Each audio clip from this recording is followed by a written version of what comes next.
Good morning. I think it's almost everybody. I see less people. Or same people, I don't know. What? Okay. So I will start, okay? And so if Rebecca says okay, yes, I think, okay. So, well, today is Friday, so you are close to the middle of this school. I hope you are enjoying, okay? You still have a lot of things to do next week, I think, but it's much more fun, I think. The practicing is much more fun. So this is the last day of the theoretical lessons. Today won't be that long, okay? So I think we will need 1 hour, 1 hour and a half maximum, okay? But I want to explain to you today one of the more powerful things that you can do using response functions, okay? So response functions, I have here just a summary slide, okay? Just for you just to see how they look like, some of their properties. And well, we know that they provide us information about the sensitivity of the different Stokes profiles to physical quantities, okay? And we are talking explicitly about Stokes profiles, okay? Sensitivity of the Stokes profiles. But this is not the only thing that you can do with response functions. And we are not limited only to Stokes profiles. So we can go actually much farther than that and use response functions to look for the sensitivity of particular diagnostic tools as well, okay? So this is what we are going to learn today. Is this, which they are called the generalized response functions, okay? It's the same concept, it's just a response function that gives you the sensitivity of something, but in this case, we will concentrate in diagnostics instead of Stokes profiles, okay? And you will see that they are really, really powerful and that we can learn really, really many things about transfer using this kind of functionality. It's not that straightforward to use them because you have to build your equations, okay? So this is not something that you can do just using SIR. So you have to work with the equation a little bit more, okay? So the first thing that we are going to do is just assume that the most general measurement that we have actually is this vector, okay? Which is I, you know, the I is a combination of Stokes profiles at different wavelengths, okay? And we will assume that this function is just continuous and that you can differentiate it, okay? So you can do mathematical operations in a safety way, how to say, okay? So, you know, math is really tricky and sometimes you have to define these properties in order to validate your assumptions and your equations, okay? So, well, once we have this set of measurements, we can just define. This looks abstract, but you will see that this is not really that much abstract when you use it in practice. So we can just define a function phi, okay? Such that it takes your spectra, okay? And performs a linear and continuum operation, okay? It sounds strange, but you can do that, okay? So this operator actually represents anything you do with the data, okay? For instance, it represents a sampling of your data. It can represent a truncation of the data. It can represent convolution or the PSF for your instrument, or anything you do with the Stokes profiles at any time, okay? And we will assume that anything you do with your data or with your Stokes profile is always a continuous function, okay? And you can write it down like this, okay? Then the Stokes vector actually can be represented like this, okay? And you have all the actual samplings there, okay? So let's now introduce an additional operator here, okay? Now, let's assume that we have another operator, okay? Which is omega, that just does operations with this other one, okay? To give a certain parameter or scalar value, theta, okay? You can write this operation like that. If you want to obtain this theta parameter, whatever it is, you can use something which is actually your diagnostic applied to this other operator that is the one that represents at the end all your observations, okay? So this is really a compact thing, okay? But if you assume that your functions are continuous and you can differentiate them and so on, this is actually mathematically correct, okay? Well, it could be actually very interesting to use a theta parameter that actually represents something in your solar atmosphere, something that actually changes with height, for instance, okay? Because if not, it doesn't make much sense to define this kind of operation, okay? So imagine that this parameter could be perfectly, I don't know, the longitudinal magnetic field, for instance, okay? So you can build a diagnostic tool, ASX, we will see it later, that that diagnostics, which is called omega, applied to your data, which is sampled in a different way or whatever, and then you do that operation, and then you get the magnetic field, longitudinal magnetic field, okay? So this is really something that you can do, okay?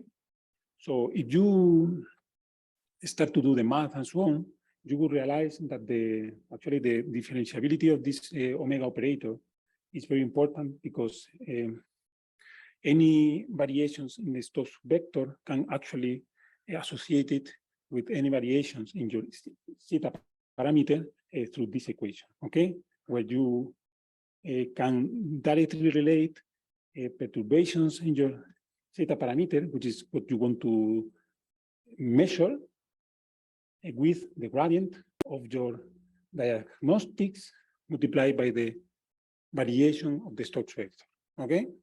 So, and this relationship is really powerful in this generalized response functions, okay?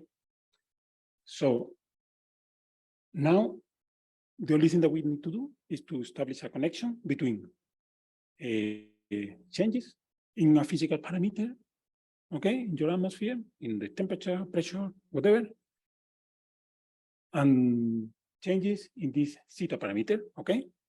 We have to make that relationship somehow. Again, if you think that this function, which is the one that was operating directly on the Stokes profiles, is a continuous linearity and has property of linearity, you can write actually the changes in Y like that, no? And you can see here the semblance of this equation with the formal solution of the radiative transfer equation, okay? So actually it's the same thing, no? And the sum of it from 1 to m is because you have different response function to different atmospheric parameters and so on and so forth, okay? So actually now you use the properties of omega, which is this one, okay? And we can write this expression like that, okay? And you can see that any variation in theta is actually described by this sort of formal solution, okay? Where you have the gradient of your diagnostics multiplied by the operator, or what you do with the data itself, but with the response functions here inside and the perturbations in the atmospheric model. This seems really complex, but please try it with a pencil, and it's straightforward. Okay, so it's a little bit confusing because of the terminology, but it's really straightforward. There is nothing very difficult. Please.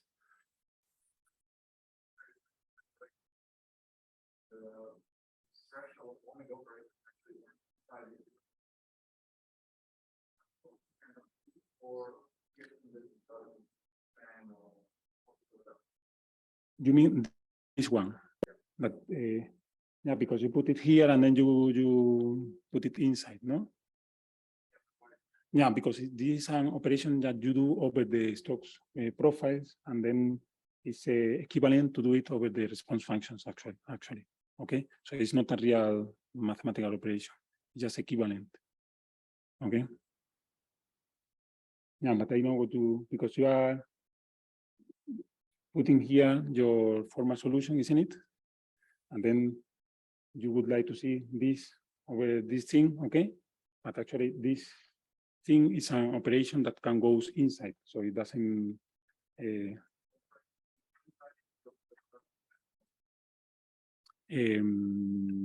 yeah, it's an operation. It's not something that you do. Yeah. Okay, but this is the only thing that you do actually. Okay. So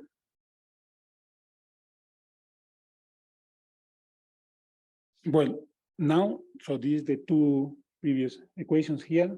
This one, this is the other one that you were talking about, actually, just for, no? This is actually the one related with the response functions, if you remember, and you can compare these two, actually, and then you can write the definition of these generalized response functions, okay? And they would be written like basically like this, okay? So you now have this set of parameters here, and this could be the response function of the zeta, whatever it is, to changes in x, okay, which is the parameter associated with the atmospheric model, okay?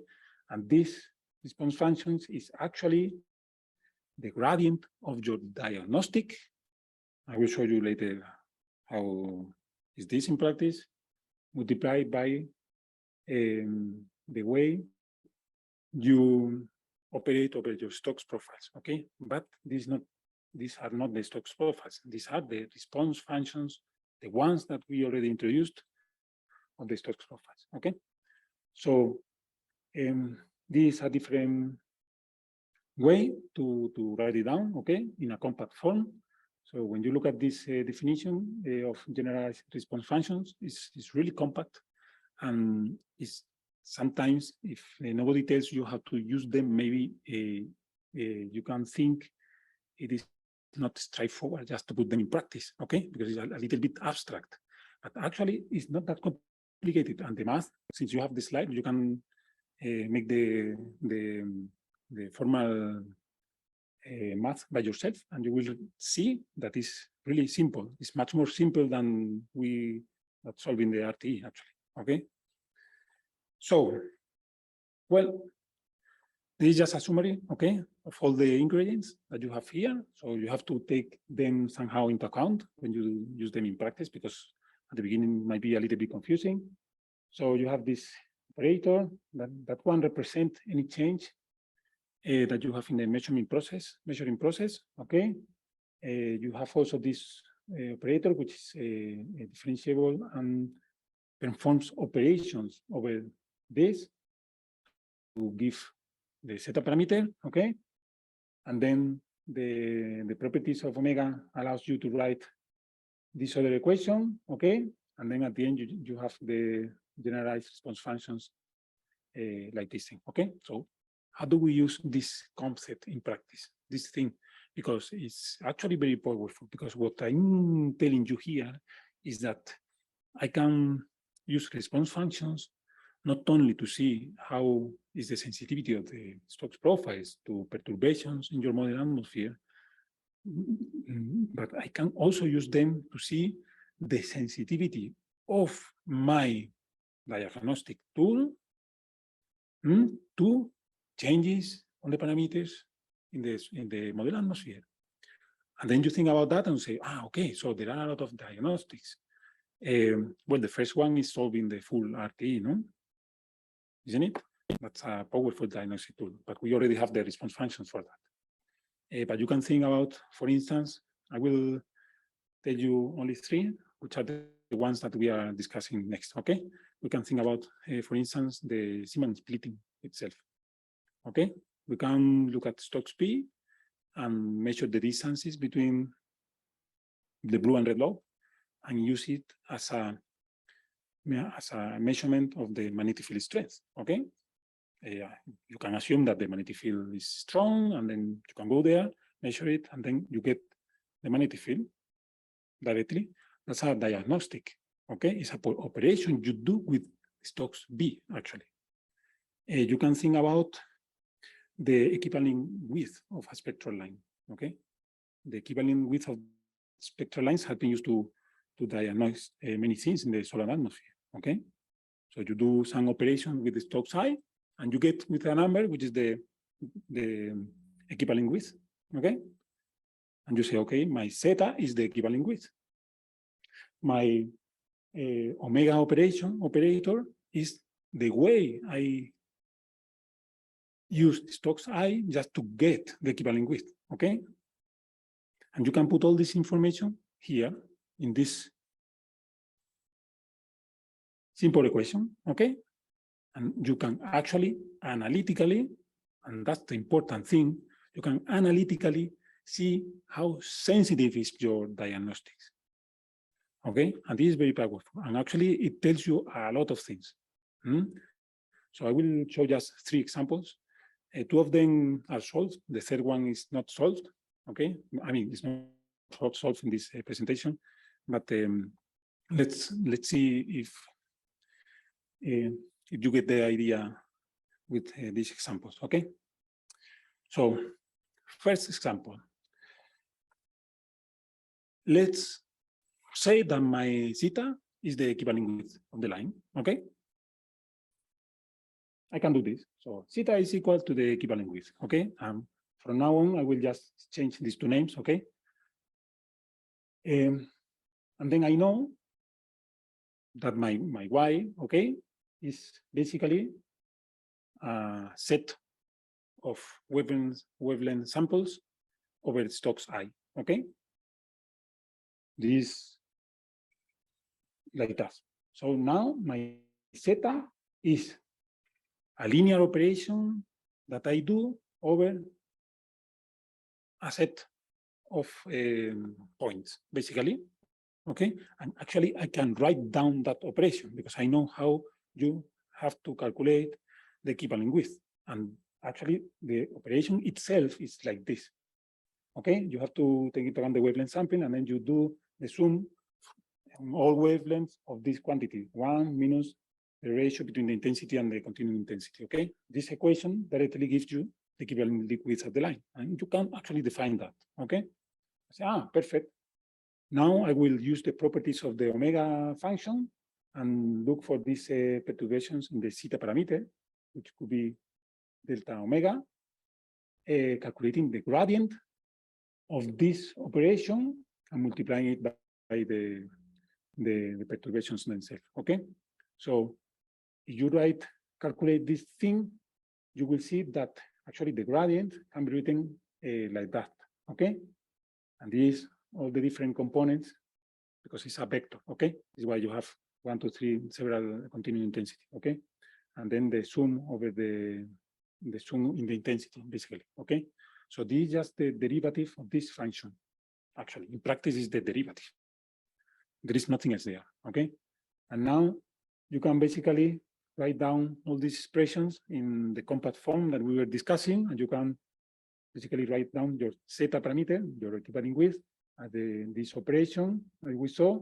Then you have the gradient, and then you go to your generalized response function, and this would be the response of your omega to changes on different parameters in the solar atmosphere. And the equation, the final equation is something like that, okay?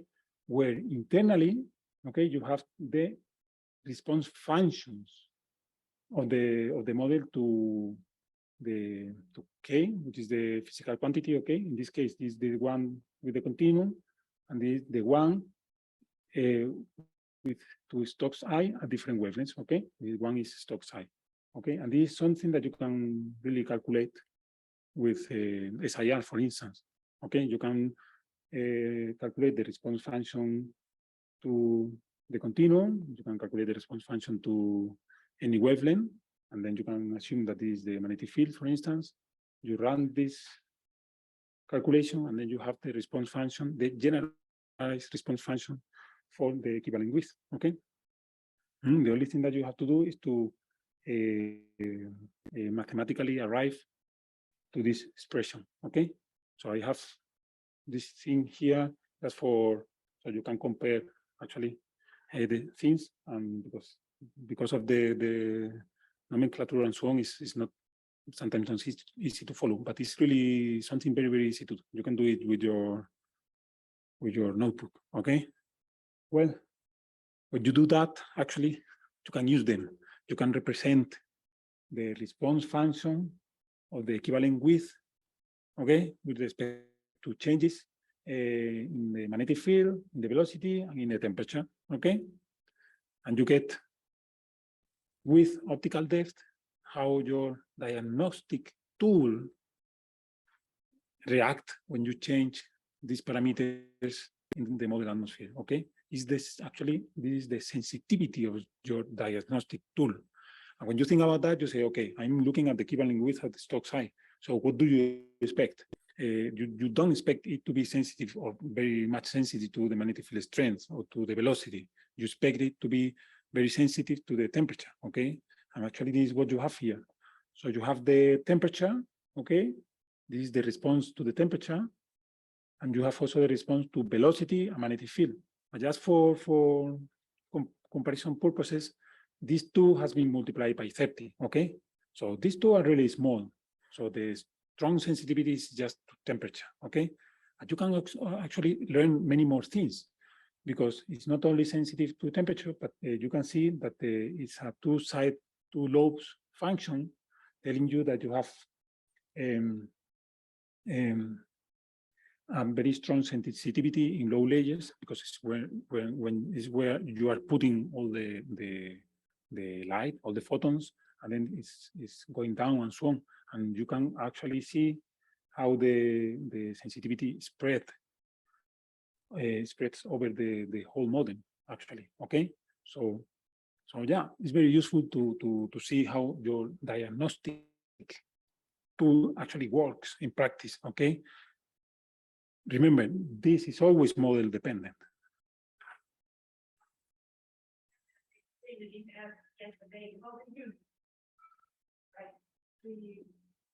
The unit of your response function.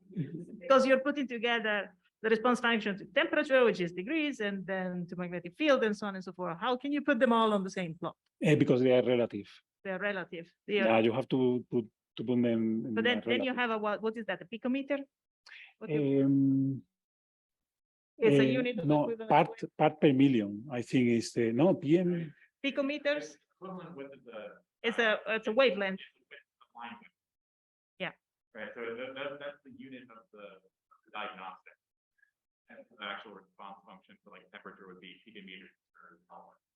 But that was my question. Picometer per Kelvin, but then you have a picometer per Gauss or whatever. That's normalized. Okay. All right. You know.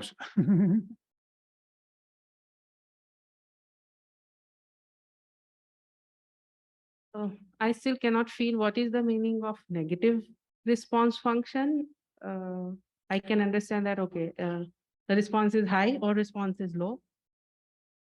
But no. Generally, what is the meaning of a response function?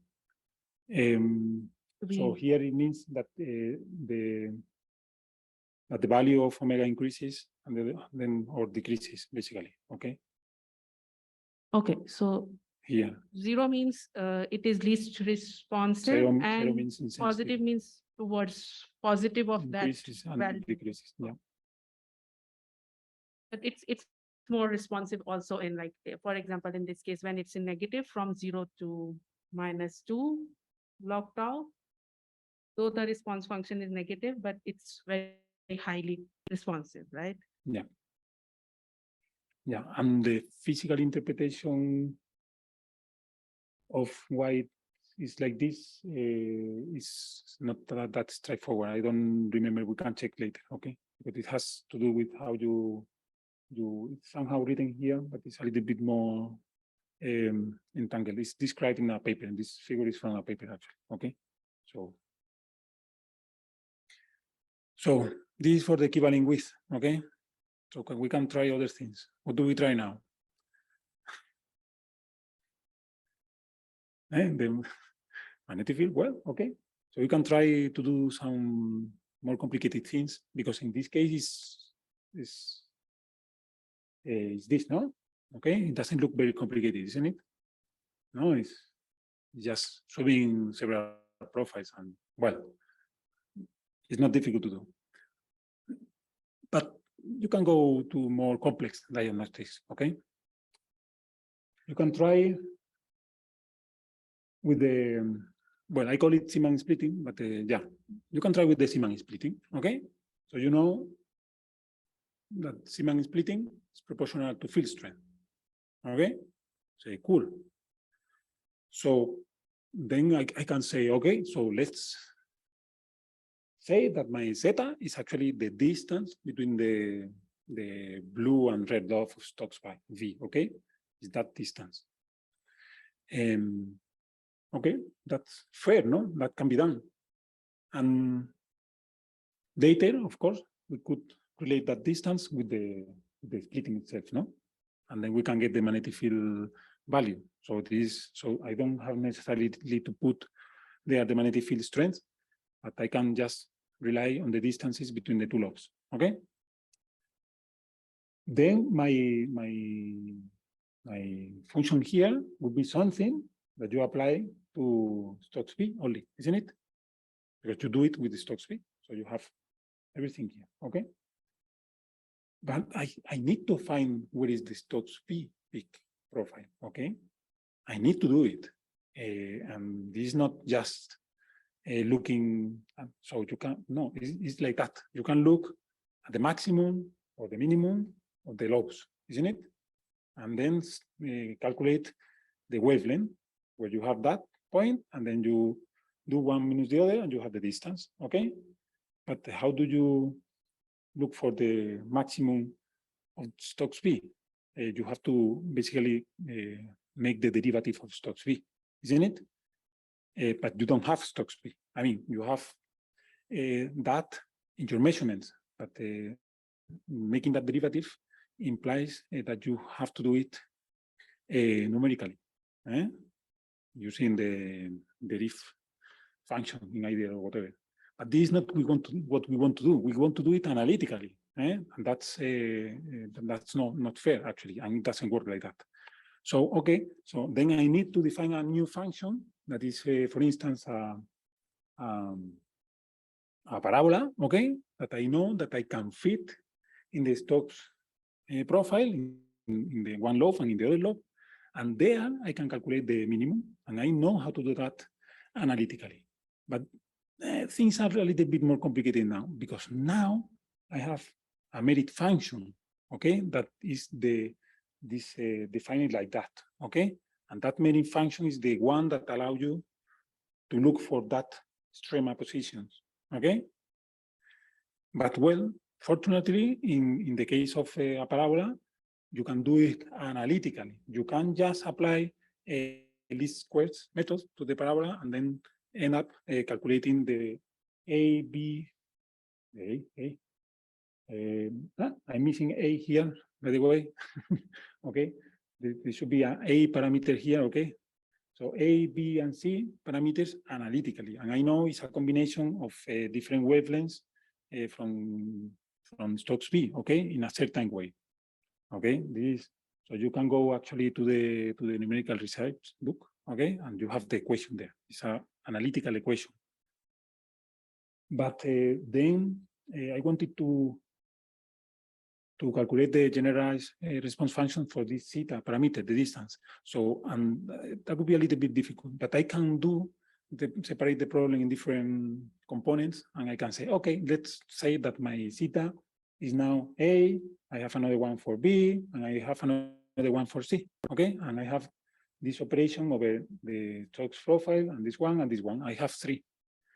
This operation actually is well defined, is analytical, and I can calculate the gradient of the diagnostic again to determine my generalized response functions to A, B, and C. Okay, and since these all operations are all linear, at the end, I can just relate all these three to calculate the generalized response functions to just the distance between the two lobes. Okay, and at the end, basically what you do is the generalized response functions to this D for any parameter in your model is given by this one minus this one. You can see that this is the peak of the one of the lobes in Stokes V minus the other one, the response of the peak here, and this response is given by this equation, okay? And these are the generalized response functions of A and B, okay? So you can actually, all these linear properties help you just to simplify the problem, okay? Because you can calculate this one, okay? This one is just the derivative of the analytical expression for A in the when you minimize this, okay? And it exists, and so on, and it's a linear, all linear operations, okay?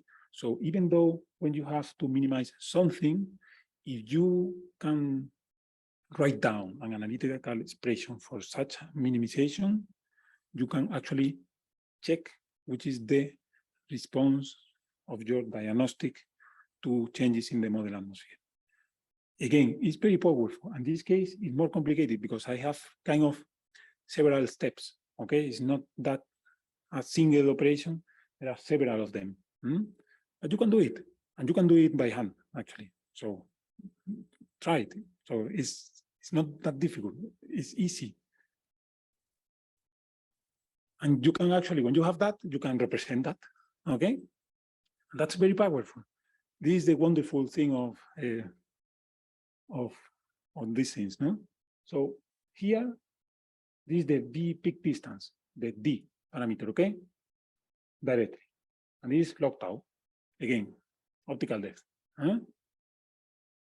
This solid one and dotted one are the generalized response function of the peak separation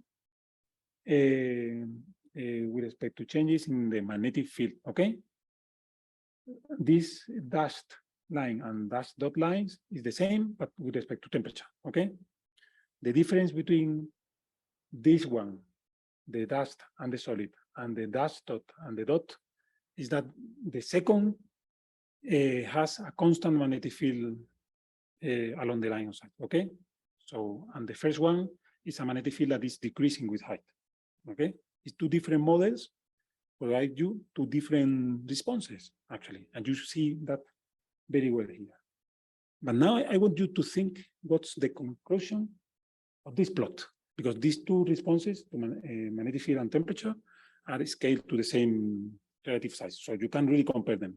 So when you look at this plot, I want you to draw a very first conclusion, okay? So remember, we are looking at the Zeeman splitting of a line, looking at Stokes V, you know, splitting is proportional to B, okay? And you think, okay, so I see the splitting, I can measure it. I can even take a rule, okay? Remember that I was showing you on Monday, Tuesday, I don't remember, a plot of a sunspot with the Stokes high and so on, and there was a rule actually written there with 0.36 kilogauss, and they were saying, look at the splitting, I have 6,000 gauss, just because I do see the splitting. And I said, oh, this is wonderful, okay? That diagnostic tool is exactly this one. They were looking at the separation of the lobes, okay, in the Stokes side. But what is telling you this plot? If you don't say anything, I will say. But I hope you see it very well, okay? So actually, this plot is telling you that looking at the Zeeman splitting is actually more sensitive to temperature than to the magnetic field. Wow. So then what happened? What happened with that paper? Is it right? Is it valid result? It's valid because they are just using a diagnostic, okay? They get what they get. But they have to know that if I make a change in the temperature, in log tau equal minus 1.8, with a constant magnetic field, and don't change the magnetic field, I will introduce a huge change in the splitting, okay? And I will get a different magnetic field. But actually the magnetic field is constant. Okay, just keep that in mind. And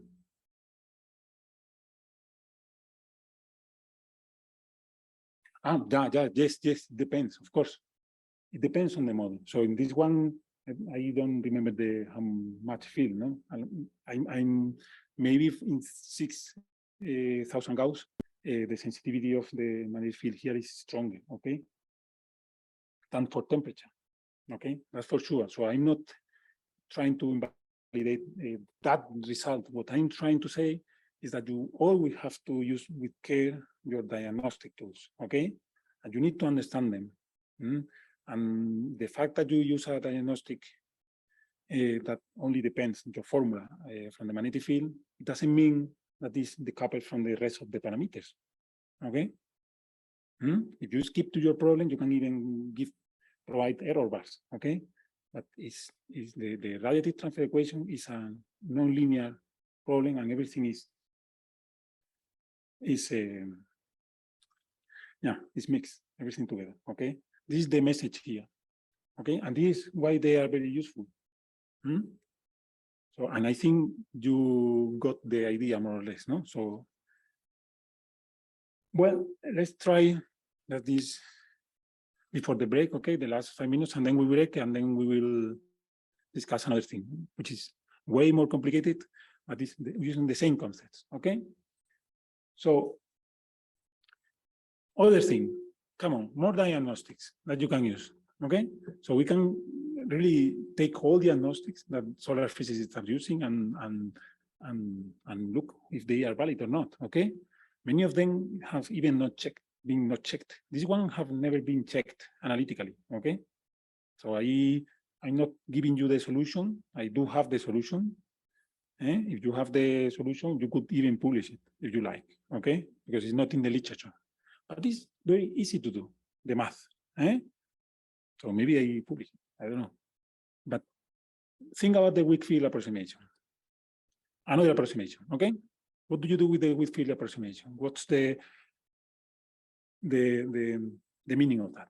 So you know that, well, we always look for things that can easy our job and helps up to determine things. And then later we don't care about if they are valid or not, no? So many people take the weak field approximation and they just run over the maps. And well, sometimes it's okay, sometimes it's not okay. Well, we can check these things much more in detail. So, you know, the weak field approximation can be applied when the splitting in your magnetic field is smaller than the Doppler width, okay? So when you have, you fulfill this condition, you can really work out with the radiative transfer equations. All the formal derivation of the weak field approximation is in the Egidio, Landi, and Landolfi book, okay? And it's, well, it's you need a little bit of time, but basically at the end, what you end up when you assume that the splitting is smaller than the Doppler width, you then end up in an expression, mathematical expression that relates the Stokes B with the derivative of Stokes I, okay? So actually one of the things that people do sometimes to see if your spectral line is in the weak field regime or something, you take Stokes I in your data, you just make the derivative, boom, directly, and actually many times is a copy of Tospy. Okay, you can match them together easily, and it's because of this. Okay, they are just related with a constant, and that constant is proportional actually to the longitudinal component of the magnetic field. So it's to the magnetic field strength and the cosine of the inclination. Okay, with this effective Landé factor and blah blah blah. Well, actually, the weak field approximation, when you apply it in practice, you do a least square minimization. Okay, so you just take this here, you put it here, you define your merit function, and then with the, well, this is the things, and then you do least squares. This least squares is even simpler than before. You remember before we were doing the very same thing, but with a parabola, with 3 different parameters, you have to combine them later, blah, blah. Here is much simpler. This is just slope, basically, it's a line, but you fit there, okay? And well, again, you can easily arrive to the conclusion that your longitudinal field that I have called here B parallel is your operator acting over Y, and this is actually this thing, It's something that is the sum over all wavelengths of the derivative of I divided by B, and here is the square and so on. This is just the analytical solution of the least square problem for this simple problem actually. Okay, you can go any book, you have that. I have this. Well, I can easily calculate the gradient. I can easily calculate just the gradient of this thing, and then put it in the expression for the response function here, and then I can relate this directly with the response of the different with the response of the Stokes profile to the different parameters. Okay, and then I end up with the generalized response function of the weak field approximation to changes in the model atmosphere, as we did before. In this case, I don't have the plot, okay, but because actually I would be very happy to see it, But this one is way easier than the other one, actually, for the equivalent, for the splitting, okay? But people haven't used this. They just do numerical exercises, okay? They just run 100 times tests. They do a lot of things just to test if the weak field approximation works or not, okay? But there is much easier ways to do it. So I would like you just to always think if you can do something just using math and some theory instead of running the same thing 1,000 times to see if your problem makes sense or not, okay? Because it will help to understand what you're doing. It will help to understand your diagnostics, and actually it will be unique answers, okay? Because we know also that many people has published the same things, different authors, same topic, same numerical tests, and actually sometimes they arrive to different conclusions. Okay, maybe you have to do it in a more clever way and use a little bit of theory that is behind everything, okay? I will stop right now here. Later I will try to do it. If I'm able to do it, I will show it to you because I don't have these calculations, okay? But if you have any questions, please ask now, okay? In the next hour, we will try to do the same thing with the Uno Rakowski, okay? And later I will explain you what's the problem there, okay? Because then Uno Rakowski is the same. It's a minimization, but then you don't have just one single simple equation, okay? But okay, Rebecca. Stop for coffee, but if they have questions, we stop. Later questions. Someone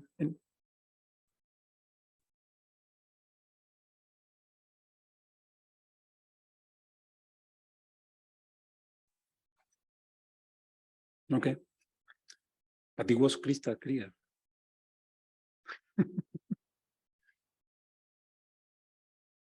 Nothing? Good? Okay. Yeah, no.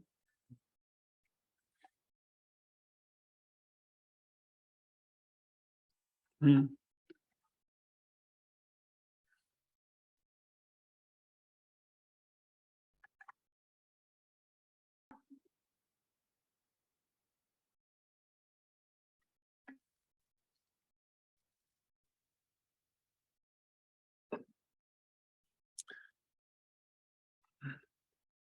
Okay. Last step. Okay. It's interesting because a few minutes ago, Dusan, no, asked me, well, he was showing me something, and you can always calculate generalized response functions numerically, okay? So there is no limitation. We do it all the time. You just need to do all the process, and you maybe need to do thousands of syntheses, okay, with your code or things like that. But you can always do it numerically, okay? The wonder of this is that you can always look at the math and understand what's going on, okay? If you do it numerically, you never know. Okay, remember that. But you can do it. So what I was telling before is, well, we have seen 3 examples, no? Or 3 diagnostics that are relatively simple because the equations are relatively simple, okay? But sometimes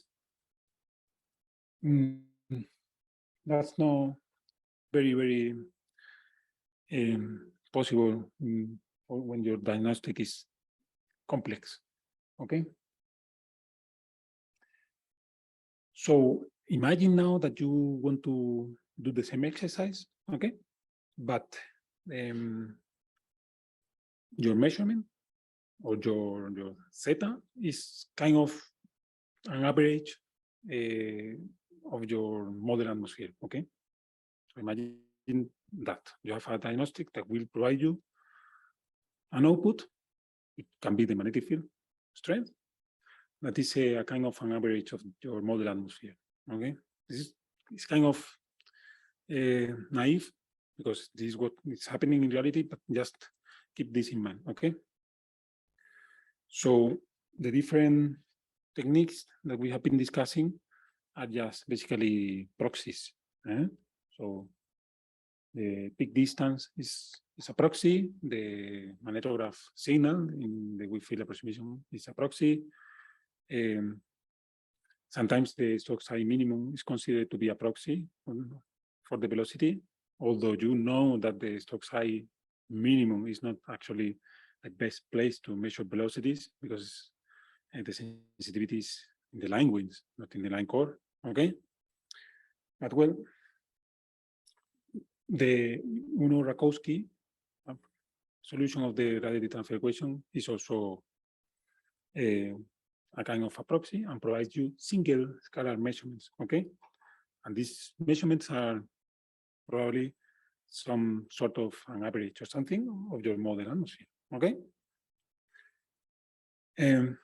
But well, since your model atmosphere is changing with optical depth, it's really not easy to associate what you get with the model, okay, in a simple form. You need to use your imagination. Well, so let's try to solve this this problem, but for the Uno-Rakowski case, okay? So imagine now that you want to determine the heights, okay? The heights that correspond to a mid-Eddington model atmosphere, but you have just determined your inversion code, okay? Under this approximation. Do you think this is something that we can try with the generalized response functions?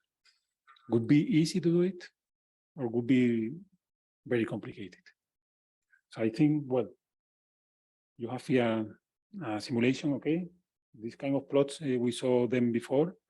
You have the optical depth, you have the model, variations, and then you have the inferences from your mid-Eddington atmosphere in red that come from fitting this profile. This profile is actually nice looking, because usually here in the simulation they are very crazy and very asymmetric, okay? But when I plot the model, which is a constant value, versus the real stratification, what I want to find out is where I'm looking at, okay? This is what we were discussing yesterday, no? Where is the formation height, how to say, no? There is no formation height, but can I know at which optical depth I'm just getting my magnetic field? This is what I want to know, okay? When we talk about these things, we usually talk about the height of formation, okay? But remember, all these concepts are really easy to mess around, okay? Generalized response functions in the case of a mid-Eddington atmosphere, the Orozco scenario, could be calculated if you could basically determine the gradient of your operator, okay? Because you have also a merit function and so on.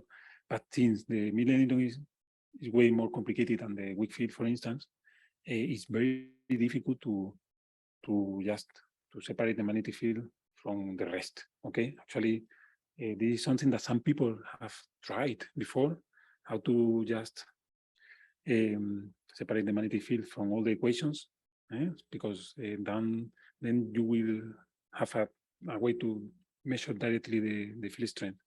But so far we didn't succeed. So then there is no much sense of talking about generalized response functions for the mid-Eddington case, okay? So what we do is a different thing, okay? In this case. Remember that what I want to look for is just what optical depth correspond my measurement, okay? So we can actually use the same concepts, but now in a slightly different way. And then you can again determine that this zeta is my estimate for my model atmosphere, okay? My constant parameter. And we can assume actually that, okay? We can assume that if this is just constant, then my zeta would be actually that one, okay? Because I measure the magnetic field. If my atmosphere is just constant, they match, okay? In practice, so what I'm saying is that you are able to actually determine 100% accuracy your magnetic field, okay? But this is just an assumption, okay? Then we just have an equivalent model atmosphere where this is actually true, okay? Then we can use the same philosophy as we were discussing before. We can just define a different parameter, zeta 0, okay, which is the result of applying our two operators and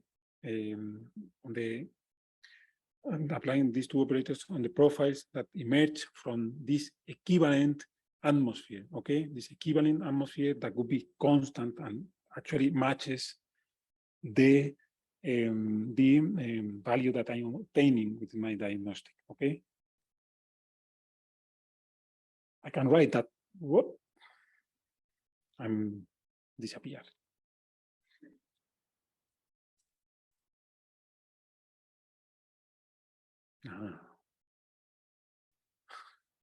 Sorry, I didn't touch anything, or maybe I touched something.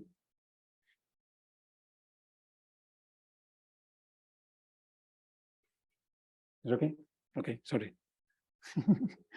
So the thing is that I can then look at this difference here, actually, which could be what you get, the difference between this equivalent atmosphere and the real one, but just in terms of the zeta parameter, okay? And then I can actually write down the formal solution for this delta like this, okay? So you can then work the equations a little bit, okay? And this is the previous equation. And then you will realize that this delta here is actually the difference between your real model atmosphere and your constant equivalent one, okay? So actually you can put this here, you replace that, and you can actually pull this out from the integral, and then you arrive to this thing, okay, which tells you that the integral of the response function or the generalized response function basically is basically one, which is just a normalization of your generalized response function, okay? So this is a simple math that you can do. And then at the end, what you can do basically is to write the response function like this. And you can compare these two actually, okay? And you will see directly which is the difference. So the difference here is that you have the response. Here you have the perturbation, but you here have the actual atmosphere, okay? The one in your model. And that's a very important difference because it means that actually what you have measured is an average, you have the integral of your stratification weighted with the corresponding generalized response function, okay? And this is also a very powerful property because you can actually try to, working a little bit the equation, you can try to determine which is actually what's actually tau for a given measurement, okay? And this is what we're going to do now, okay? So this, what I was just telling you, well, this that we cannot calculate the expected measurements, provided we have this, of course, and provided we have information of the model. So remember, this is all theory, okay? Because in a real measurement, when you have SST data, you don't have the model, okay? Unfortunately, you don't have it. If we have it, then we can close the SST or whatever. But again, this helps you to understand how your diagnostics works, okay? And since we have simulations, and actually we have here a guy that's a lot of simulations, we can really understand how to use them and how to interpret the results, right? And this is the idea of all this, okay? So as I was telling you, starting from here, we can actually try to determine the optical depth at which the measurement coincide with the stratification itself, okay? Provided you have these two things, the response, the generalized response function, and the atmosphere itself, okay? Well, this is what I just said, and then, well, you have to assume things because your model atmosphere cannot be anything.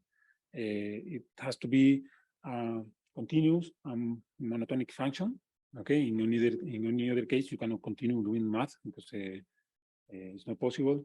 But if you assume this, actually you can basically write down your optical depth as the inverse of the value in your measurement, okay? And at the end, the equation turns out to be like this, okay? Here again, you have the same equation, the response, generalized response, the model weighted with the generalized response function, and then multiply by the inverse of your measurement, actually, okay? And then you get a sense, an idea of which is which optical depth are you looking at. Actually, this optical depth is telling you where you have where your value is coinciding with the atmosphere, okay? It's not telling you anything about the formation heights. For that, you go to the response functions, okay? So that is kind of the similar thing. You can, if you get the optical depths, you know more or less where is the information coming from, okay? But always please take all these things with care. If your model atmosphere actually is a linear function of tau, you can see easily that actually is this equation is the barycenter of the generalized response function, okay? So in practice, with a complex diagnostic, like the Rakowski solution to the RT, you could even calculate the optical depths at which you are looking at, just using math, okay, and math and a little bit of imagination, you can do it. And in practice, you can do it. So what I'm going to show you here is now it's actually the two last slides, okay? We go back to our mid-Leamington model, Rakowski, okay, and now we have a way to see at which optical depth I'm looking at. Okay, I could do that numerically or just looking and comparing things. So there are other ways to look at this, okay? But I can do it analytically. That's very powerful. Well, analytically, you need to put these two things, okay? So you need the model and everything, but those are numbers, basically. But you can do it. When you do it in this case, you have this simulation, actually, which is a Muran simulation. This simulation has almost 18 years, actually, 18 years old. So this is not recent. This is one of the first ones that came out. And I think actually this is the first one. So this spectral line is 5250 Armstrong spectral line, okay? We were studying this because we were trying to figure out how to build the IMAX instrument many years ago. And we were discussing all these things, okay? Because depending on how you observe the line, remember different wavelengths. In this instrument, we just take 5 measurements in wavelengths. So it's really critical to put all these samples in the proper place, because if not, your diagnostic can be very inefficient, okay? So all this work come from almost 18 years ago. And when we did that, we did this in this case, and we end up with this map, okay? Which is, well, I will tell you what is this. So you have your models, because we did have the simulations, we have our spectral line, we have our operators, actually, because the line was sampling in few points, and so on and so forth. And we were able just to calculate which would be the optical depths at which your inference coincide with the model atmosphere, okay? It's pretty awesome, actually. In this case, this panel, and I had to check it yesterday because Rebecca asked me, and I didn't remember, actually. This panel corresponds to the optical depth at which your magnetic field strength inferred using the Rakowski solution coincide with the real stratification, okay? So it's kind of a mapping of the optical depths at which are you getting the most of the information somehow, okay? It's just when it coincides, but we can think about that, well, probably the information is coming from those sides, okay? For knowing that, you really have to calculate the response functions, and we explained yesterday. But this is actually very useful. And when you have a look to these kind of representations, they are somehow, they can be very nice, but they can be also very confusing, okay? So you can see that this optical depth, this continuum, this is the top of the atmosphere, okay? And you have granulations and you have intergranular lanes. You can identify them very well. But you can see, for instance, that when you go from this is a place where the magnetic field is strong. It was something like 1.5 kilogauss or something. And then you see it's green, no? So you do a mid-Leamington inversion here. You have a magnetic field strength that coincides with the model around 1.5. And then you go out from the magnetic flux tube, and all of a sudden it goes up in the blue, move a lot in the blue, and then all of a sudden it goes big, really deep, bottom, boom, to the surface. and then it goes up again, and then it's around -1. And here the magnetic field is already very low. You are above a granule, actually. But you can see these jumps when you go and cross intergranular lanes. And this is actually because you have canopy effects, no? You have fields, strong fields below, and or the other way around, I don't remember. But this tells you that in a very small distance across, you can have variations in your measurements that can be actually 100 kilometers, 300 kilometers, or it fluctuates a lot, actually. And when we plot the magnetic field strength map, we always have in mind somehow that more or less should be the same height, okay? But actually, this kind of exercises tell you that you can have dramatic changes in practice, okay? And this is why these tools are useful, okay? Of course, this helps you to understand. In reality, you cannot know where the information is coming from. So you can only guess because you don't have your model atmosphere. And this is the last slide, I think, okay? And this is it. So I think if you didn't understand anything, please ask. And finish. Please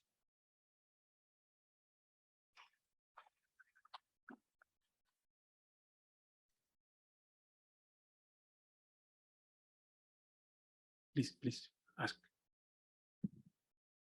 So I have a question about this slide. You can, I don't know if you can go back so we can see the atmospheric profiles there. Yeah, so if you look at, like, for example, like the velocity plot there, right? The velocity is, not monotonic with height. And so you can actually see that the model, the retrieved value intersects the atmosphere at two different values of optical depth. So, how do you know which one to put in that plot? This is what you assume, okay?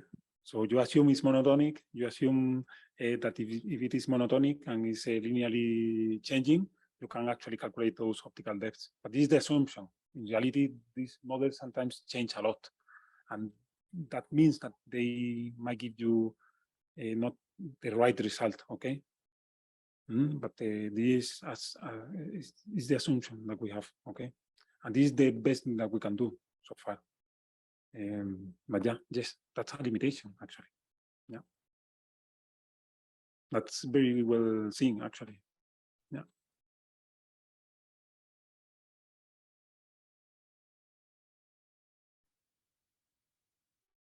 So yeah, also regarding these results for the next slide, when you showed actually, height information. So we know that in ground lines, we have actually strong gradients. So, and our assumption is that we have constant values. So how much can we actually even trust these values that we determine in interground lanes? Say it again, because I didn't hear you properly. Sorry. So we know that in interground lanes, we have strong gradients in velocity. So how much can we then trust if we assume that it's a constant and we are trying to fit it profiles? Yeah. So this is basically connected, no? Yeah, exactly. Yeah. So I don't have an answer actually to that. So because this plot is very nice from the point of view that you really see the variations and so on. But I think it deserves a real proper analysis. Okay, because this plot may be right in some areas, in other areas maybe not that right because of the assumptions. Okay, and for writing down, drawing the proper conclusions, we should make a better analysis, go to different places, see what's going on and so on. So I don't have the answer because we didn't do it. I didn't do it at that time because we didn't needed to do it. It was just for illustrative purposes, basically. Okay, because going deeper into the issue is kind of well, you already know that you are not looking. The message here a long time ago was to show that you do an inversion, you are not looking at the same place when you go pixel to pixel, okay? You're just looking at different places. So that was the single goal. But no, sorry.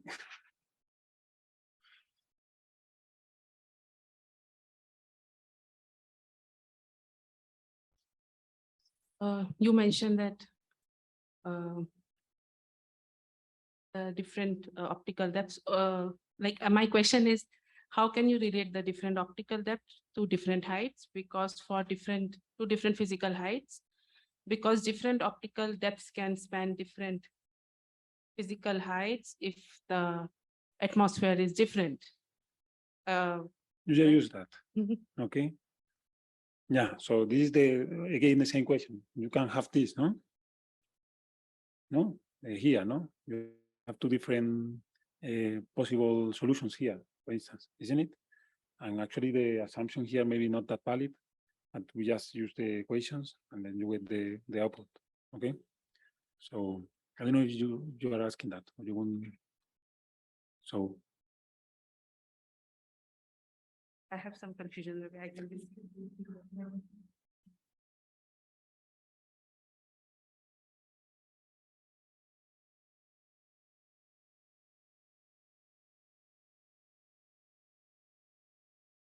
anything else?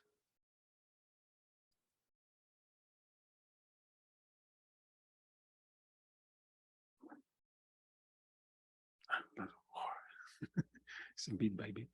This, yeah, it's probably not a simple question. If you had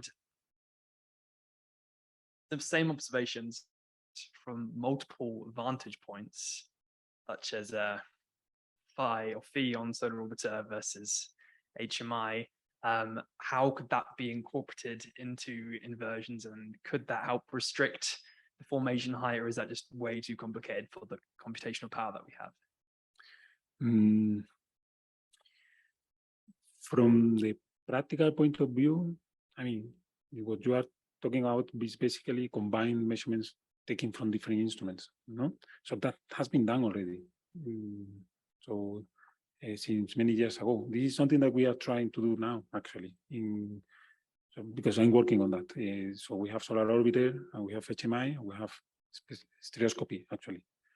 And the only thing that we have been able to do right now is to use stereoscopy for azimuth disambiguation. Okay, we will have a talk next week about that. But we still don't have a clear idea about how to deal with that problem from the inversion point of view. Because the problem, you can write down the problem theoretically speaking, is kind of simpler, no? Because you have a different viewing angle, but the assumption of plane parallel atmosphere and so on is something that you can take into account for one observation and from the other, and not for both of them together. Okay, so small angles is okay, but large angles is a mess. So it's an unsolved problem so far. Okay. And this is what we are trying to do. So we are trying to put everything together, everything that we know. And yeah, it's a tricky question because I don't know the answer.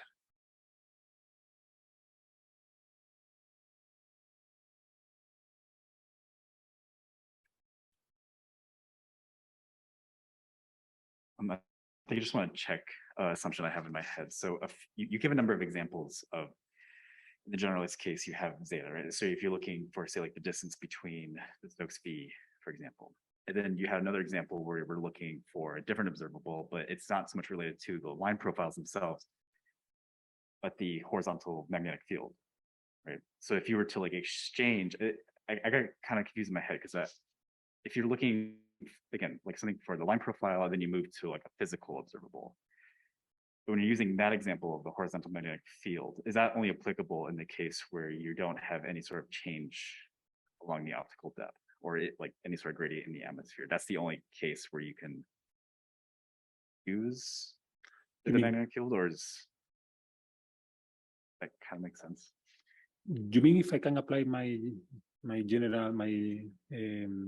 response function to any problem, isn't it? Where the self function changes and things like that. I think this is what you are asking. Yeah, maybe. Or it's like when you have a diagnostic per se. Yeah, this. So like this one, no? Let's take the first one, which is the most. This one, no, for instance, okay? These are a diagnostic per se, where you just used, information from the Stokes profile, isn't it? And this is the generalized response function, okay? But here, these two response functions, they are the standard response functions of your model, and they include everything in your model atmosphere, okay? Propagation, source function, anything, okay? So, because I didn't get what you're asking actually perfectly. I think I might need to think about how to formulate the question a little bit more. Okay. But Yeah, but this is a simple diagnostic directly related with the RTE, the full problem, actually, okay? And then you validate your diagnostic using the response functions from the radiative transfer equation itself, okay? And there you have everything included. It's everything. So there is nothing missing, no ingredient is missing here. And you can think about the response to any parameter, okay? So I just put here velocity, magnetic field, and temperature, but you could think about other things that you can change, okay? But this directly related with a very simple diagnostic technique, actually. yeah, no, yeah. Okay, we can talk later. That does answer my question. I just, yeah, still need it. Okay.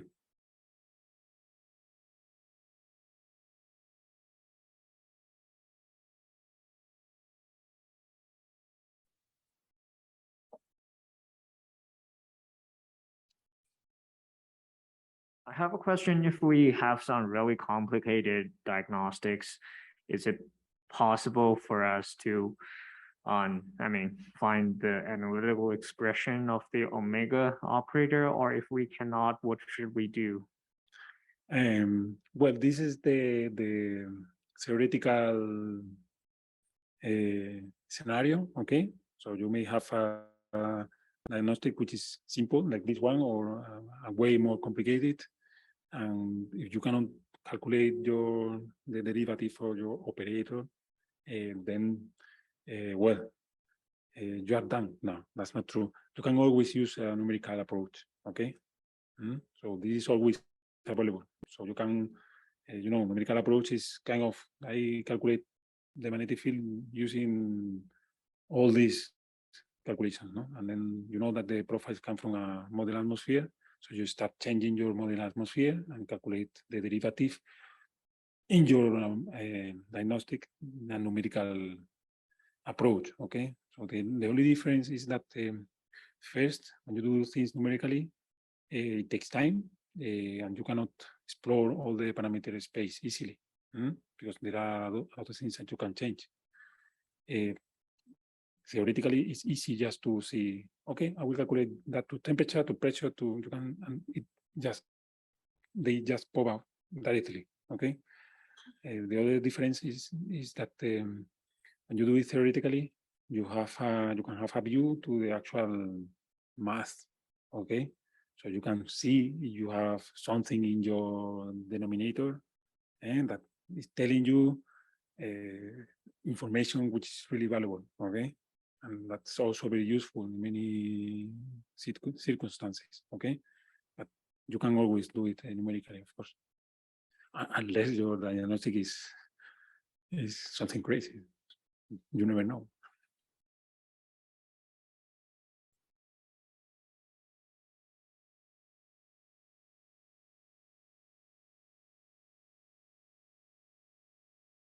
Okay.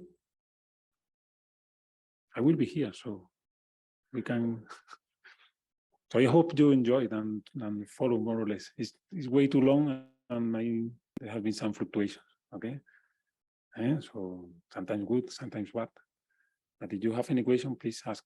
I'm leaving tomorrow. If you have any question, anything, ask, okay? So there are a few people that you can always ask about the most crazy or silly or stupid or whatever questions, okay?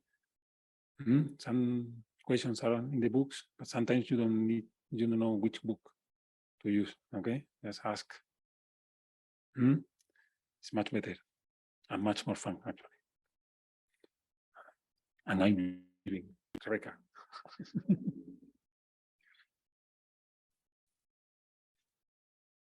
Well, you're not done. Carlos is coming, so.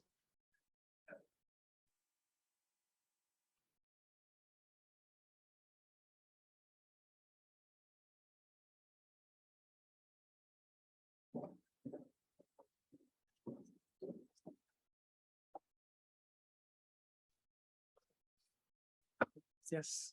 Can you hear me? So it's just to tell you that we are going to make the coffee break earlier.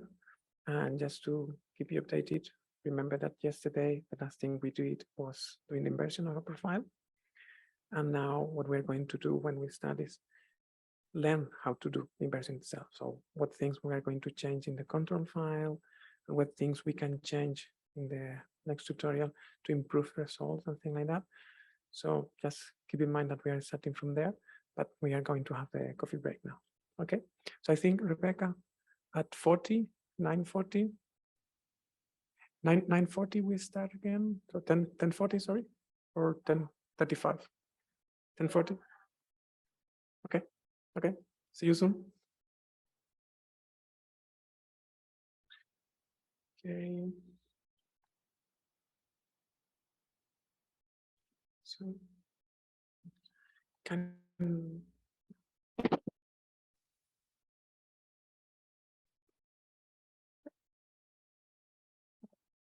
so is this font size okay? Or do you want that I make it a bit bigger? Is it fine or a bit bigger? Okay, so then yes, let's recap what we did yesterday. So in this part, tutorial 4,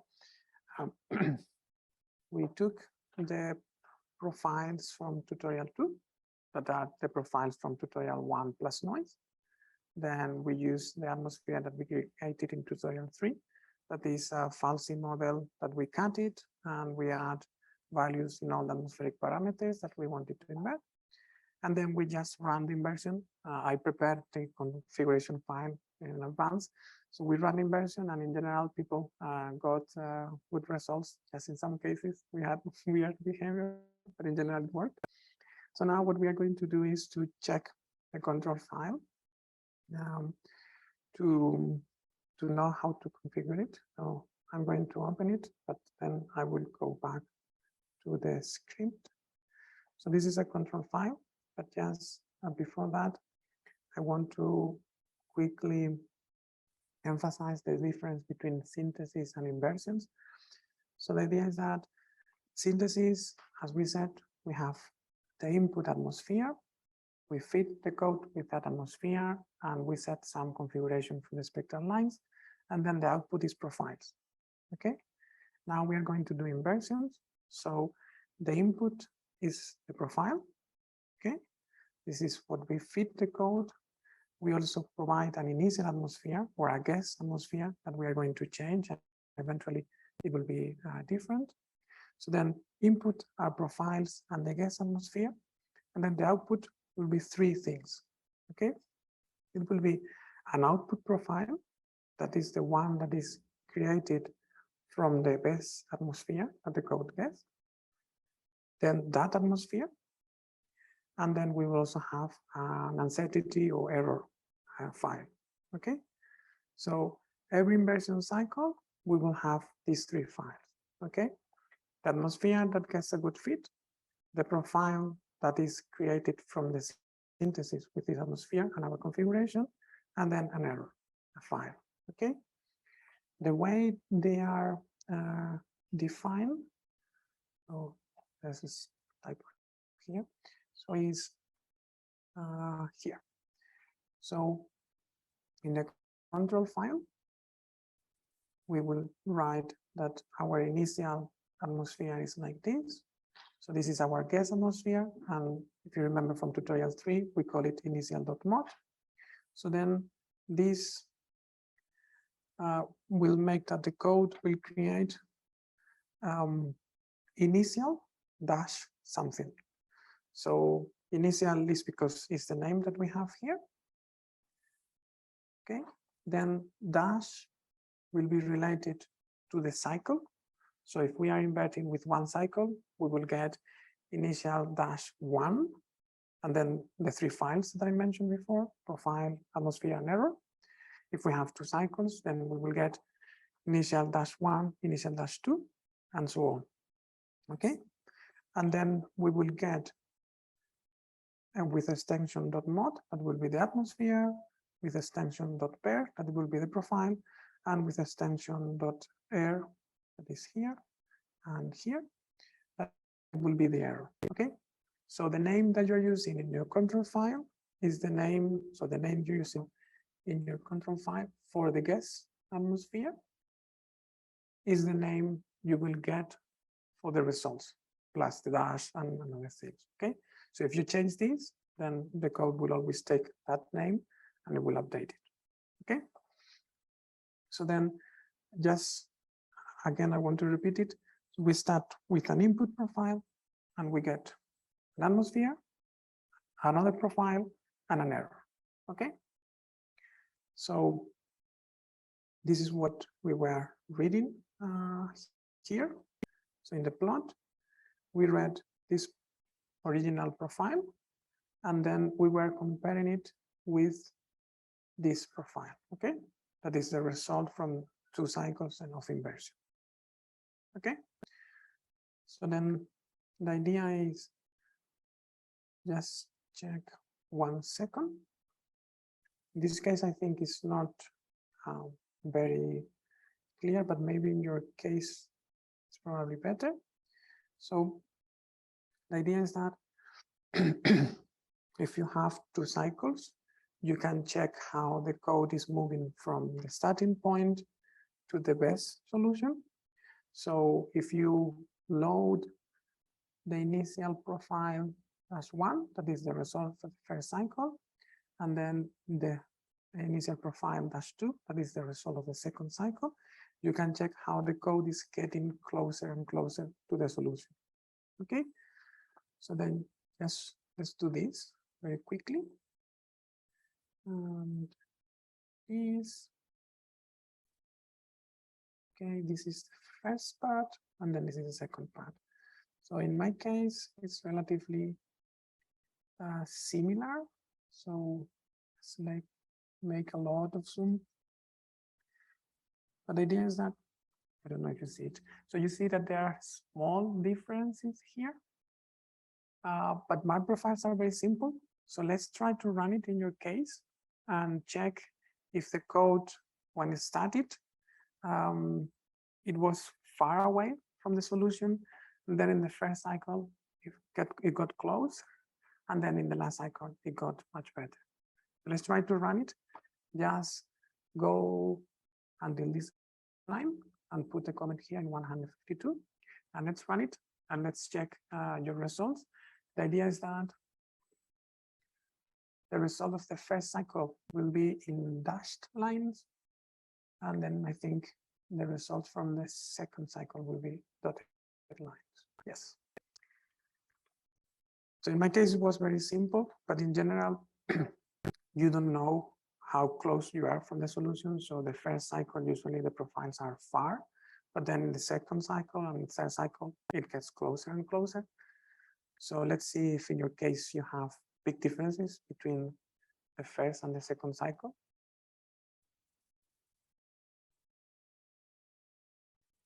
So is there anyone that can show us those differences, or they are very close between them?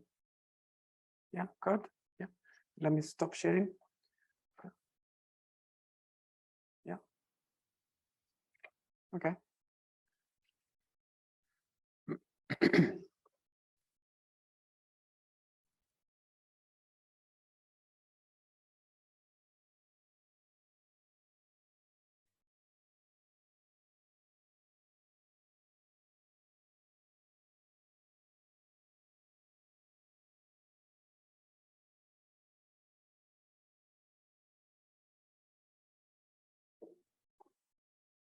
Yes, and please, if you can connect to Zoom, it's better if you start doing it now, and then later you can share your screen.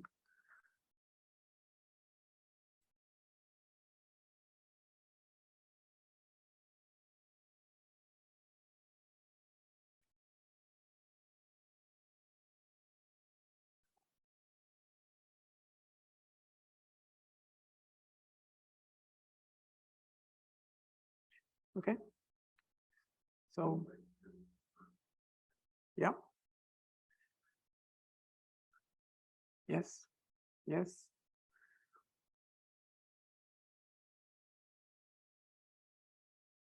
Yeah.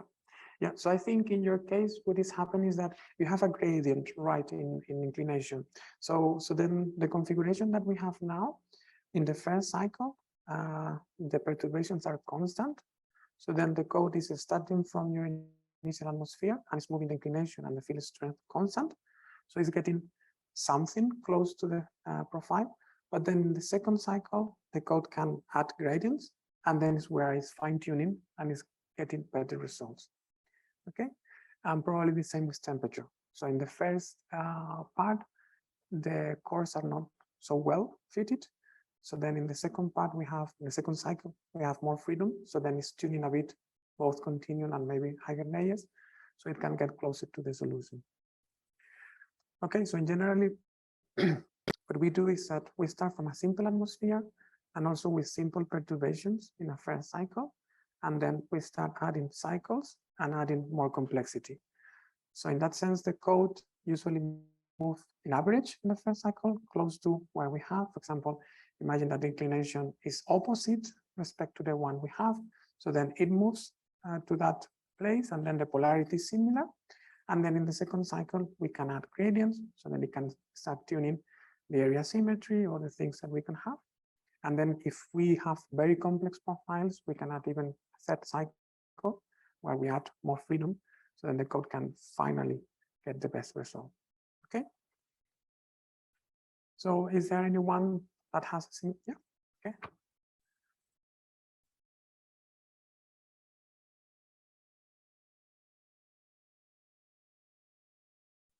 Okay, good, good. So in this case, it's similar as before. So the dotted line looks very good. The blue one is the result from the first cycle.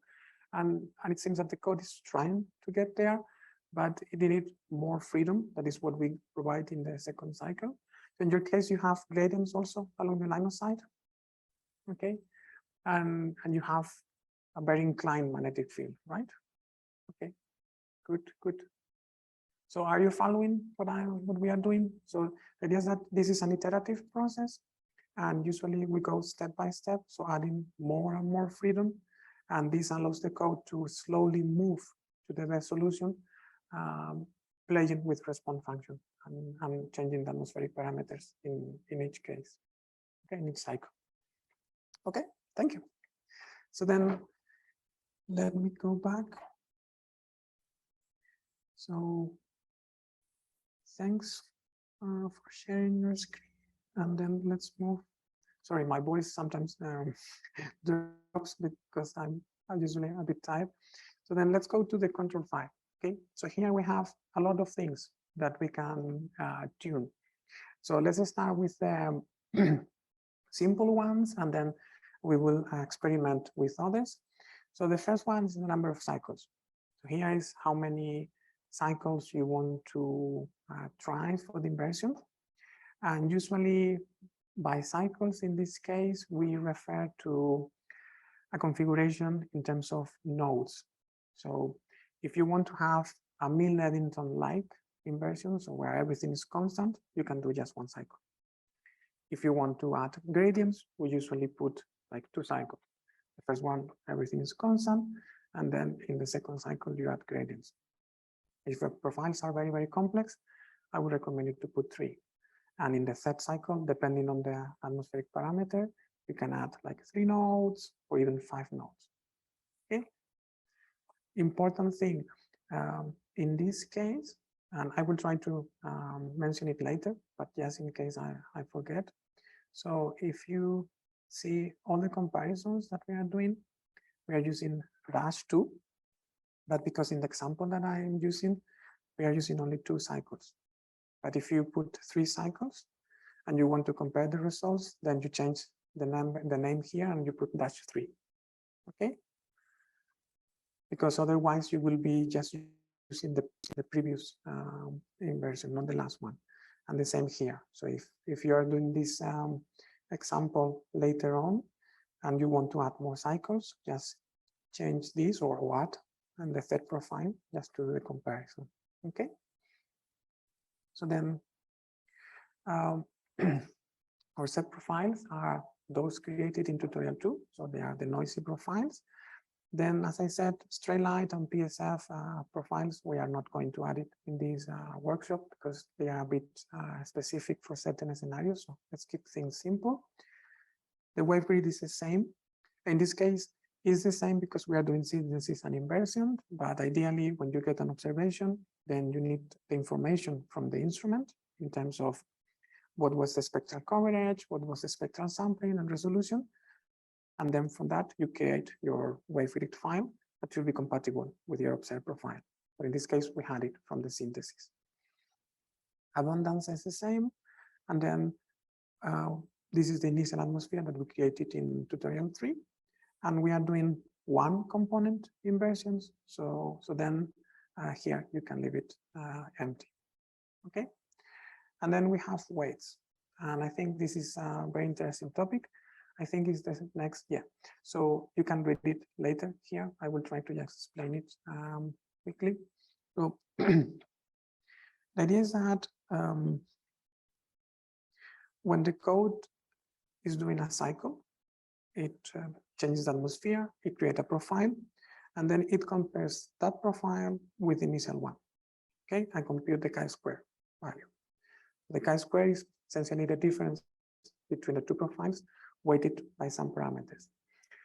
And if you are computing the difference between stocks I, Q, U, and V, and you add everything, in general, as the amplitude of the stocks I is much larger than Q, U, and V, errors in Q, U, and V should weight much less in the total computation because they are like 100 smaller.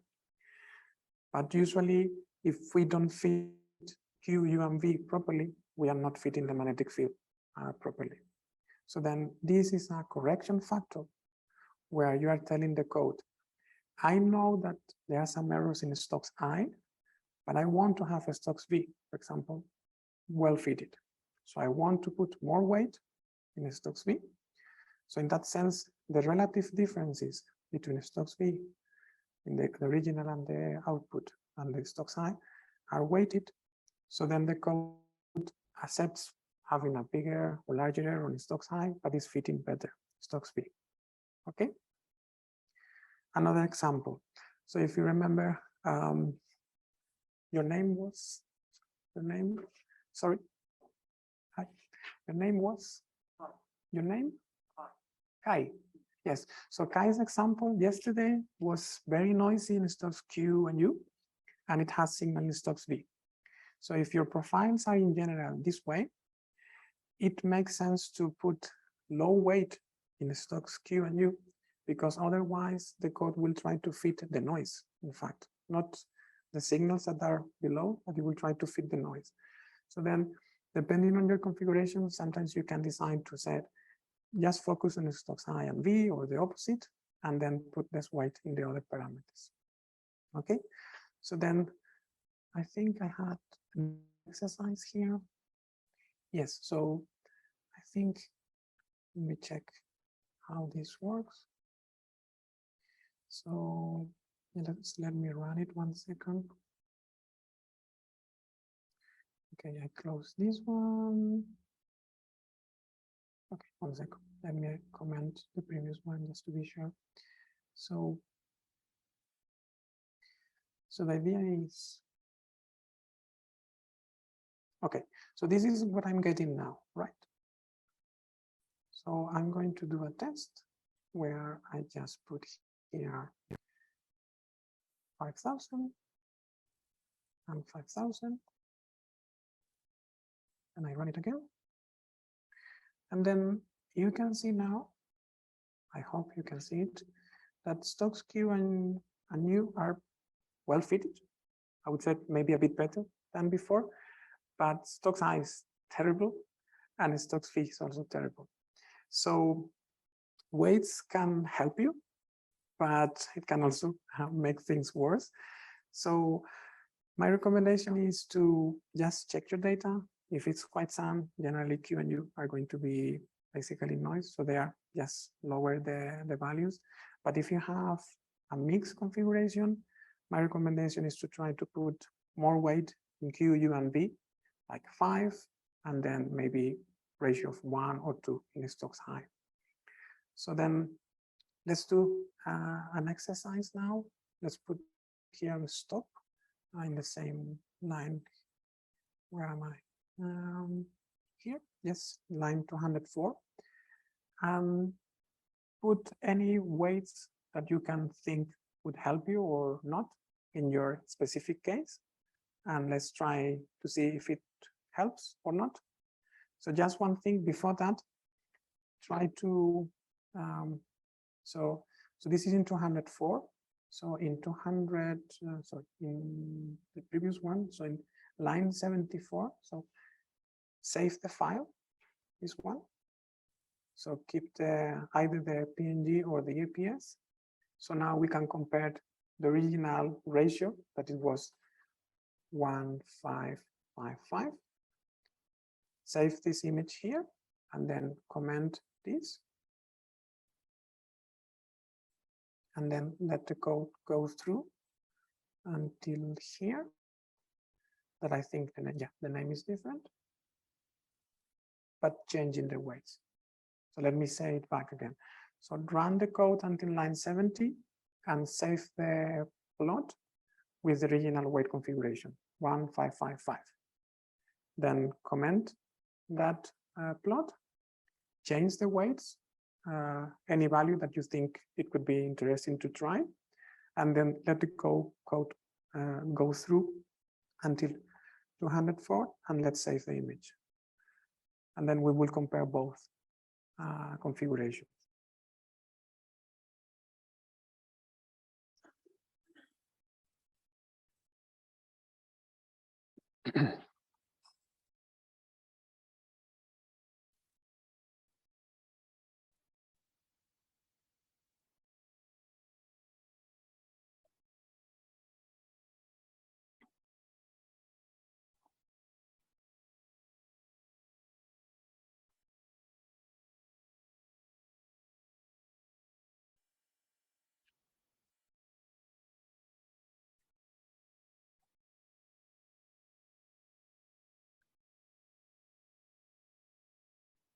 So if you have like inclined fields, you can maybe put a ratio of maybe Q and U at 5 or even 10, and then the other lower values.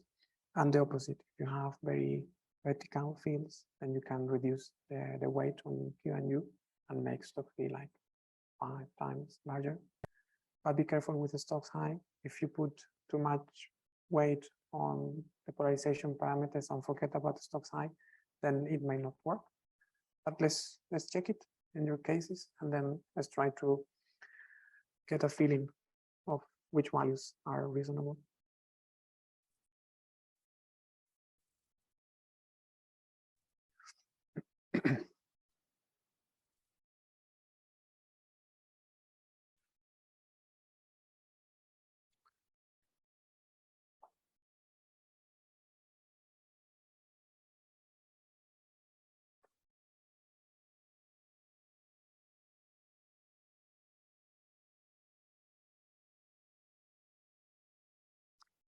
Okay. Does anyone finish already?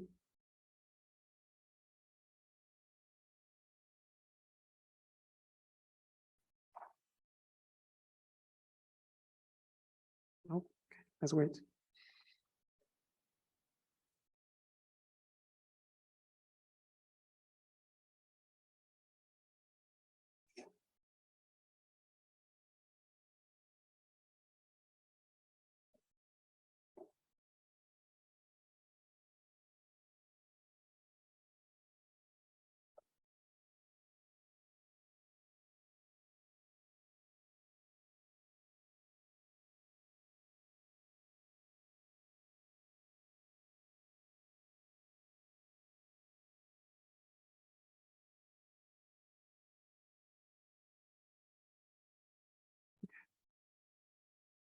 Anyone? Hints? Okay. How was the change? So 1555, and in the second configuration? Okay. Okay. Okay. Good. Thank you. Any other person? Yeah. Yeah, please. I will stop sharing.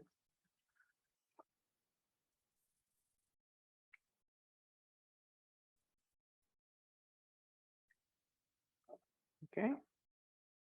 So I would say that in the right side, the fits are a bit better in terms of the at least central part of Q, and then the core, so the lobes of Stokes U, and the amplitude of Stokes V. It also looks a bit better, and Stokes I also look a bit better. So the first one is 1555, the left one, and then the right side. What did you change? 3333. So all of them the same weight? Okay, so you gave more weight to Stokes I. Okay, so in this case, it's really good because the errors that you were having in the Stokes I, as always, they are larger. So you are getting better fits in the Stokes I, but at the same time, in general, I would say also better fits in the Stokes Q, U, and V. So I would say you are improving the inversion, right? Good. So anyone that want to share screen? If not, it's fine. It's just let me mention something that I think is the key of this exercise, is that the truth is that there's no number that I can tell you, or some recipe that says these are the exact values that you need to use. So what I do is, when I have a map, I look for representative cases.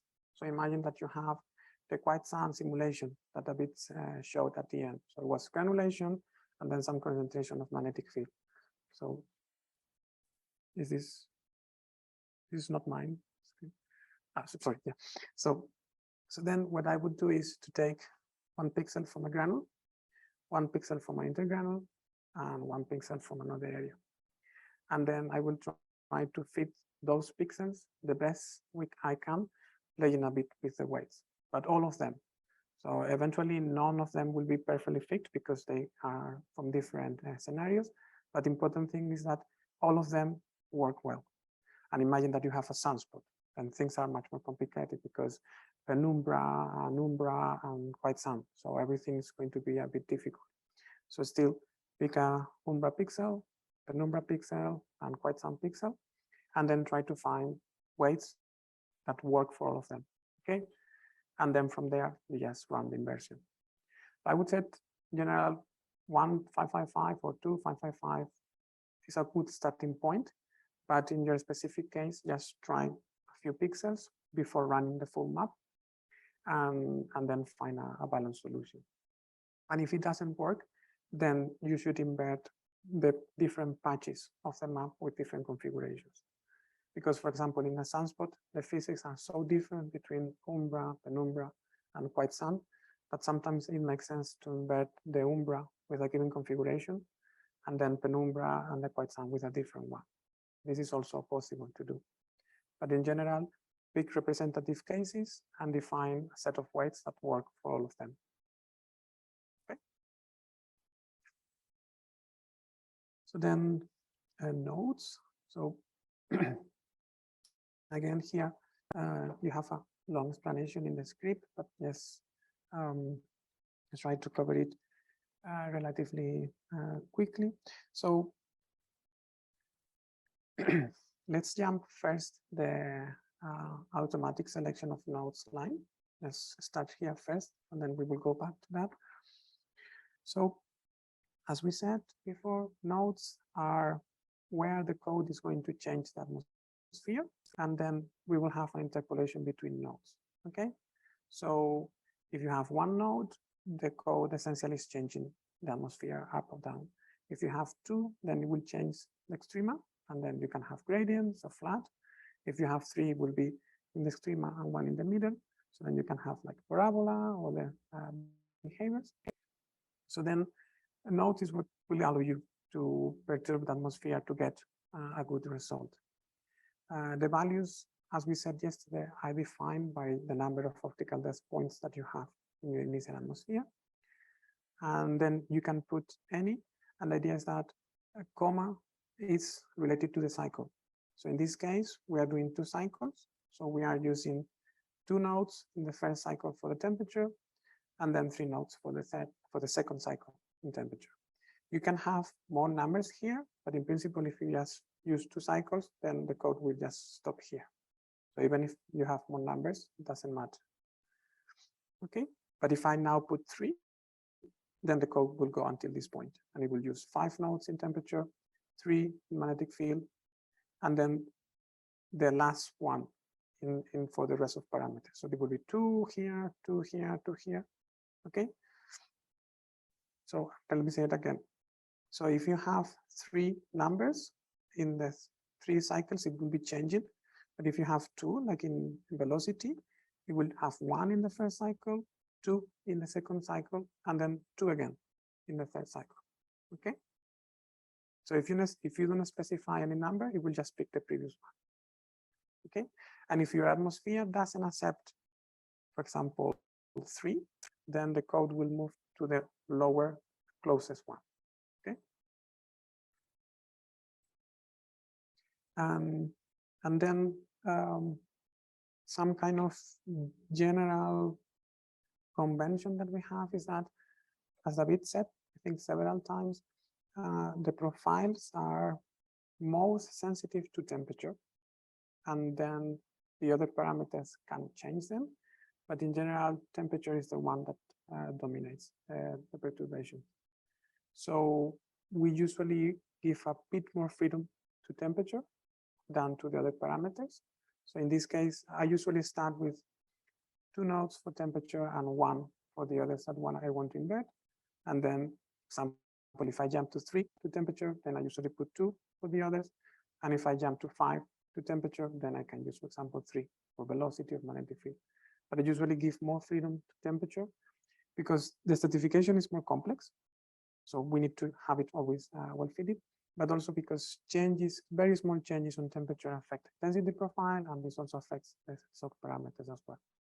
So it's the parameter that you will usually want to have best and better fit since the beginning. Okay.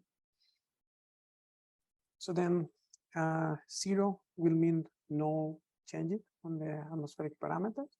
So just be careful. In this case, as I said, we defined microturbulence very small. So if we don't change it, then it's fine. But for example, if you have microturbulence that is large and you put 0 here, then the code will work with all the parameters to adapt and to get the best fit possible, but keeping the initial value that you're providing.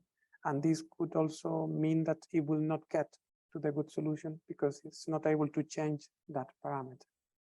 Okay, so be careful with those atmospheric parameters that you plan to not change.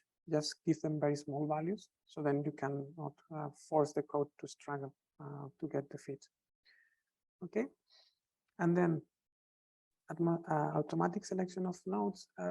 0 means that the code will use the nodes that you are providing, and 1 means that the code will evaluate if it uses the nodes you are providing or less nodes. So this is something that is automatically done internally, and based on response functions, the code can check if it makes sense to improve the number of nodes, or if doing that, it will not improve the solution and it will stick to the lower number of nodes. I think it's fine. Basilio, that is the one that created the code, he really likes it. But in my case, I don't usually use it because if you run a map, 100 times 100 pixels, and you're using that automatic selection of nodes, you don't know exactly which configuration was used for all the pixels. So if you want to do a rerun to check if some things can improve the results, you cannot really know exactly how was done. So then I usually just select carefully the nodes, small number as possible, but keep it fixed. So then I know exactly that if I repeat that configuration, so that inversion, it will be with exactly the same condition. Okay, but you can play with it. You have a map, you run it, and you see that the results with automatic selection of nodes are faster and equally good, then you can use it. Okay. And then we start this part that is same as before, but with index 2. And this is with two component inversion. So here is that you have two components and you want to embed the temperature in both cases, then you just put nodes in this parameter, in these lines. But in principle, we are just using one. Okay. Then this, we will not enter into much details, but the idea is that the code, it's always assuming line of sight. But if you are far from the center, you can tell the code that your line of sight correspond to a given heliocentric angle, and then you can provide it there, or you can provide it through a file that contains the X, Y coordinates, and then it will compute the heliocentric angle from that. This is something that we can do later on. Okay. Essentially, this part, I just recommend you to leave it like it is. And if later on you want to check it, we can just do it. But so far, just leave it like it is, and either through the YouTube tutorials or the manual, you can check what is the meaning of those lines. But just leave it like this for now.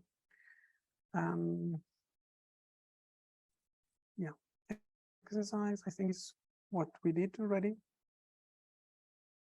Yes. So then before moving to the next tutorial, is there any question regarding this or something that you said, oh, I don't know what value should I put there? No? Okay, so we are going to go back to this because the next tutorial, that is 5, we're going to compare the atmospheres.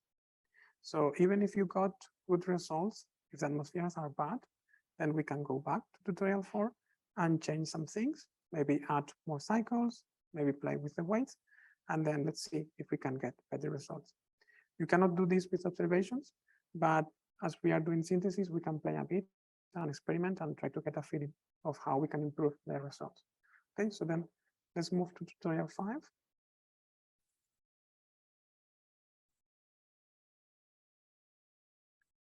Okay. And then here, what you need to have is,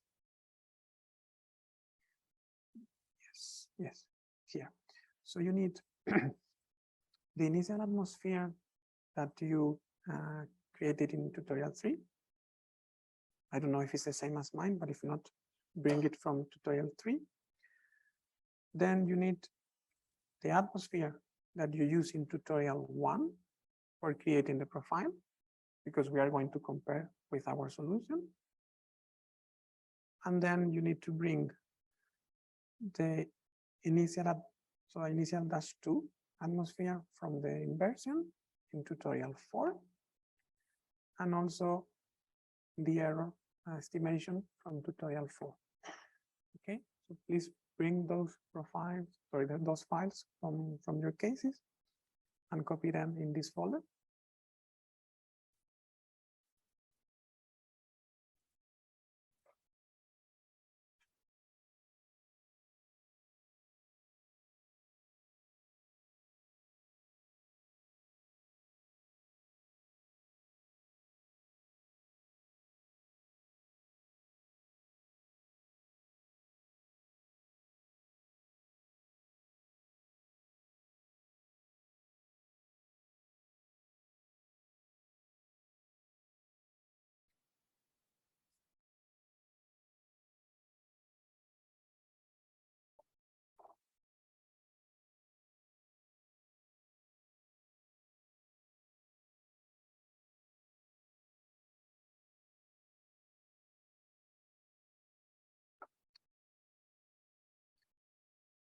Okay, so the first thing we are going to do is to read or load the atmosphere that we got from the inversion, and also the error file.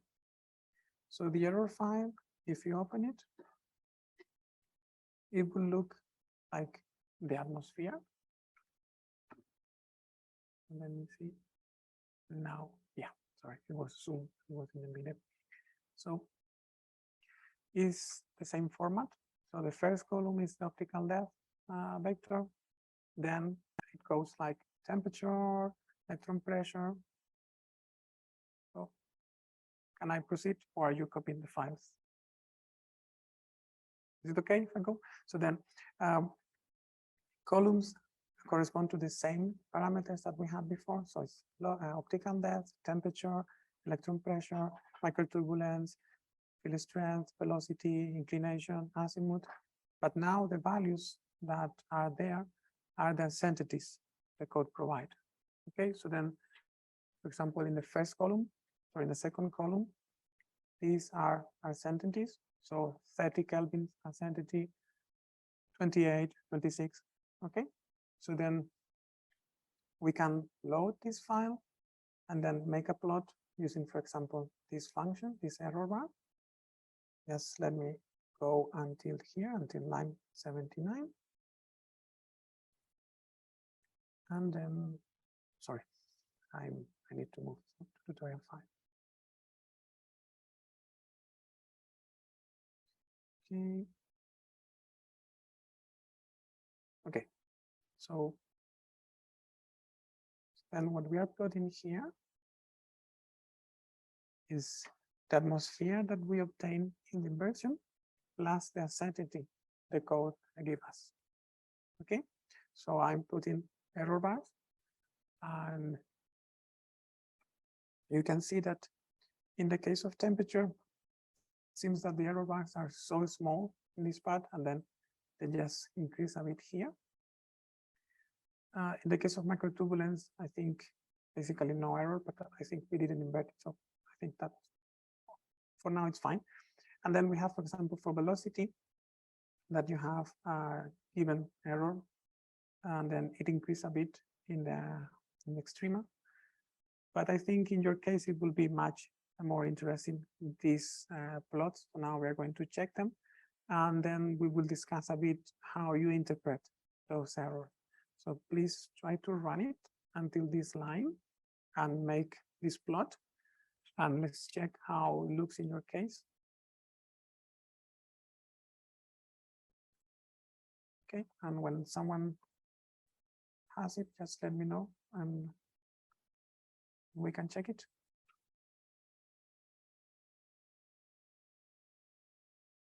Or if you have questions, I can repeat it again.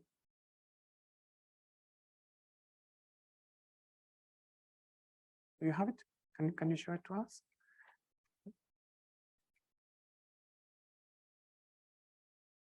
Okay, he's going first, and then you can. Yes. Okay. Good. Good. So it's similar to what we have in my case. So you have an atmosphere, and then you have an error. And in some cases, it looks not so big, for example, in inclination and azimuth, and then for velocity and field strength, it's a bit bigger. So we will discuss this later, but it looks good. Then your case, can you share it?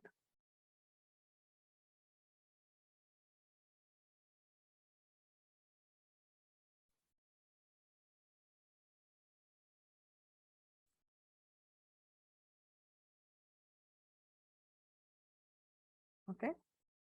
So in this case, it's my bad because I put the temperature to 4,000, but it's going down in upper layers. So can you just change the, so there's a Y limit in the temperature plot. Can you put it to 3,000? So, because I think the error is going to increase a bit in the upper layer. Just, yeah. It says there, Y lim 4, just put 3. Thank you.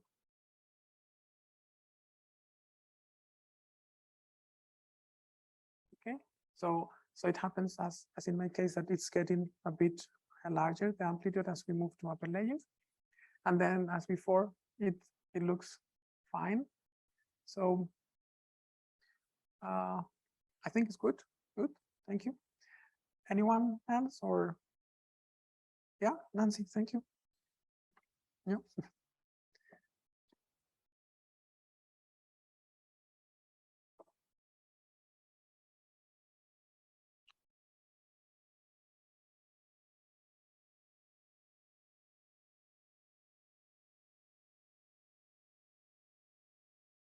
Okay.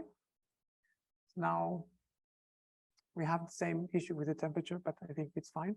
But now we are getting a bit larger errors in inclination. That's also interesting. And also velocity, it's a bit larger. So then I think you are seeing more or less the same results. Thank you. And then the idea is now or maybe later, we will increase a bit the freedom, the number of nodes in the inversion, and this change a bit. But the idea is those uncertainties are computed based on certain parameters times the inverse of the response function. Okay, so then what the code is computing is, if the response function is large, then we are sensitive to perturbations in a given optical depth. So then the uncertainty is small. If the response function is dropping, so the sensitivity is very low, then the inverse of that value will give us a large error bar. Okay, but in our case, as we are using just constant or linear, it's just computing one value for the full atmosphere. So for this reason, the errors are constant. But later on, when we add more cycles, you will see that in the extrema, the response functions, they drop because the lines are not sensitive to either the bottom of the atmosphere or to the top, and then their density increases. Okay, so this is sometimes called error. I usually call uncertainty, because what it's telling us is that the atmospheric value that you get in a region where your response function is very small is a value that it doesn't provide too much information, because it can be any value because the line is not sensitive to it. Okay, so in the bottom of the atmosphere, if the magnetic field is 100 or 500 Gauss, is the same. If the line is continuous, so if the stratification is continuous, it cannot be 5,000 because not cannot drop. But essentially, there are certain regions, like usually below log tau 0 and above log tau -3 or something like that, where the response function just drops. So then the atmospheric changes there will not induce any change in the spectral profile. So then the uncertainty is large. Okay. So then now let's move to the next step, that is to compare those results to the original atmosphere. And then here I'm loading several things. So I'm loading the atmosphere that we use for the creating the profile, that is almost all of original. Then I'm loading the initial atmosphere, because I want to show you that in general, we are starting far from the solution that we want to obtain. The code, usually if you leave the code to go step by step, it will move very far from the starting point until getting to the one we need. And then we will have the atmosphere that we get in the solution, and then the uncertainty. Okay, so if we uncomment this, let's put it here, then just comment this. So let's see. Okay, and then we get this plot. So let's check the colors. So input is black. So this is our target.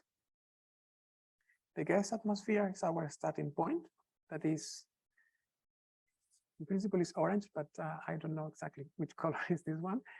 And then blue is the atmosphere that we got, plus the uncertainty.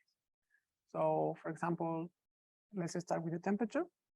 I would say that blue and black are very close, so it's a very good fit. And in fact, the original one, the orange, the starting point was far from the black one, but still the code in 2 cycles moved to that position with just 3 nodes. Okay. Then in the case of line of sight velocity, we are getting also good results, but the code is like putting some kind of linear gradient, although I used just constant certification, but the linear gradient, it's basically above log tau -3 and below log tau 0. So then there, the response functions are very small. So the code is not really able to tell the difference between having extremely constant or with a slightly gradient. So then it's just because we are not sensitive there. So the solution is good because we are fitting the profiles and we are very close to the starting point from in a region from 0 to -2.5, but it's not exactly matching it because we are not sensitive to those parts. Okay. And the same with the magnetic field.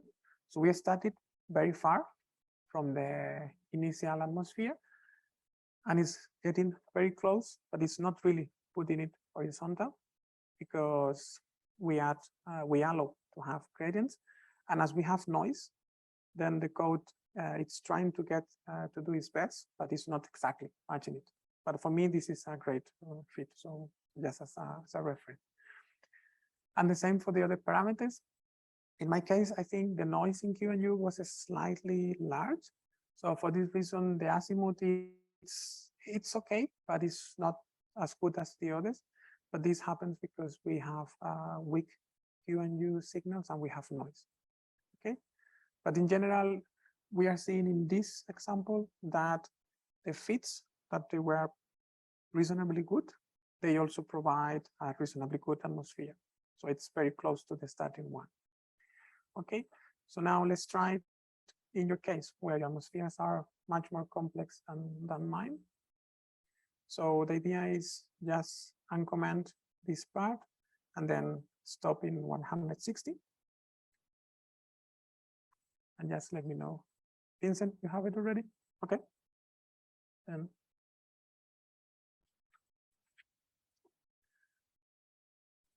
Okay. So I would say it's very good.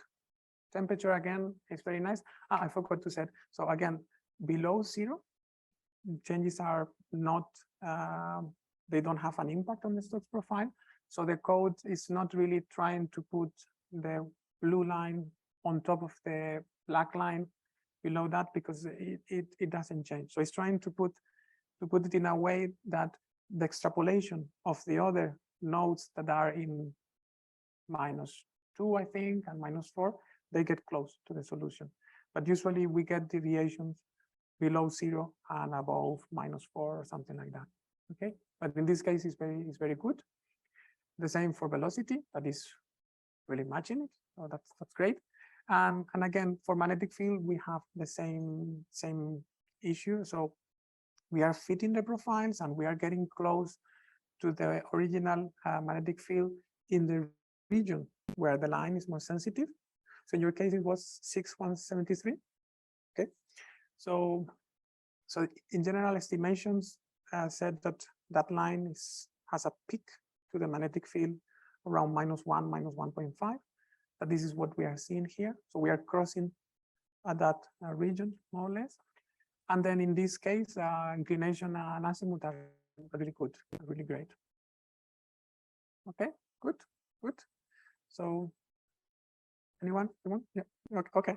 Good. So then let's start with Nancy, then after you, and then I saw. Okay, yeah, good. You have an issue? Okay, good. Okay. So then, so Nancy, can you just make the plot again, but change Y lim to 3000 in temperature? So the limit, because I want to show that it's getting is deviated, and this was not happening for us, but I assume that this will happen for people.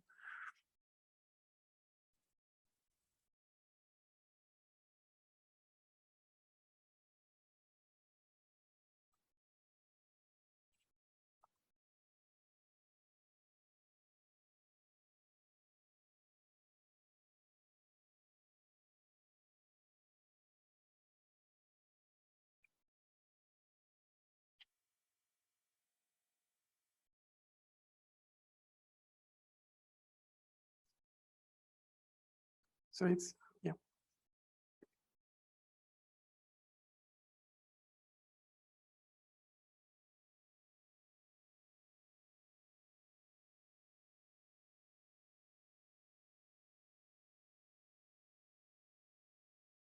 Did it work, Nancy? Okay, good.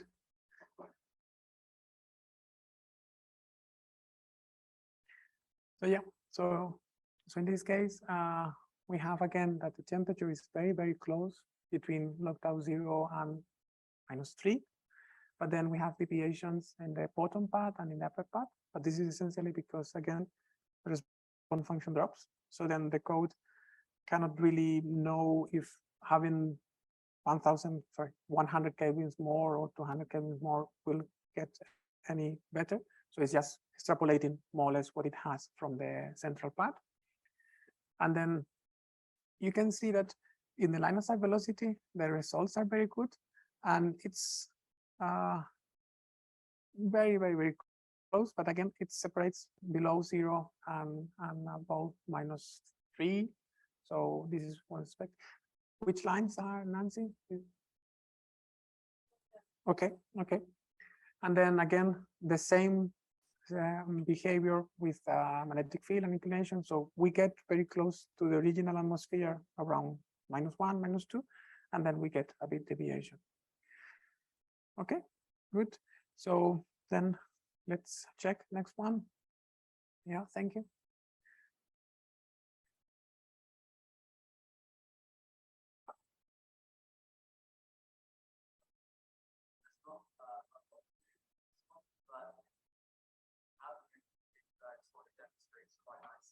Yeah. Yes, yes. So in this case, the other results are really good. And I think what you are seeing there is the ambiguity that a bit was mentioned. So in fact, if you subtract 180 to that value, probably you will get on top of the other. And this is what David said. So we have some methods to estimate that, but it's challenging. So usually you need to assume some continuity and based on the structures. But in a blind case like this one, the code may struggle to get the right one. So yeah, but thank you. This is very important. So is everyone understanding what's happening? Okay, so for reproducing Q and U, in general, having that azimuth or the azimuth plus 180 will produce the same signal. So there's no initial condition that we can use for telling the code that is this one instead of that one plus pi. Okay, so then 2 cases first and then after you. Thank you.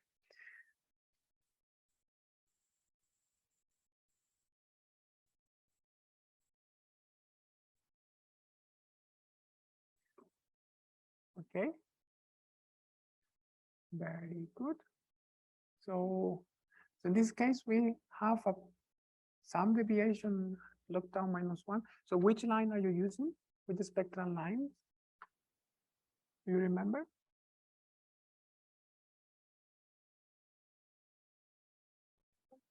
Okay, so it's 601 and 602. Yeah. Yes. So in the wave grid, you have 4,5.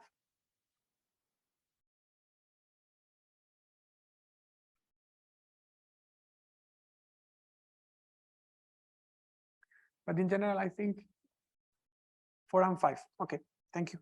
So then I would say that is also good. I think so. In this case, blue is on top of black, right? Because I don't see black, so it's really good. Okay. Yeah.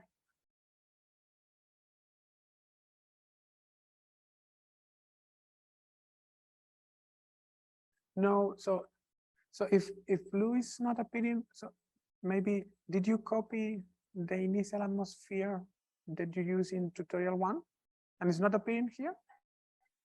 Okay. Yeah. Okay. So then let's check it. Okay. Okay. So then it's very good. Thank you. Okay, so then last case in the last part. Yeah, thank you.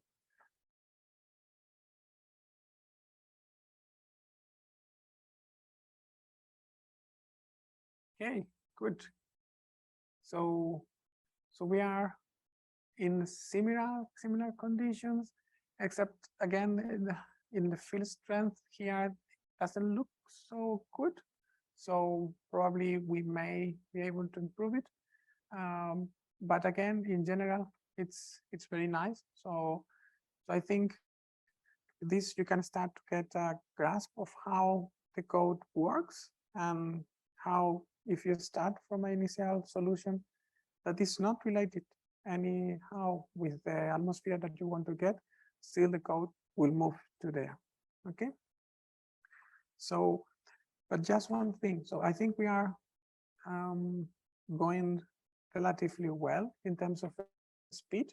So then after tutorial 6, that is the one we are going to start soon, we will go back to tutorial 1B, and there we will have atmospheres that are from sunspot simulation from Matthias 2012, or Rempel 2012. And then there the atmosphere is really complex.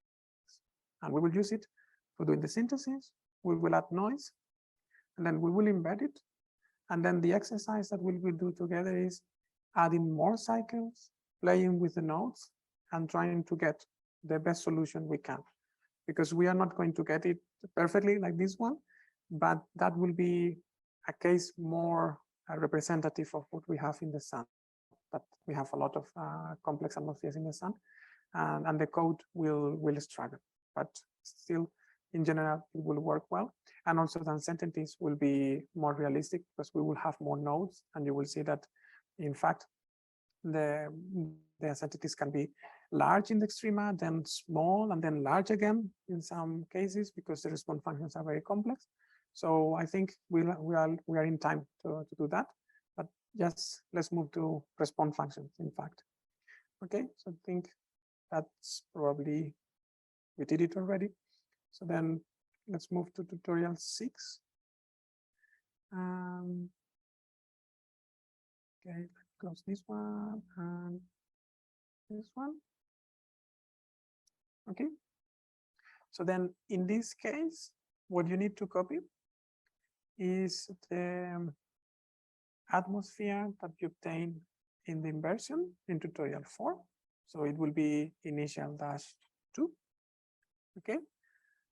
Because we are going to compute the response functions to changes in the atmosphere that you got in the solution. Okay. And then just also bring the profile.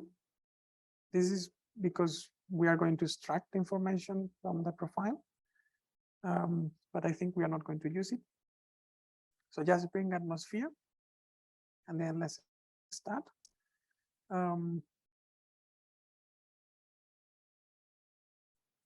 Okay.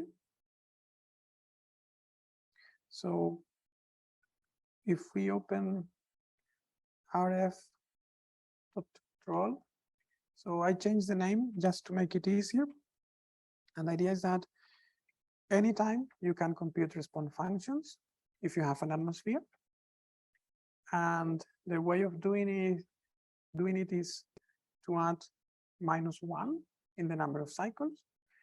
-1 will compute the response function with the same dimension of the atmosphere. So if you have 80 points and the step is 0.1 in log tau, it will compute the complete response function to that atmosphere.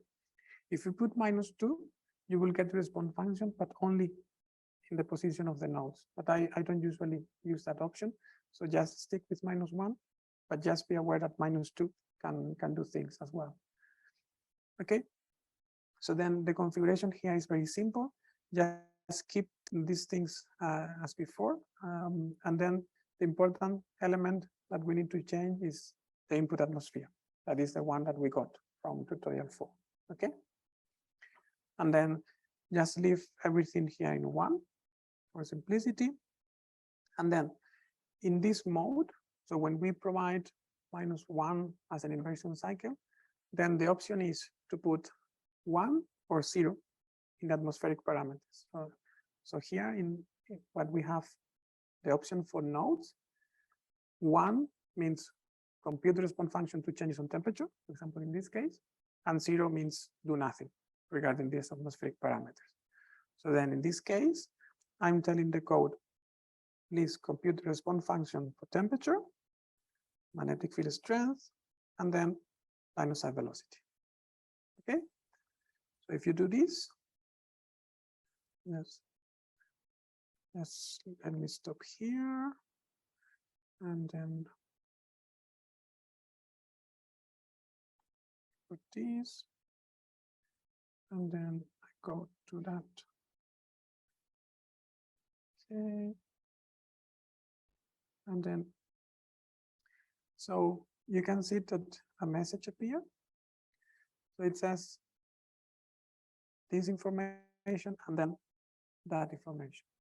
So then the code is telling me that it computed 3 response functions. And now I will tell you which naming convention it uses. But essentially, I ask for temperature, line of sight velocity, and field strength. And then it's giving me 3 files. Okay. So the convention is the following one. So here you have all the options. So RT is temperature, and then VZ is the line of sight velocity, and then RH is not Hans code, it's just the response function to magnetic field. But Basilio probably at that time H was used for defining the field instead of V. And then the others is inclination, azimuth, and macroturbulence. Okay. So just as a comment, as I said at the beginning, the code internally works with the combination of temperature and electron pressure, and then velocities and the magnetic field vector. But the 3 last columns, so geometrical height, gas pressure, and gas density, is something that is finally done outside the main core. So we don't have response functions to changes on those parameters because we don't change them in the inversion cycle. So they are always computed from temperature and electron pressure through hydrostatic equilibrium. Okay. So let's open it just by hand. So if we open, for example, this one, so it's an ASCII file. There's some information in the header. 53 is the number of optical depth points, and then 804 is the number of wavelength points. But then the structure of the file is really messy. So there's a Python routine for reading it, but just as a reference, it's on another ASCII file, and there you have the response functions. Okay, so we are going to read it now. Just let me remove this part and also this one, because I'm going to compute it anymore. And then the way of reading it is just using this function that is also included in the read-write.py script. Yeah. Sorry? Yes, yes, sorry. You need to have your own wave grid. Yes, yes, yes. Lines should be the same, but the grid, yes, yes, sorry. Yes, let me go back and put it here. And also 3 input files from tutorial 1. And then wave.grid. Yeah, thank you. So then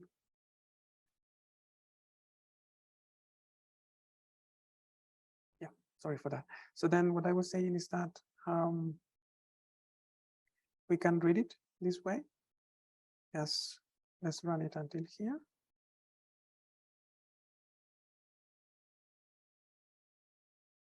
So it's saying that the Stokes I response function that we're reading is 53 optical depth points and then 200 wavelength points.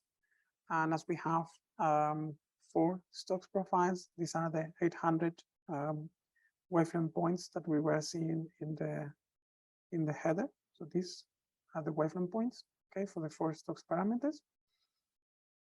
And then we can just move ahead, and then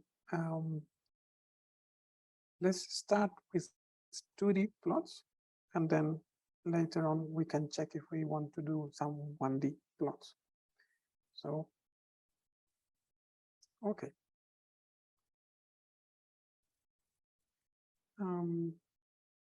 Just as a reference, I try to use the colors for response functions as simple as possible. So either black to white if they are defined positive, or just red, blue, and white for 0 if they have change of sign. Because for me, it's relatively easy to understand the meaning of the colors. So in this case, the meaning of white is no sensitivity. And the meaning of 1 is high sensitivity. Okay, so let's start from there.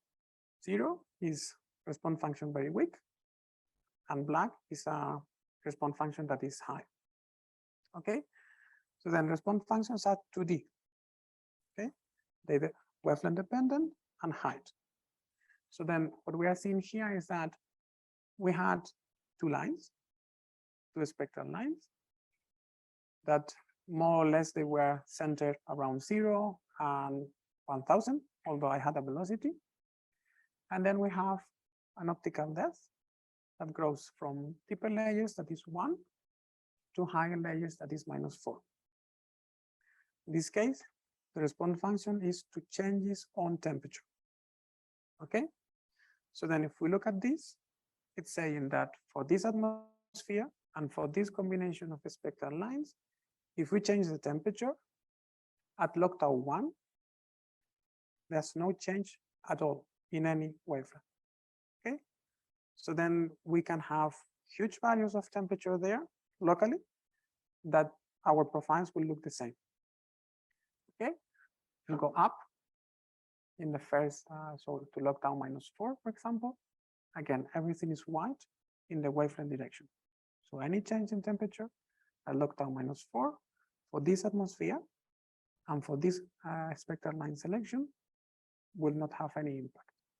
Okay, and then we go to log tau 0, that is the continuum, and we have that where we don't have lines outside the lines where we have the continuum. If we change the temperature, we see a change, and this change happens around log tau 0. So in other words, if we change the temperature in the continuum, or let's say it another way. So the continuum is only sensitive to temperature changes that happens around log tau 0. Okay, so if you change the temperature at log tau -2, the continuum will not see it. Okay, and then as we move to the line, then we see that this changes. So the lines, for example, let's go to the core, that is a part that forms highest. So if you change the temperature at log tau -2.5, -3, you will see a change, but that change will only be detected by the line core of wavelength. Okay, so no changes in the continuum. Am I confusing you, or you are seeing? Okay, so then response functions, I think they are very good for understanding more or less how lines form. So what we are seeing here is essentially that if we have a spectral line, the wings of the lines, they are sensitive to temperature changes in the bottom part of the atmosphere and the continuum as well. And then the line core is sensitive to higher layers. How high? It will depend on the spectral line. Okay, so in this case, we have 2 spectral lines, and you can see that one reaches higher in the atmosphere than the other. So this is something that I want to emphasize now, and is if you have one spectral line, you cover certain heights, but if you do the inversion with several spectral lines together, you are getting not only different heights, but you are improving your accuracy during the inversion. So the more lines you have in general, the better you can constrain the atmospheric parameter. For example, in this case, if we have only a line in the right side, we are not reaching as high as the other, okay? And if we combine both lines, then the code needs to fit two lines together, and they have a different response to the temperature, not only in terms of height, but also in terms of intensity, okay? And the amplitude of response function. So far, so good? Yeah, okay. So, and very important, because now we are going to check your response functions are uniquely defined for a specific case, but as soon as you change your atmosphere, they change, okay? So if you want to know how your spectral line configuration behaves for a certain scenario, like imagine white sun observations, then try to compute the response functions for a granule, an edge of a granule, intergranular lane, and several cases, because they will be different, but they will cover most of the cases in your observation. The same for a sunspot.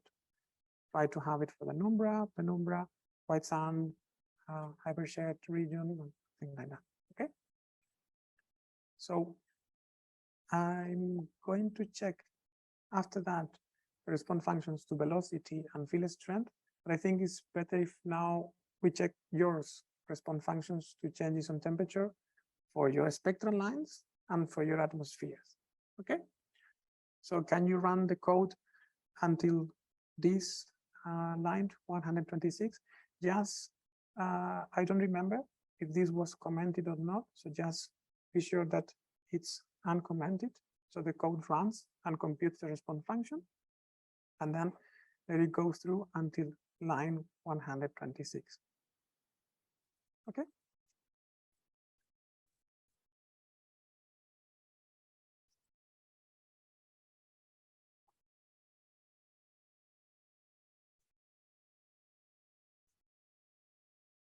Vincent, you ready? Okay.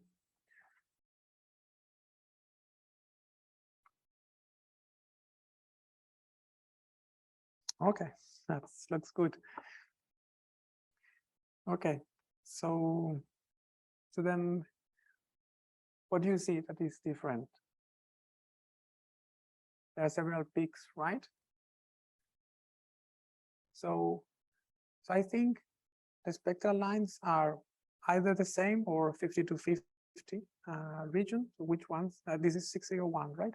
So the lines are the same, but as we have multiple peaks, it means that the field strength is much larger, right? So then the result is more or less the same. So the core of the lines are sensitive to higher layers than in the lower part, but as it is split, it's just showing it also the behavior. But essentially what it's saying that is the same. So the core is sensitive to upper layers and the wings are sensitive to lower layers. But it's following your atmosphere instead of mine. Okay. Thank you. Oh, okay. Yeah. So yeah. So let's check a few more cases and then we will make a break. Okay. So who else wants to? So okay. Yeah.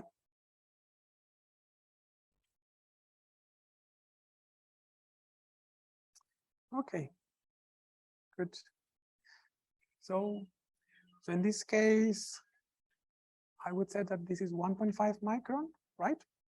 So what we are seeing here is first, one of the interesting things of 1.5 micron is the wings and the continuum, they are sensitive to a bit lower layers than log tau 0. So this line forms a bit deeper than the other lines, and it doesn't reach as high as the other lines. So the peak goes to like -1 or -1.5.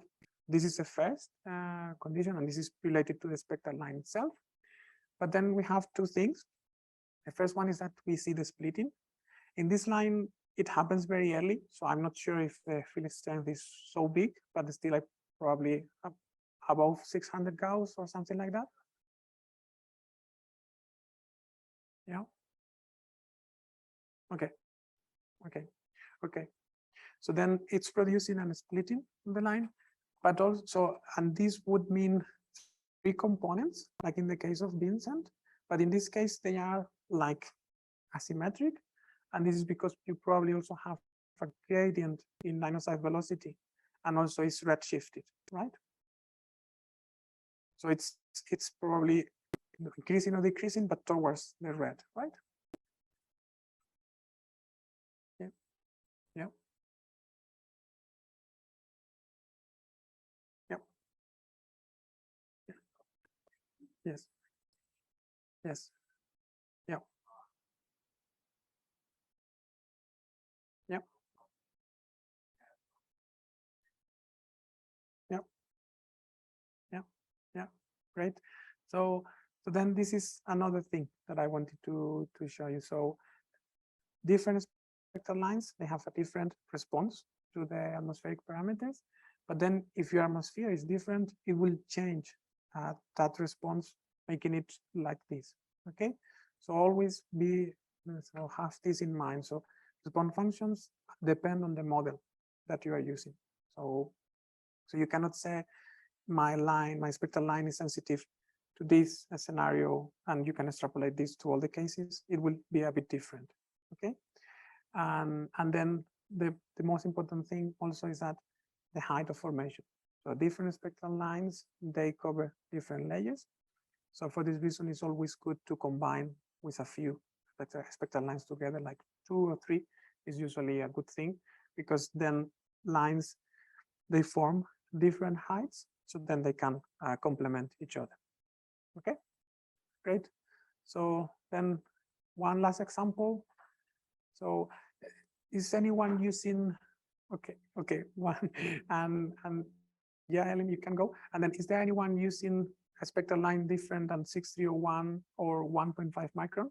So is anyone using 50-50 or, yeah, 50-50? Okay, so then Ellen is first, and then can go, and then we can make the break. Oh, that's red. Okay. So again, I think this is similar to Vincent's case. So we have a strong field strength that is making the lines completely split. And in this case, we have a velocity towards the blue.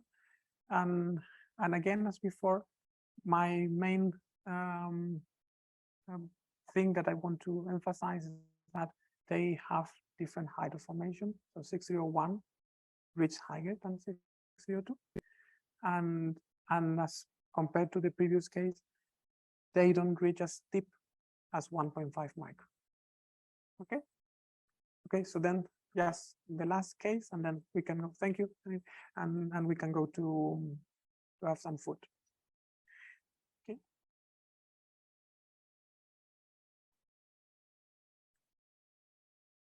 Okay. So this is 601. This is 50-50. Okay. Are you sure? 50-50? Because between 50 to 50.2 and 0.6, there's 400 milliamps on difference. And yeah, so we can check it now.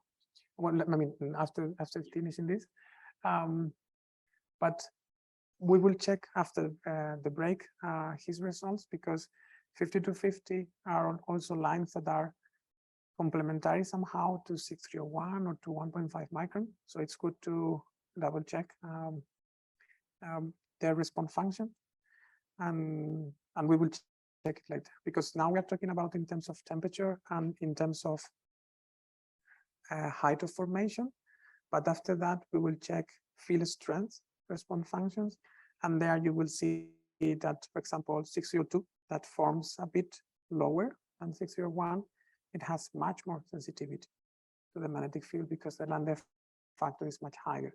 So then this combination is very nice in the sense that they form differently. They have different sensitivity to temperature, but also different sensitivity to field strength. So then combining them, and forcing SER to have a solution that is compatible with both spectral lines is making us to get a better accuracy for the results. Okay. So any questions before going to break? No? Okay. So Rebecca, which time we go back? Okay. So yeah, 1 to 5. 1:25. Okay. Thank you. So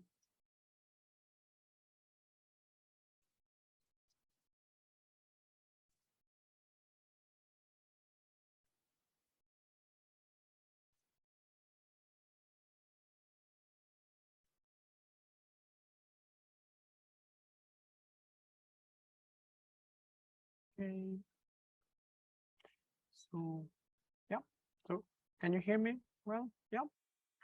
Okay. So we were studying. Okay, studying response functions. So sorry, I forgot. So that was the Stokes I response function to temperature. Okay, we have also Stokes Q, U, and V response function to temperature. We were just checking Stokes I. Now let's move to the next one.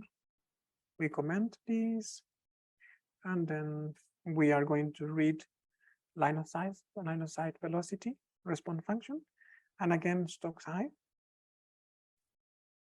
So sorry. So my advice is that if you can, just put a note where you can see it after that, and try to compute, not compute because we have already computed, to make a plot where you compare, for example, Stokes Q, U, and V response functions to changes to temperature. Because what I'm doing is that I already know that the parameter that is most affected to changes in temperature is Stokes I. So then when you change temperature, the response function that weights more in the code is the Stokes I. So now we are going to do the same for velocity. So usually the parameter that is really most affected by changes in the line of sight velocity will be Stokes I. So then if you compare the response functions between the 4 Stokes parameters, the Stokes I is usually much larger. Okay. Let me bring it here and then I will. Okay. So let me say this again because David said something yesterday and I want to build on what he said. So if you remember, he said we can compute the Stokes response function to temperature and magnetic field, but we cannot compare them directly. We need to wait with the perturbation itself to make it non-dimensional and then with the relative change. But you can really compare the Stokes, the 4 Stokes response functions for changes in the same parameter. So I mean, when you compute the response functions to changes in temperature, you have the 4 Stokes profiles, and you can compare them between them. So if you later on just plot with the same scale Stokes I, Q, U, and V response functions to changes in temperature, you will see that the Stokes I is much larger. Okay, and the same will happen with velocity in normal scenarios. Then we will see that for magnetic field it's not like that. So for magnetic field, usually for the field strength, usually Stokes V is the dominant parameter. Okay, so but let's check, take a look at this. As I said before, I try to make the color code really simple. So positively defined quantities, just black and white, and quantities that can be negative or positive, I just choose red and blue. And then 0 in this context means, sorry, white in this context means the same as before. So no sensitivity or very, very, very low sensitivity. Okay, so can you look at it and check if you are already seeing some differences with respect to the case of Stokes I response functions to changes in temperature? So just to give you a hint, how about the continuum? So before the continuum, we have strong black, continuum wavelength. We have a strong black. It was lower layers, but still we always have some signal. But how about now? What we have in the continuum where there's no spectral line? We have zero, right? So then it means that in general, if you don't have spectral lines, you cannot say too much about velocities, okay? And then we have an interesting pattern where one side of the line has one color and the other has the opposite color.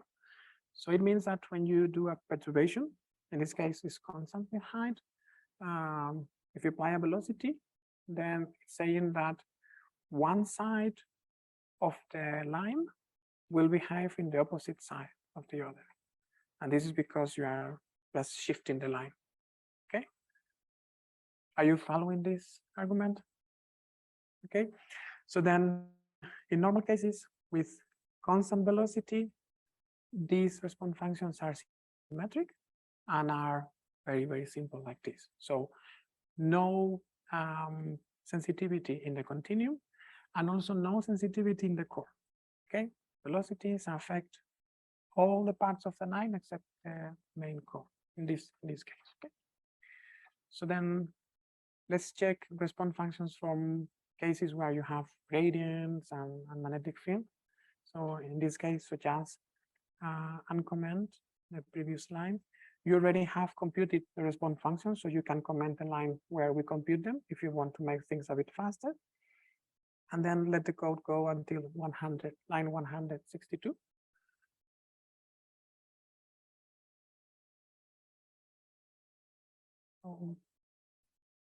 And then I will stop sharing.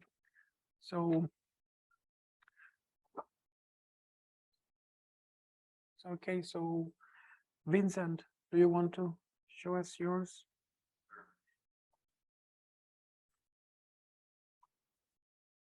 So it looks interesting. and this is, again, it's the fact that as the magnetic field is so strong that it has split the line, then how those slopes change when we apply a velocity, it's a bit complex. But you can see that it looks like the wings are following the response function I had, but then the central part is reverse. So it's doing it in the opposite direction. But essentially, it will get even more complex than that. But the important thing is that the code is computing it like this, and then it's using this response function to change it atmosphere. Okay. Okay. So how about 1.5 micron line with a strong field and gradients?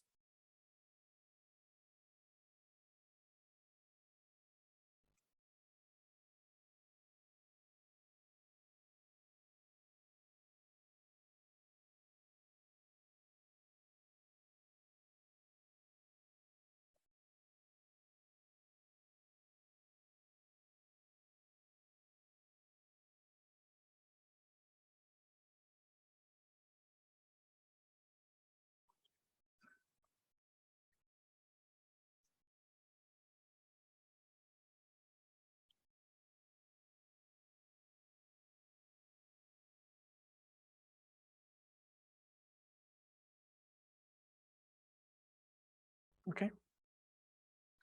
So it looks like we have three lines, but again, it's just the result of the splitting.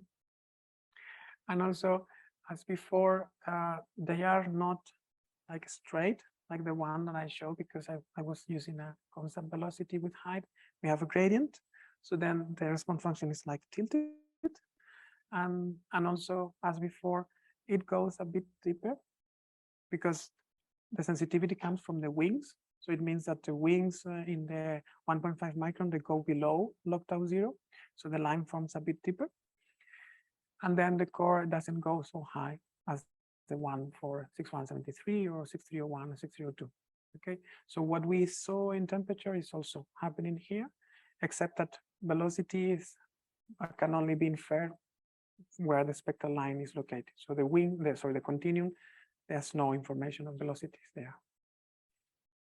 Okay. So Does anyone want to share another example, or do you want to move to the response function? Okay, Nancy. Yeah. Yes, and then we will move to.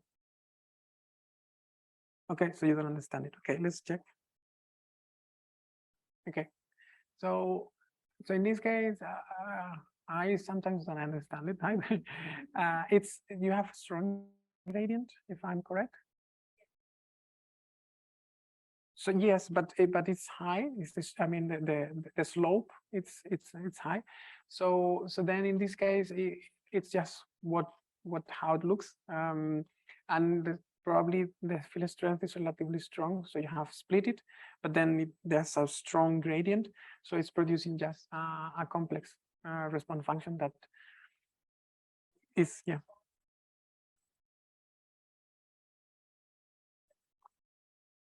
No, but is this correct? Okay. So yeah, so just let's do a check. You don't need to share your screen. So if you did the inversion using the initial atmosphere from tutorial 3, it should go until lockdown minus 4.2. So, but in this case, it's going until lockdown minus 7. So either the label is wrong, or either the atmosphere that you copied in tutorial 6 is not the one. So double check that. So you can go to tutorial 4 and check that initial -2.mod should go from lockdown 1 to minus 4.2. And if this is correct, then copy that one in tutorial 6 and then rerun just to check. Okay. So, and let me share again. So I will comment this part and then we move ahead. So now we are going to read the field strength response function. But sorry, I forgot to say that at the beginning. Response functions, they have dimensions. As David says, they are usually 1 over the unit. So in terms of temperature is 1 over Kelvin, or in terms of field strength is 1 over Gauss.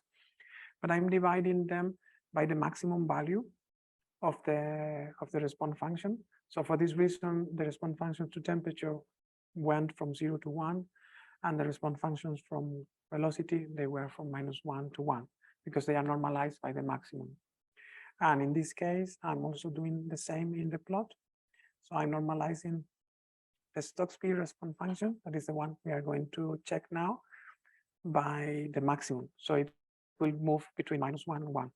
And then there's no dimension. Okay, so it's arbitrary units, or just simply normalized to the maximum. Okay, and then there's a stop here. We don't need to save it. And I will run it again. Okay, and then yes. So, okay. So then this is similar to before. The first thing is, again, we don't have sensitivity to the Zeeman effect outside where we have spectral lines. So the continuum has 0 sensitivity. And then we don't have sensitivity just in the core of the line. So sensitivity comes from Stokes V lobes that are 0 always in the crossing of the line. So for this reason, it's white in the center. And then we have that in this case, where the magnetic field is constant, so Stokes V lobes are completely symmetric, they are with opposite sign. Okay, so just let's think about this, and let me try to explain you what is happening here. And the field is weak also. So then imagine that this is our Stokes P profile. So if I increase the field strength, then this will happen. So the amplitude will do this. So the positive one gets more positive, and the negative one gets more negative. So then we have a inverse sign. So every time we increase the field, it goes like this, or if we increase it, we decrease it, it goes like this. So then for this reason, also the sign is reversed from one side to the other. Okay, this is in the simple case where the field is weak and is constant. We will see later that the response functions from others are much more complex. But this is essentially what is happening here. Okay, and then you can see mainly in the plot that sometimes there's some pale color going up, really up to the atmosphere. But I think we are entering in numerical errors there. So usually you have a response function is much larger in between log tau 0.5, minus 0.5, and then something like -2. And this is the region where they form. Beyond that, usually you don't have sensitivity to the field strength. Okay. And here again, you can see that 6301, this is one example, but the one that I wanted to focus on. So 6301, it starts a bit higher and also reach a bit higher. But if you check the colors for the right-hand side line, they are stronger than the other line. So in this case, you can do a one-to-one comparison. And what it's saying is that for the same perturbation, the changes in the spectral line that is in the right side, 6302, are going to be larger than in 6301. Or in other words, that line is more sensitive to the magnetic field than the other one. Okay, you can do the same comparison for temperature, and you will see that 6301 is more sensitive to changes in temperature than 6302. So having both lines is good because they have advantages and disadvantages with respect to each other. But if you include them both in the inversion, you're having both advantages combined. Okay, so let's check a complex configuration.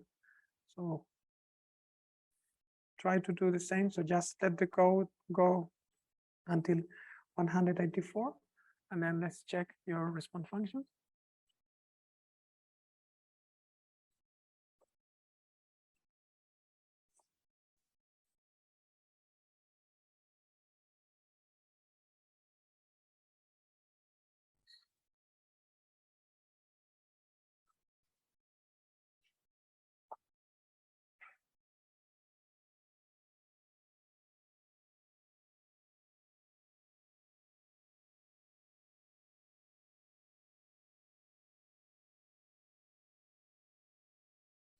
So Vincent, yes, and then I will ask to another person. Just, I'm sorry.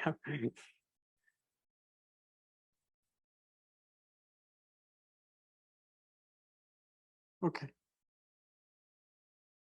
So now it's even more interesting than before. So in the sense of similar features as before, so we have one line.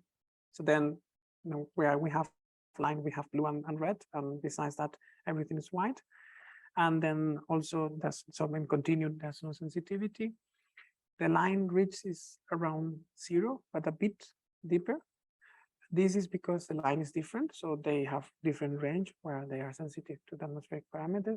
But it can also mean that the atmosphere is different, field strength is larger, so maybe there's some shift of height of sensitivity. And then this complex pattern is very difficult to follow.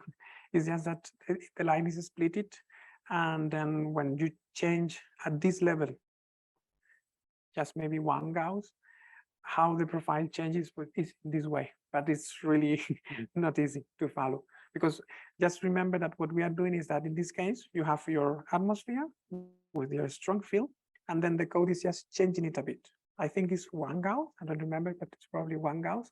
So it's a very small perturbation on a very strong magnetic field. And this is what you get. But still, the code will use it properly. Okay? Thank you. So then maybe from this side, is there anyone that wants to share there? Okay.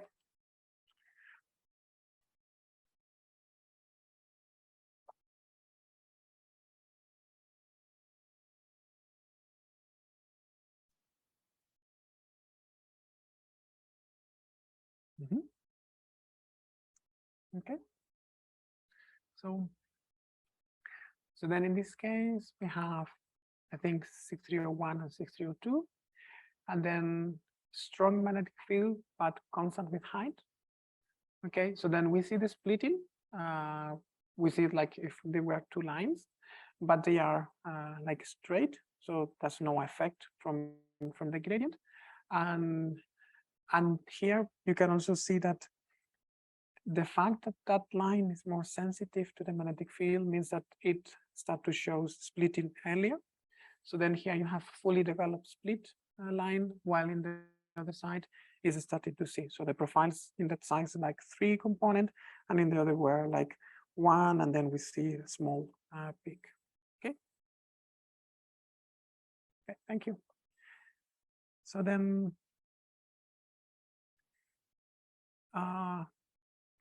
do you want to show 1.5 micron? Yeah.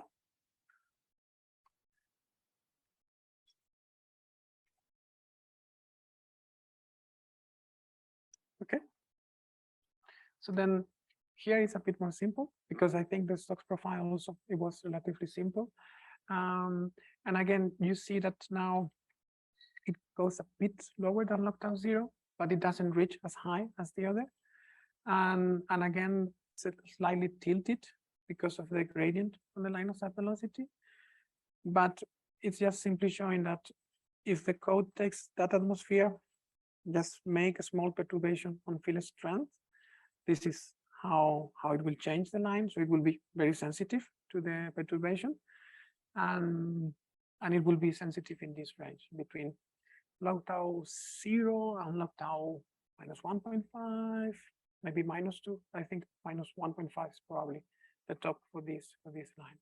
Okay. So another note that if you have time later on, you can check is that you can repeat this computation with the atmosphere that you have, but add in, for example, 6301, 6302, and then a second line, 1.5 micron, for example, and then compare the response functions, because they are also comparable. So with the same atmosphere, you can compare different spectral lines, and there you get information. So you will get that some line will have a higher amplitude, and then you can assume that for that context, that line is more sensitive to the magnetic field or to changes in the magnetic field. Okay. Okay. So then let me go back. And I think that's all. So let's try to do an exercise. Can you try to compute the response function to changes in the magnetic field inclination and azimuth? Let's try to start from there. So does anyone know what we need to do for that in this program? Let's go to line, yeah, let's stop, put a stop in line 58. So if we want to have the response functions to changes on magnetic field inclination and azimuth, what do we need to change? Yes, okay, so we go to the control file. And then what we need to change here? Yes, yes. So then we need to put 1 here in gamma, and then 1 in pi, okay? And then we can put 0 in the others if you want, because we already have computed them. So then just put in 1 in gamma, 5, and then let's run the code again.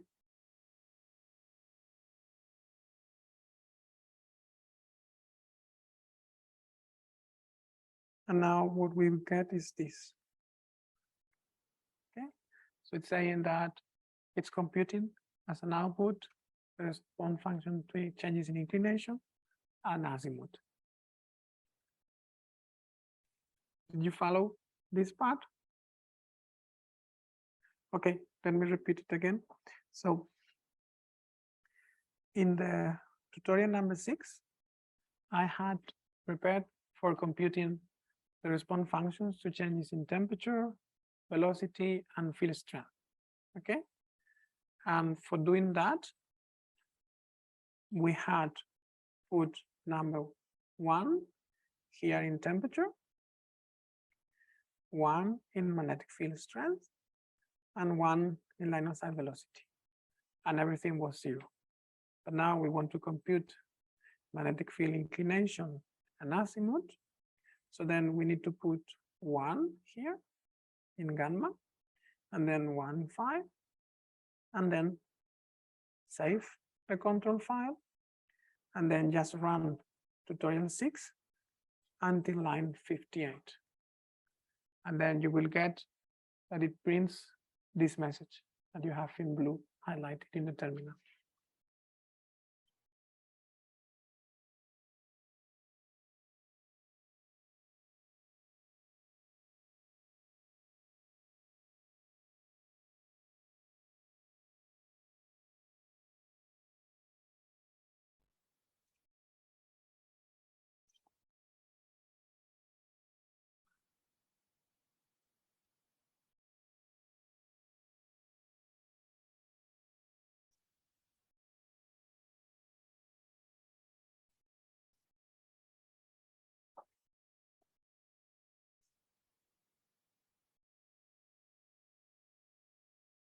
Okay, so can you try to repeat what I did? So just let me just comment these 2 lines here, and then go until the end, and then copy this file. Maybe we can do it together.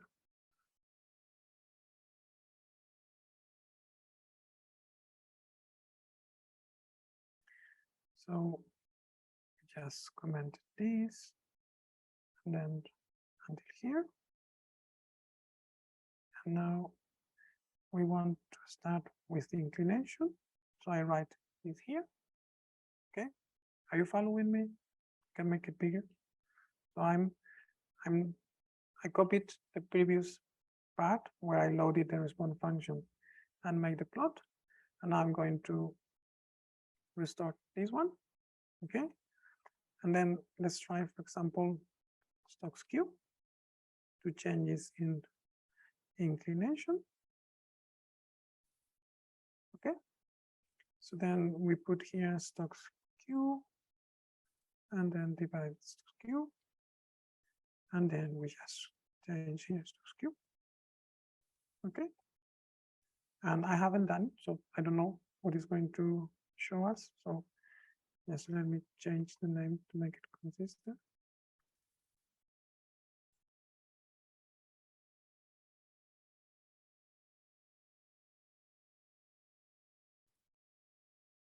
Okay.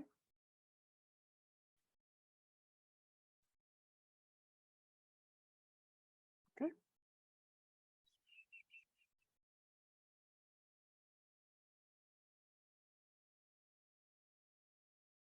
Yes, let me check.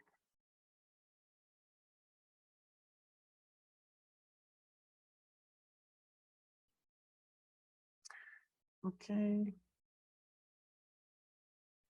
And this is what I got. So I didn't do it for this exercise, so it's just trying it now. And in this case, oh, you cannot see it. Yes, I'm going to make the scale from 0.5 to 0.5. Okay. So do you see the shadow, the red shadow in the core here? So it's telling us if this is correct. I probably need to check it later. But the response function is different than the Stokes speed. First, there's no change of sign between lobes. And this is because remember that, for example, Stokes Q, it usually looks like maybe one lobe, then negative, and then another lobe, or sometimes the opposite. So in this case, we have blue, blue, and then we have red in the middle, very pale, but red. So in this configuration, what it's saying us is that if we increase if we change the inclination, sorry, we will change the Stokes-Q parameters in the same way in the lobes and in the opposite way in the core. This is because it has a shape like this. Okay. And maybe we can try to do the same for Stokes U here. And then let's try it again. Okay.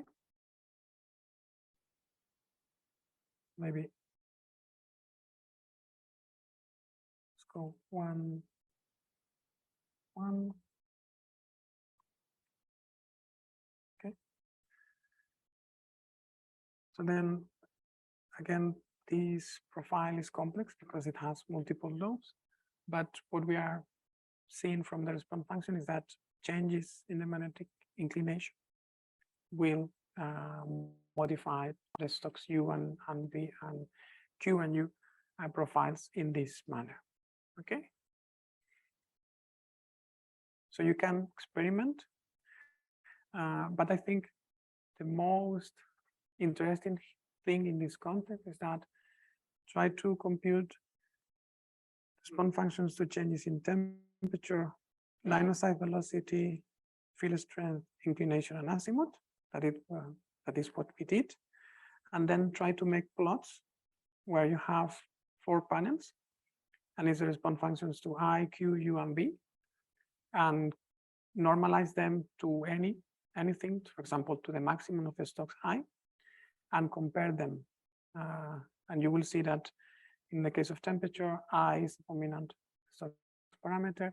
In the case of field strength, usually V, but in the case of inclination and azimuth, it can be usually Q or U or both. So what I'm trying to get at is that if you want to get information of the thermal and magnetic part of your atmosphere, you need the 4 Stokes profiles. You need intensity for everything, but mainly temperature and velocity. You need Stokes V for the magnetic field, mainly the line of sight component. And if you want to have information of the component that is horizontal to the surface, so perpendicular to our line of sight, you need the Stokes Q and U. Otherwise, you will not be able to really define the 3 components of the magnetic field. Okay? So just keep it as a note and try to do it when you have time. And then,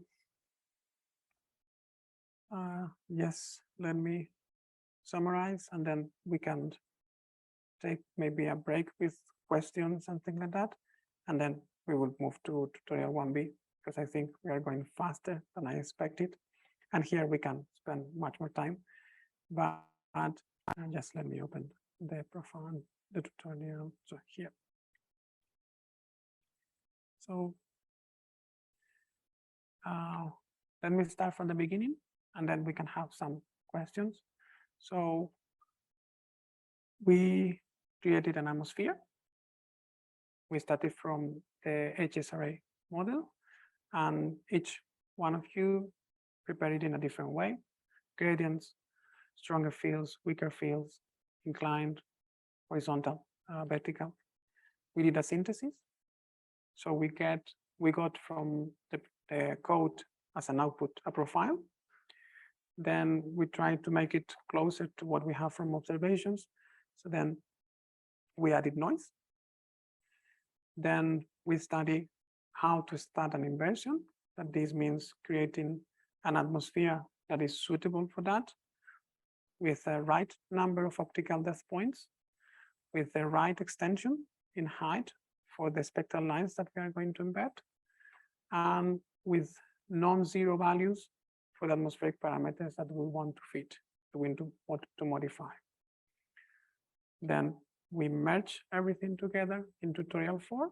We run the inversion, 2 cycles only with linear gradients, something very simple, but relatively accurate. And we checked, and the profiles, they were close or very close to the ones that we had as an input. Then this is what we can do with observations. But in our case, as we are doing synthesis, we can go a step beyond, and we compared the initial atmosphere with atmosphere we got. And then we saw that also they match very well, but mainly in the regions where the spectral lines are sensitive. And after that, the last step was, okay, our atmosphere, our output atmosphere was good, was accurate, was providing good fits. So then let's check the response functions just to get an idea of how sensitive the spectral lines are to changes in different parameters and where. Okay, so this is the whole process of inversion. And we are done with the first part. So how was it? Did you follow the process? Okay. So do you want to start like with questions, general questions, or you want to just jump in the next tutorial? Both things are fine. So, okay, yeah.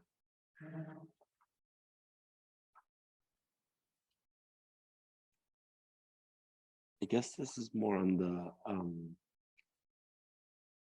how SIR is working, getting you the output response functions. Maybe you already mentioned this, but I don't know. I tried playing around with like basically like activating more than 4 of the nodes for different variables, and it started complaining. Basically, it didn't do the response function calculation because an issue with like the 3 parameters. I don't know if you could. So you tried 4 nodes. Yes. So the idea is that in tutorial 3. Yes, let me go back. So the atmosphere that we use had 53 points. So then, okay, just let me put a stop here. Let me go back. So tutorial 3. Okay, Python 3, tutorial 3. And then it's so the idea is that the number of optical depths only allows 1, 2, 3, and 5. So if you put 4, it will move to 3. So it's just that, and it should work with 3, but 4 will not be allowed. But it's good that there was a message saying that. Okay, that's good, because some versions didn't have it. So you need to really know or just assume that it was working. But I think it was added a few years ago. So it's just that the code will not stop, but it will just take the previous number of nodes available. That in this case is very close. But for example, if you are trying to take, I don't know, 9, we'll go to 6. That is a bit different. Okay. Yeah, thank you. Okay, so any other questions about the process?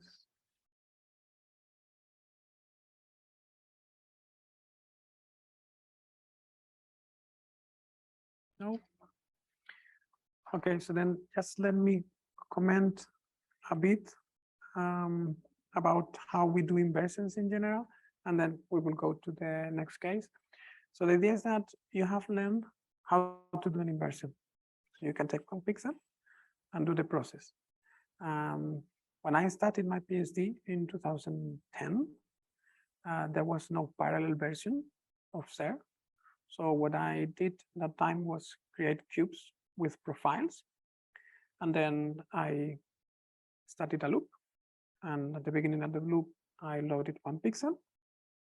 I save it with the proper name that was indicated in the control file. I ran the inversion. I read the output atmosphere. And I store it in an array, and then continue the loop until I cover all the pixels. And then at the end of the loop, I will have an array with all the atmospheres and also all the output profiles. This was the way of doing the inversion. And it was slow. After that, I think in 2017 or 18, there was some places where you had some parallel versions, but now we have one that is open and it's a Python wrap that it just takes a cube of data and distribute it in a server. I didn't include it in this course because I thought it's going to add a lot of complexity, but it's already in the YouTube tutorials. And if you have questions, then I can help you implement it, but it's very simple. The only thing that you need to do is to study how to put the profiles in the proper format for the Python wrap. But after that, it's just clicking enter and it will just run with a configuration. So nowadays we do this process, but just distributed it in several CPU threads. So then you can do it in parallel, but it's the same concept. So each CPU will get an inversion, will get an output atmosphere, an output profile, and then it will give it back to a central core that will manage everything. And then you eventually will have an array of atmospheres, profiles, and errors also. Okay. Yeah. So then, shall we move to the next one? Okay. If not, just let me know. And okay, so then we go to tutorial 1B. Let's make it a bit smaller. And then in this tutorial, I put it 3 atmospheres. They come from the YouTube online course. The names are coordinates in pixels in the sunspot simulation from Rempel 2012. I don't want to put the information of which pixel is each atmosphere because I want to share with you the profiles that come from these atmospheres and try to interact with you and try to check if you can have an idea from which solar scenario each atmosphere comes from. So then what I do here is just I restore, so I read one atmosphere, and just for keeping consistent with tutorial 1, I just write it again with the name of the atmosphere that we use. So we run the code in the same manner. And then in this case, I'm just combining tutorial 1 and 2 together. So then I read the profiles, and then I put them in this way that is, I think, a bit simpler. And then I just add noise on top of them. I just continue, and then I just met the plot. Okay, so just let me put here stop. And then let's start with first one. Okay. Okay. 1B.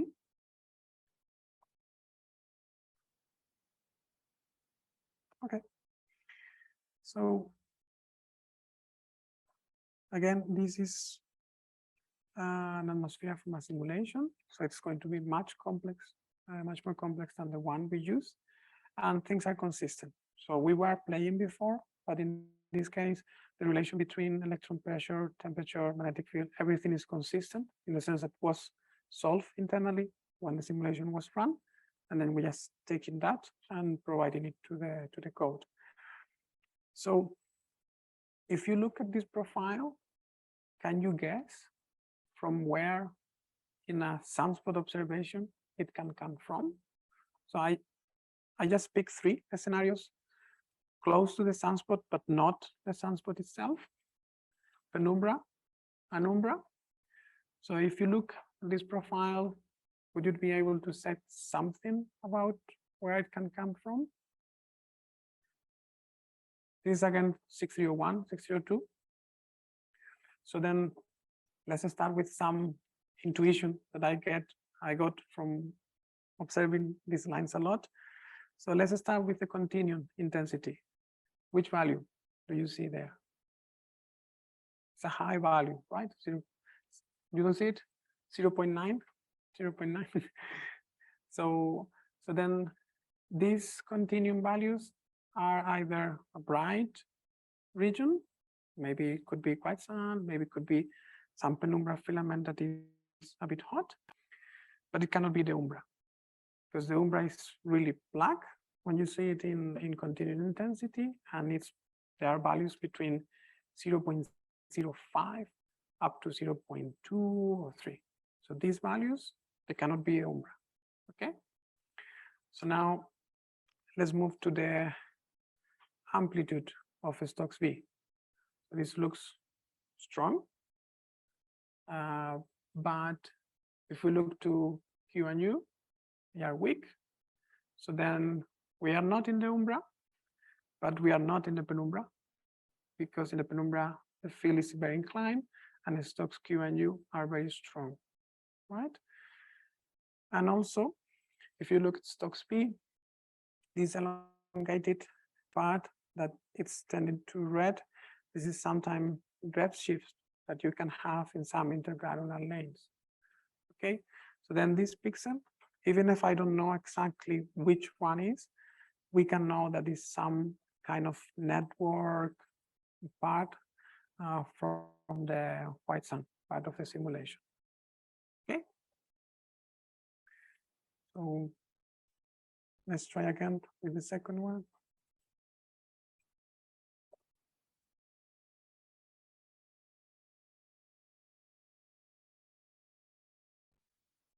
Okay.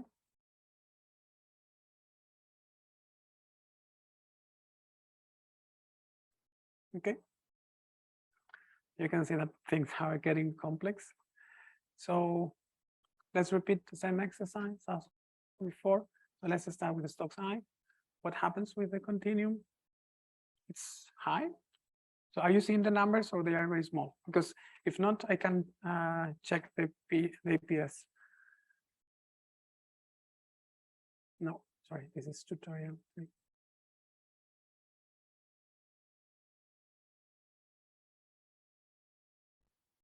Okay. This one, right? Yeah. So how about the continuum? We're even above 1. So then definitely not umbra, but we can't say anything about penumbra or quite sun, because as I said, penumbra, sometimes you have threads that are with high intensity or threads with lower intensity. But what happens with Stokes Q and U and V? So which parameter has the largest amplitude? Q, right? So then when you start seeing that, and it's not noise, then the magnetic field is inclined. I don't know exactly how much, but it's inclined. But all of them, they are strong. So the amplitude, it's between 10 and 20%. This is a simulation, so things are not degraded and other things, but still, it's trying to tell us that we are probably in some region where the magnetic field is very inclined and very strong. And this is usually mainly in the penumbra. Okay. And you have complex shape with multiple components here. So we have this that we saw with our models, but now we have this. And this is usually the presence of a magnetized plasma going very fast. And then it's producing some kind of like a second component. And then you have that these profiles, they are asymmetric, and also they have this kind of shape here, and these also bumps here. So these, you can have it in the sun.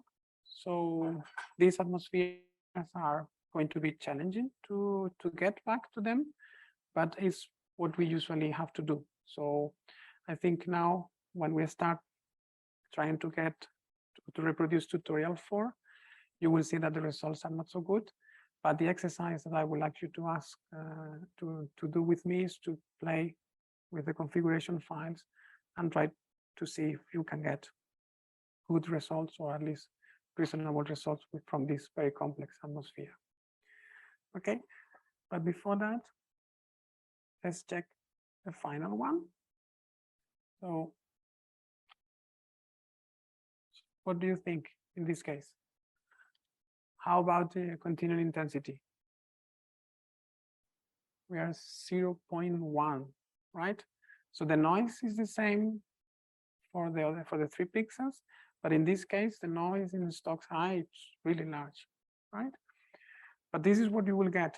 So if you load a Hinode-SP observation of a sunspot, and you go to the very, very dark umbra, you will see things like that. And even with multiple components from molecular lines that also appear when we have these conditions. And it's simply that we don't have too many photons.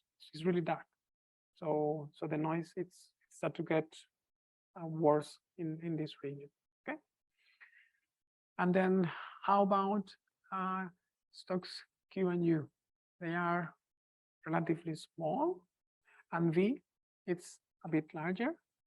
But in this case, you can say, wow, but it's not so big, because the amplitudes before were like 20%, and now it's like 4.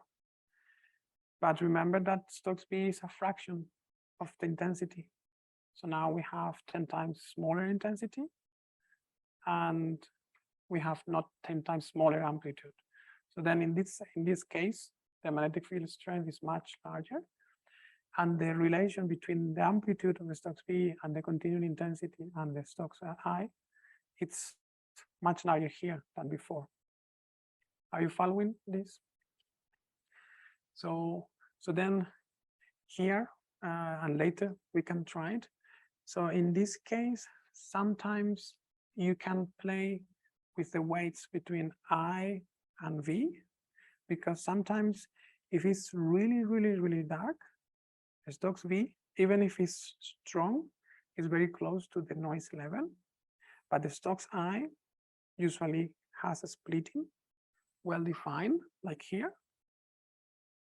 So then for very dark umbras, sometimes it's better to focus on the Stokes I, even if you are interested in the field strength, to focus on the Stokes I, because splitting is always well defined, and put less weight for Stokes V, because it's going to be very small if you have intensities that go, for example, from 0.05. That sometimes can happen for a very, very dark umbra. Okay. So do you want to embed these profiles? Yes? Okay. So then let's do it in your case. I think it will be the same, but I think it's good if you run it and you get your profiles with the same atmosphere, but with a noise that is generated randomly in your case. So then just do it manually. So start with 1 pixel. So for example, this one, let the code run all this part until the end. So you can comment the plot, you don't need it here, and let it go. Comment also the save of the figure, and let it go until here, until right in the profile. Just do it 3 times. So we start with 150, 185, okay? I will do it slowly. So first we read this atmosphere. We let the code just go through until the end, and then we save it with the same name, okay? And then when you have done this, just change the upper part to read the second atmosphere, and then save it with a different name, okay?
Okay.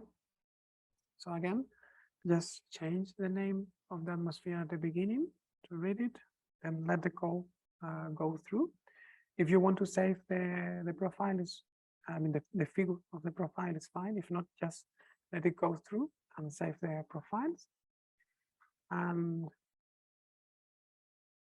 sorry, I forgot. So if you want to use your lines configuration, change the wave grid. If not, if you just want to do it in the same way, so because now we're synthesizing only 601, 602, but for example, in your case, you were using 5250. So if you want to follow these lines, then you need to copy your grid file from tutorial 1 and put it here. And then you are going to do the synthesis of 5250. Do you want to do it? Yeah, so I mean, you can do it. And then we will also have more options for comparison at the end. So just, sorry, I didn't realize. So just copy the grid file and then repeat the synthesis. And if possible, when you have one of the profiles, like for example, the umbra, you can show us the plot. Sorry, what I mean is take the grid file from tutorial 1 and just copy it in tutorial 1b and then run the code for the 3 atmospheres, okay? And then you will have 3 profiles that are 5250, 0.2 and 0.6 profiles. Okay. So then, and at the end, I don't remember your name, but the person that was using 1.5 micron, can you try to do it with 1.5 micron? Okay. So when you have it, can you show us one example? For example, the umbra atmosphere.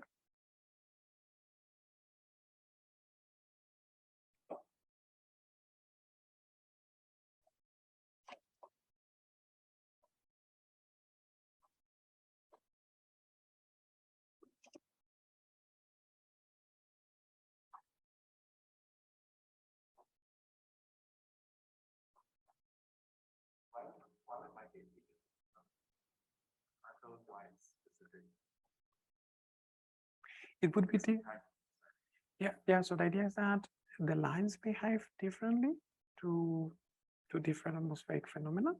So the profiles that I'm showing here are 602, 601, and 602. But the lines that you are going to synthesize that are 5250.2 and 5250.6, they answer different to temperature and to magnetic field. So the profiles that we're going to see are probably different than the one I show. So I think it's interesting to have it as a comparison. So for example, 50 to 50.2 is very sensitive to the temperature. So in the umbra, I hope to see a very different profile than the ones we show. Sorry? Yes. So I was saying that those that use in tutorial 1 grid file with index, for example, 1 and 2, just copy that grid file in tutorial 1b and then run it, and hopefully it should work, but we will see a different profile. Okay, and then we can share it with others.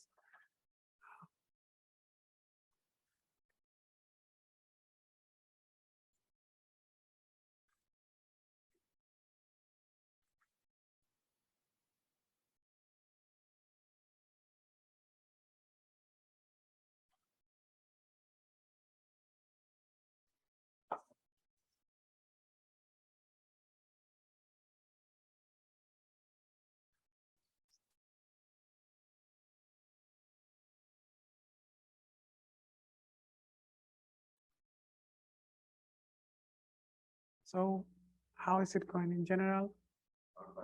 Yeah.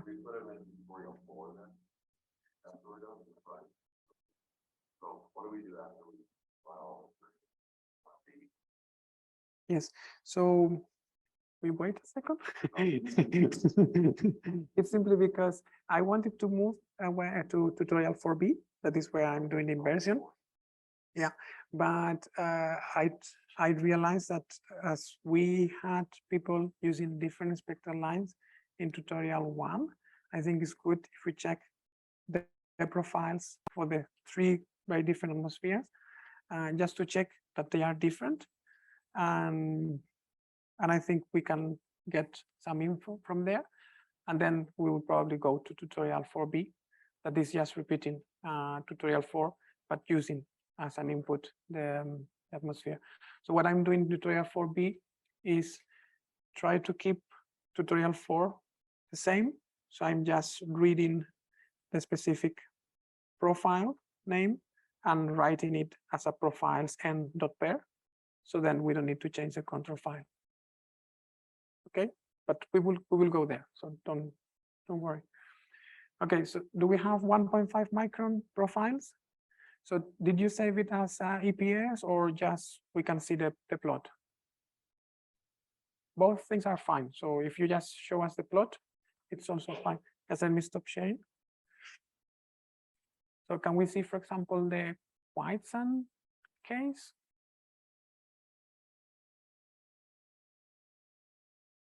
Yeah, yeah. So that's very interesting. Yeah. So this is 1.5 micron, right? Okay. So again, the continuum it's high, but if you remember, we had 0.9 something for 6301 and 6302, but the idea is that the continuum slightly decreases for longer wavelengths. So the same atmosphere will give you a slightly lower continuum, 1.5 micron than, for example, in the visible, and for this reason it's a bit lower here. And in your case, you're using larger amplitude noise, right? Or you're using the same? Okay. So then it's just that, yeah, is what it is. But I think it looks fine. So it's compatible with what we have before. So Stokes-P is complex, it's slightly larger. Then Q and U are weaker, but they are, I think the amplitude is larger than the one we had with 601 and 602. This is also something that we know from just the atomic properties of the lines. So for the same magnetic field in the lower part of the atmosphere, 1.5 micron will produce Stokes Q and U signals that are slightly larger. So if you have the option to use them both, great. But if you are thinking on Q and U signals, so I mean the horizontal component of the magnetic field in regions where the magnetic field is weak, probably 1.5 micron could be a better candidate than 601 or 602, for example. Okay. Can we check the next one? So great. So we have strong splitting in Stokes I. Then we have this, again, this shape here. So you see that there's nothing here, but here you have this shape. This is probably, we have strong gradients with some velocities in a localized area. And then we have some complex thing happening in the central part. But again, as before, so we have that Q and U, they have larger amplitude for the Stokes-P. So it has to be a very inclined magnetic field. But a strong one, because even if this is weaker, this is still strong. And then we have that here, it's 10% vaporization signal is a lot. Okay, so can we check the next one? So in this case, we have strong splitting, really strong. So in this case, it's because, again, the splitting depends on the wavelength. So as you go to the red, the splitting that you will see for the same magnetic field, it's larger. But this line, in fact, also has a large Landé factor. So it's even larger than what expected. So for this reason, it's so big. It's almost 3 Armstrong, right? And then again, signals are weak in Stokes Q and U, indicating that it's very vertical. And And then we have that the presence of noise, it's noticeable, much more noticeable in the stock side. Okay, thank you. So how about 50 to 50? Did you manage to do it? Okay, so do you need access? So can you let him? Yeah, okay. I think, yeah.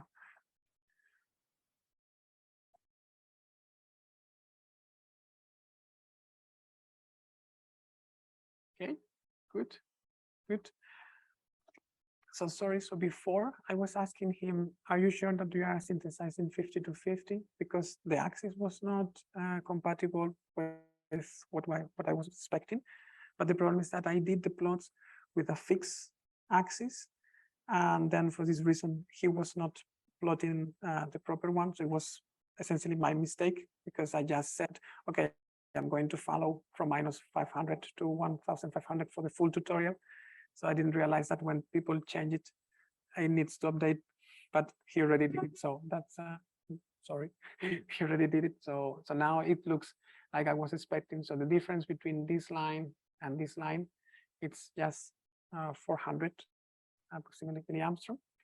And in this case, it's also interesting because this line is very sensitive to temperature, but it's also very sensitive to magnetic field. It has a lambda factor of 3. That is huge. And you can see that for the same case, the amplitude is really large. But this line that is close, and later on we will see why we need to put it together, it's really weak to the magnetic field. Not bad in the sense that it still shows something, but compared to this one, it's much, much weaker. I think the lambda factor was something like 1.6, something like that, if I remember correctly.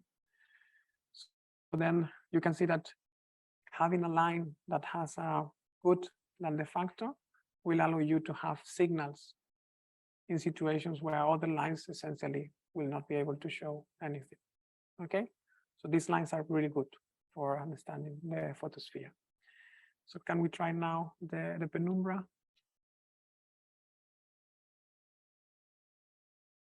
Okay. Okay, so then here we have complex things, but what I wanted to show you is that maybe later it will be more important, but you can see here that now they are getting close.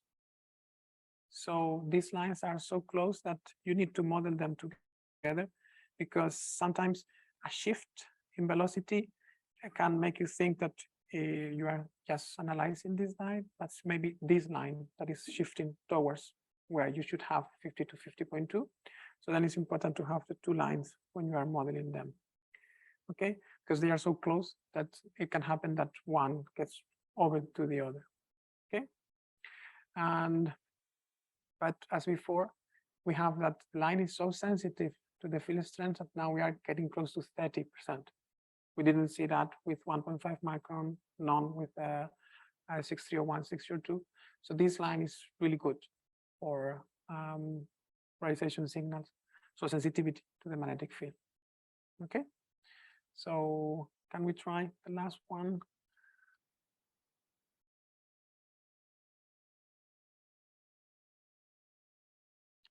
Okay, so then here, there's no zero really.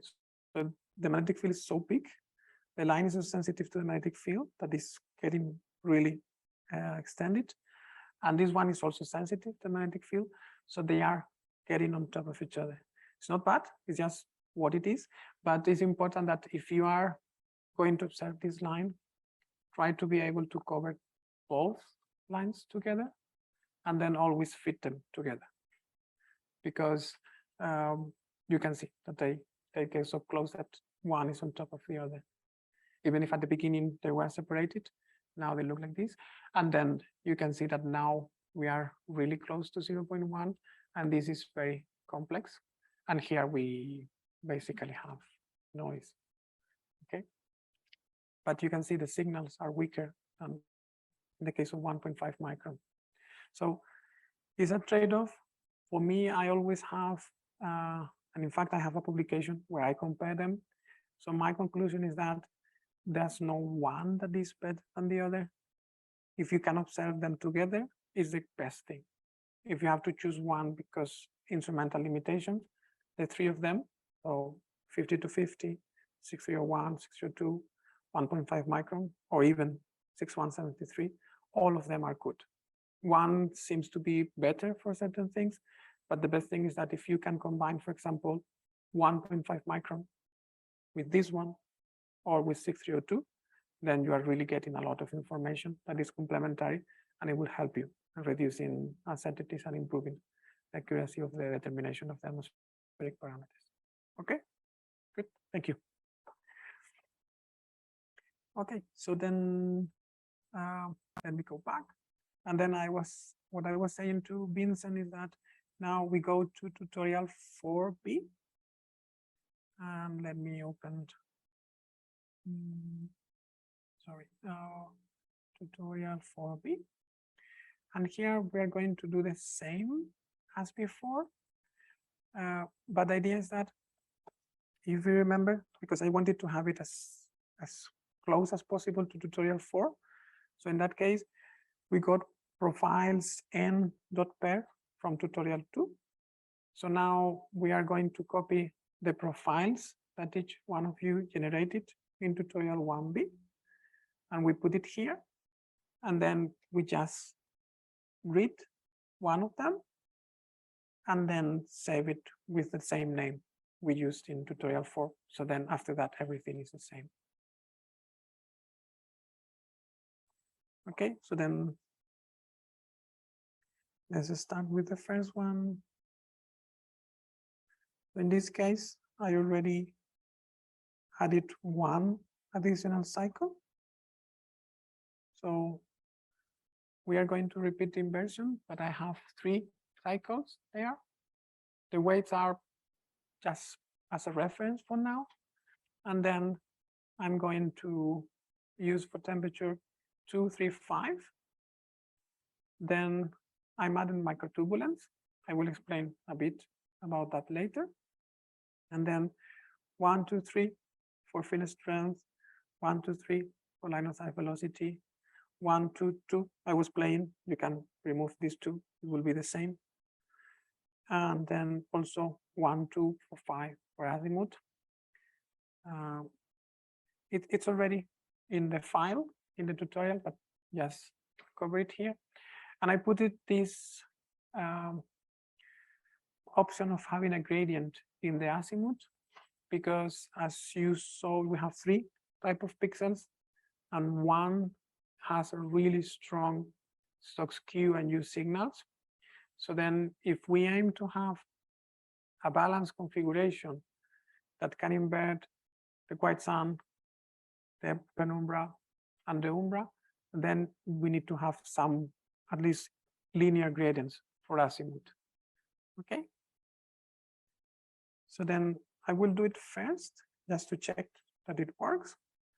So then what I'm doing is I'm reading the first profile. Then I run the code. Then I load the profile from the 3rd iteration. And then I make the plot. Okay. Just put this stop here.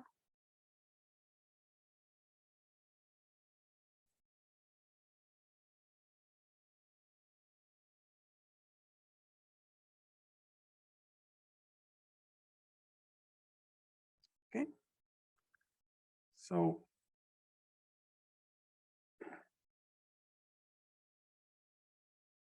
what do you think? Is it good? Is it bad? Good, right? So we are still having not so much freedom. So 3 nodes essentially means that the code can change in the bottom, in the top, and in the middle. So it can have like parabola, like this shape, the other shape, or it can have starting and then going to 0, but essentially 3 main positions. And for temperature, we have 5. It will be equally with equidistantly distributed on the atmosphere. Then for me, I think this is good. It's not perfect here and here, but as I said the other day, so this is probably 1 and this is 1.2, okay, percent. And you see small difference here, and this is probably between 16 and 17. So this error that we have here and here, it's 10 times larger than what we have there, okay? So I would say that I would be okay having these small errors here if we are still getting very good results here, okay? But we can play with the weights if you want to experiment later on. But let's continue with the next atmosphere, and then we will try your configuration. So now it's the penumbra.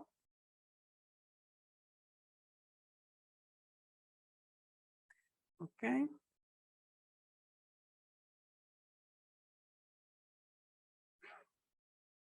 So just let me 1 second, because I think, okay.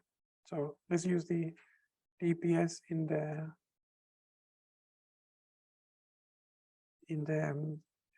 HD figures folder. So what do you think? Feel good?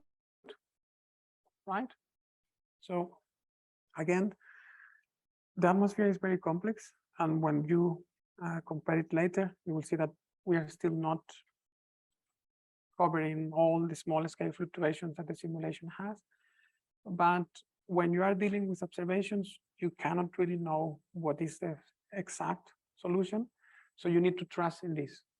So if you get good fits, then you are doing it probably correct, and then that's all. And then you can analyze the data and sorry, the results, and try to make sense of them. But the important thing is that this looks very good. We can try again to check this a bit later. It is also true that I said the black line does like this and then like a jump. And I said this, I know at least from the data that I use in my PhD, is related to some specific phenomena. And here the profile is just going straight. So we are fitting more or less the area and the amplitude asymmetries, but not exactly that phenomena, for example. Yeah. So then we are getting very good results. But if these things are prominent in the profiles that you are going to embed, then you need to tweak a bit more your configuration to try to see if the code can make this jump that you see here.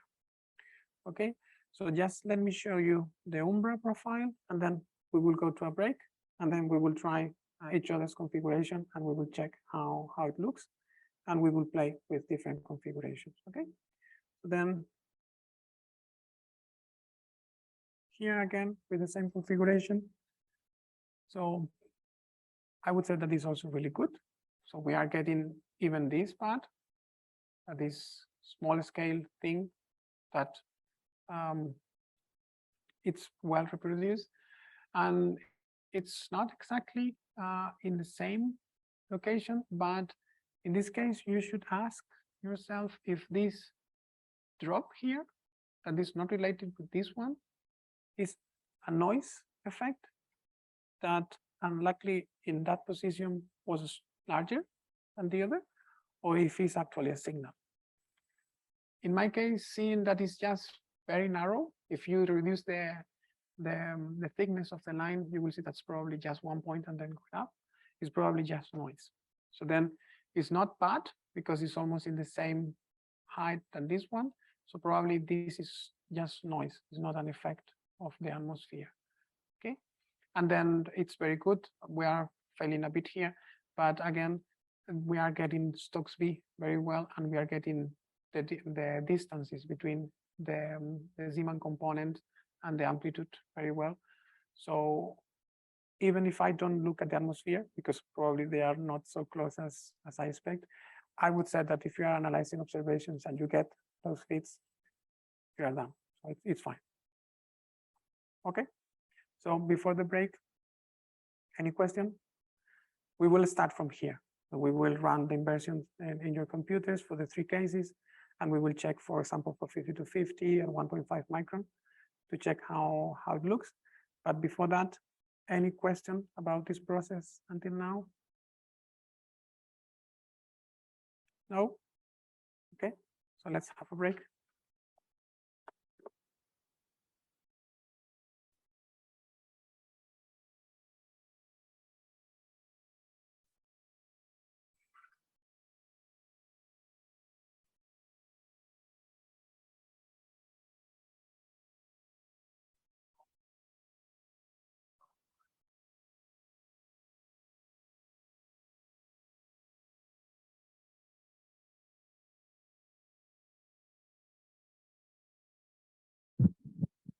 So I'm going to propose something quickly. Completely forgot about the Q&A session, but let's forget it until Monday. That's just Friday. Nah, well, unless you guys want it, and you're asking all the questions anyway, so it doesn't matter. So let's do one on Monday, but forget it today. I would suggest we do a half-hour break now instead of a 10-minute break, since we've been going for an hour and a half straight. And then either we finish early or we do a 10-minute break later on. Yes, yes. The idea is that I think we are done in the sense that this is an extra step for checking more complex atmospheres. So I think we are in time to just have a long break and then just few, like maybe 1 hour, and then we will finish early today. It's me. Yeah. Good. Okay.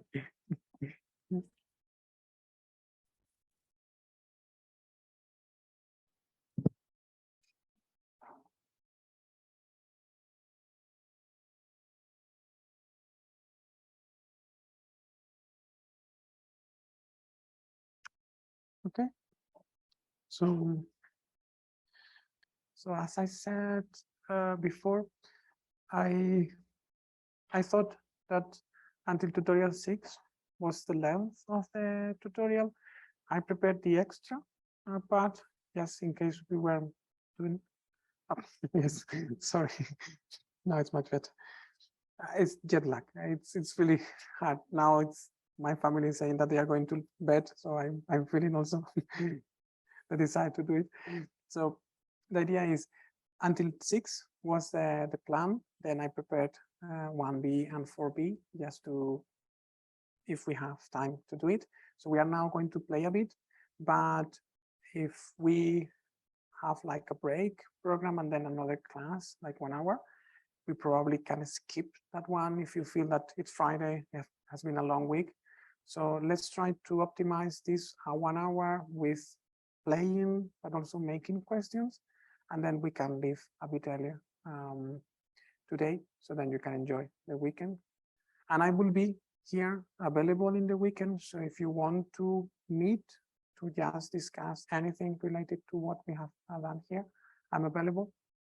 I don't usually work on the weekends, but as I'm working now here, so I'm available. So just let me know if you want to meet or just send me an email and I can check things and discuss them with you or prepare things for do something else on Monday.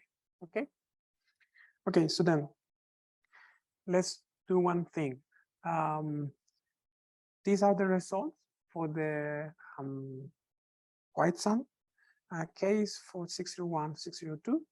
Let's check how it looks for 50 to 50 and 1.5 micron, just to verify that it looks at least similar and we get good results. Okay, so then how about 1.5 micron? Did you get these fits?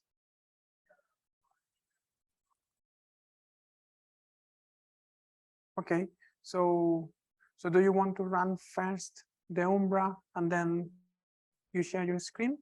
Okay, so then we can wait. How about 50 to 50 here in the front row? How? Yes, sorry. Did you do it? So can you show us? So let me. Yeah.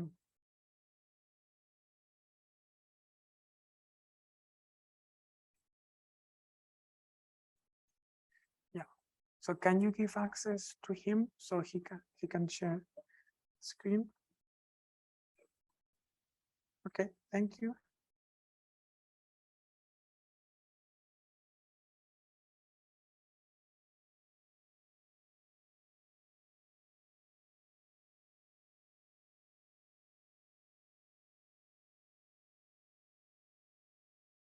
Just 1 second. Okay, so, sorry. Okay. Yes, yes. Well, we can, yeah, just leave it there. So after finishing the last session, he asked me, I'm getting these results, what is happening? And when I see something like this, I feel that is some issue when feeding the code. And then we check the initial atmosphere that he was using, and he was using 10 kilometers per second as an initial velocity. And I think it was happening that the line was falling outside the wavelength region that we are actually trying to fit, and the code was not able to get back from there. So then we were just getting zero profiles for everything and something weird for STSW. So then just changing that initial parameter, now it's working. So then what I mentioned to him is that feel free to have constant atmosphere in velocity, magnetic field vector, but try to keep values reasonably low in the sense that you don't induce this type of issues, because it's easy to detect them, because when you check, it's like, oh, this is not working. But it's just that the code, if you start from like 1 kilometer per second, then can move freely to any value. But if you start with something very strong, it can be more complicated. Okay, so it's a pity, but the code, sometimes the results depend on the initial atmosphere. So this is something that we try to balance, starting each inversion with a few atmospheres, but this is something that you need to be aware of. So starting with one atmosphere or the other usually is slightly different, not too much, but in this case can be between wrong and correct. So then here again, I would say that the results are good. So we just see a small difference here, and then another one here. But again, this is 20 versus 2. So then we are fitting this very well with, of course, some small error, but this is acceptable. Take it into account here and here. The results are very good. And also you can see that this kind of asymmetry, it's more or less reproduced. So then the code is trying to do it as best as possible, and I think it's working well. Okay, thank you. So then how about 1.5 micron for the quite sun case?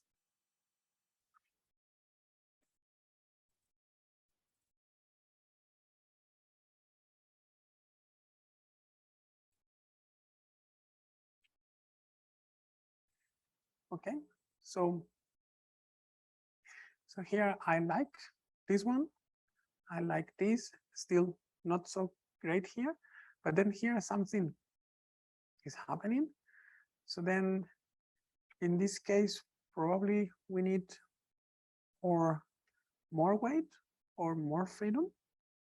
So then let's try as an exercise to check, for example, if you change the weight and you put like 10 in a STSW and then like 2, 2, and 5. Let's try it. Yes, you may stop sharing and then do it with relax time at your pace, and then you can share again. So how about 6173? Is your yes? So you have the same one, Nancy? Yes.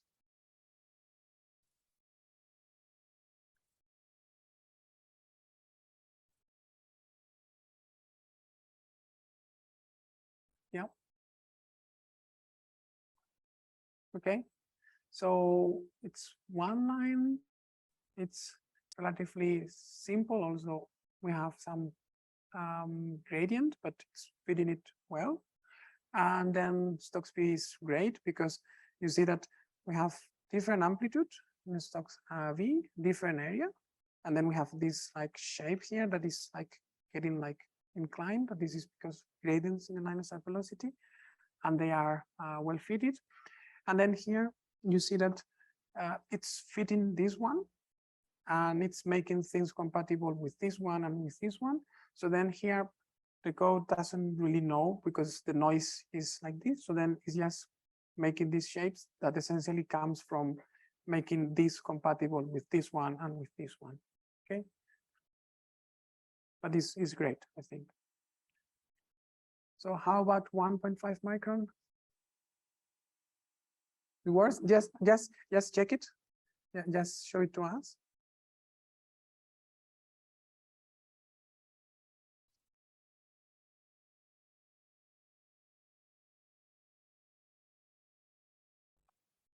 Okay. So then what do you think we could change just to check if this improves? So we can go back to the previous slides. So what things you think it could help us to get this strange Stokes I profile? Can we try velocity? More nodes? Where? In which? Temperature? Temperature? Okay, let's try one thing. You put 4 cycles, okay? I will just say to you very, very slow. So 4 cycles, and then 6 nodes in temperature. And just be sure that in the Python script, you are loading initial -4, just to be sure that you are loading the last one.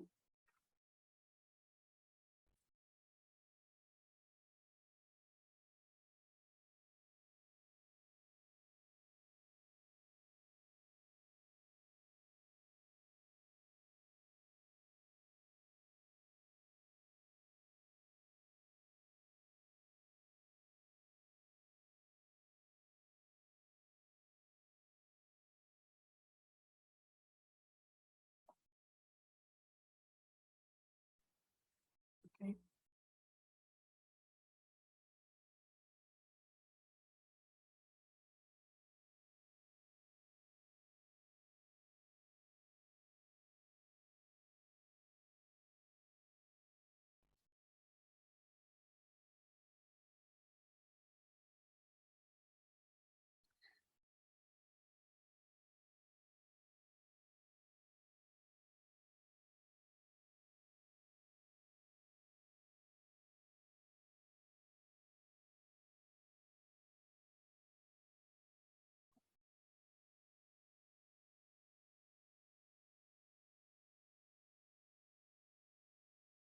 Okay, so let's do one thing while he's trying this. I will share my screen. So at this point, I was not sure if we were arriving here. I said, I will leave it there. And then the next step that we should do is to compare the atmospheres, but we can do it in this case. I didn't write it because I didn't know if we arrived here, but I assume that at this point, you probably can do it. So then what you need to do is to copy the same path from tutorial 5, where you read the atmosphere and just like the plot. So can you go to tutorial 5 and copy just a plot of the atmosphere, the error, and make the same plot? So just let me go back. So in this case, we are doing the inversion and we are reaching this point. And now we can read the atmosphere, that is this one. And then we can save it or just read it like this. And also we can read the error. If you remember in tutorial 5, what we did was to read the atmospheres. Okay, we had all these atmospheres, the original one, then the initial one from where we start the inversion. And then now we have initial -3 and initial -3. And then you just need to copy all this part after the inversion. So can you try to do it? Just be sure that your original atmosphere is the one that you get in tutorial 1B, okay? I will try to write here, so yes, I will put it here. Note, get atmosphere from tutorial 1B. Okay, so this is the input that we use for the synthesis. Okay, so we copy it in this folder, this atmosphere. So just let me bring this from tutorial 5. Okay, so you copy this, for example, here. Okay, so this one should be tau I 150 185.mod from tutorial 1B. Okay, so in tutorial 1B, we had these 3. Okay, these 3. So you copy them in tutorial 4B. Okay, let's copy them here. These 3. Okay, so then we can start with this one. So tau I 150 185. This will be our original atmosphere. Then initial is the atmosphere we're starting, and then we need 3 here, and we need 3 here. We can comment this is because I was trying to make it simple, but at the end we didn't do it, so we just need to have this sentence. And then let me go back slowly, and then you need to have here, so line 29. So you start with this profile, okay? You then write the profiles with this name, you run the inversion, and then your initial -3 profile, atmosphere, and error is the one we're going to use now. So then here we copy from tutorial 5 this part, okay? And this is the atmosphere. This is the initial one that we are starting now, and these are the results. And then in principle, if we copy also this part, so let's copy everything. Let's put it here. Let's see if I got everything. Yep. And let's see if this works.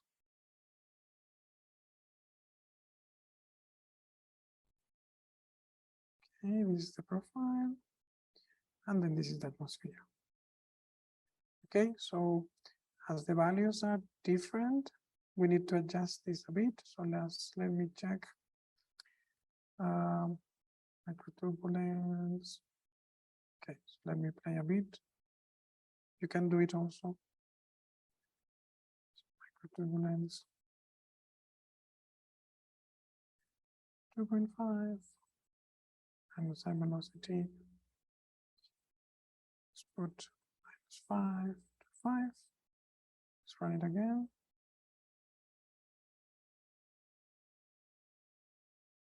Okay.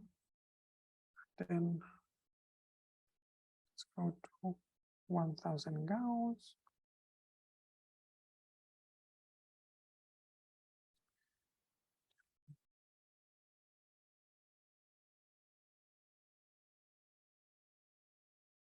This and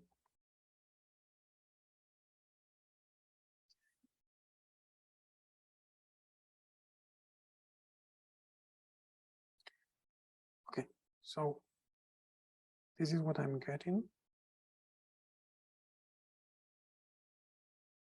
So I will repeat again what I did. I will save this file. So then if you go to Dropbox, you download tutorial 4B, it will be updated. So what I did was copy from tutorial 5 the instruction and to make it the plot. And what we are doing is reading the atmosphere from tutorial 1B that I already copied here, and then just running the inversion and comparing the results. Okay, so in this case, I didn't do it, so I knew that it would look a bit strange, but this is what we have. So I will save it. Just let me 1 sec. I will save it as a EPS file, and then yes, put these, and let's put here quite some, and then let me just, I will remove these. Okay, so when you download it, just we'll get it updated, and then just let me make a comment here, and then so we are saving the EPS, right? Yes. So we do it like this, and then yeah, we just close these, and then if we go here, we will have this one. Okay, so let me close this one. Okay, so it's not perfect because then things are here. The labels are not perfect, but did you follow what I did? If someone didn't follow, I can explain again. Is it okay? Okay, so then just let me, or just let's check the results. So I would say that temperature was not so complex in this case, in the sense that just decreases with height, and then here it starts to get hot, but in general it's relatively smooth, and the code is fitting it really well because we had a good Stokes-Eye inversion. But as before, so you can see that the code here is just making the atmosphere going down, but it's because below lockdown 0 we don't have sensitivity. Okay, so are you following me, or should I wait a bit? Okay, okay. So then, and here again, so you get that it's moving away from the solution, but it's simply because we don't have so much sensitivity. And also you can see that the response functions get lower and lower. So then the sensitivities get higher and higher. Okay, here it's saying that the sensitivities are not so high, but you can see that the error is large. So take a grain of salt sometimes, with a grain of salt, sometimes the error bars. Okay, because here we don't have sensitivity. So then microturbulence, I think, I don't know if I was embedding it. I think yes, right? So we have one node in microturbulence. So I don't know which is the result for microturbulence.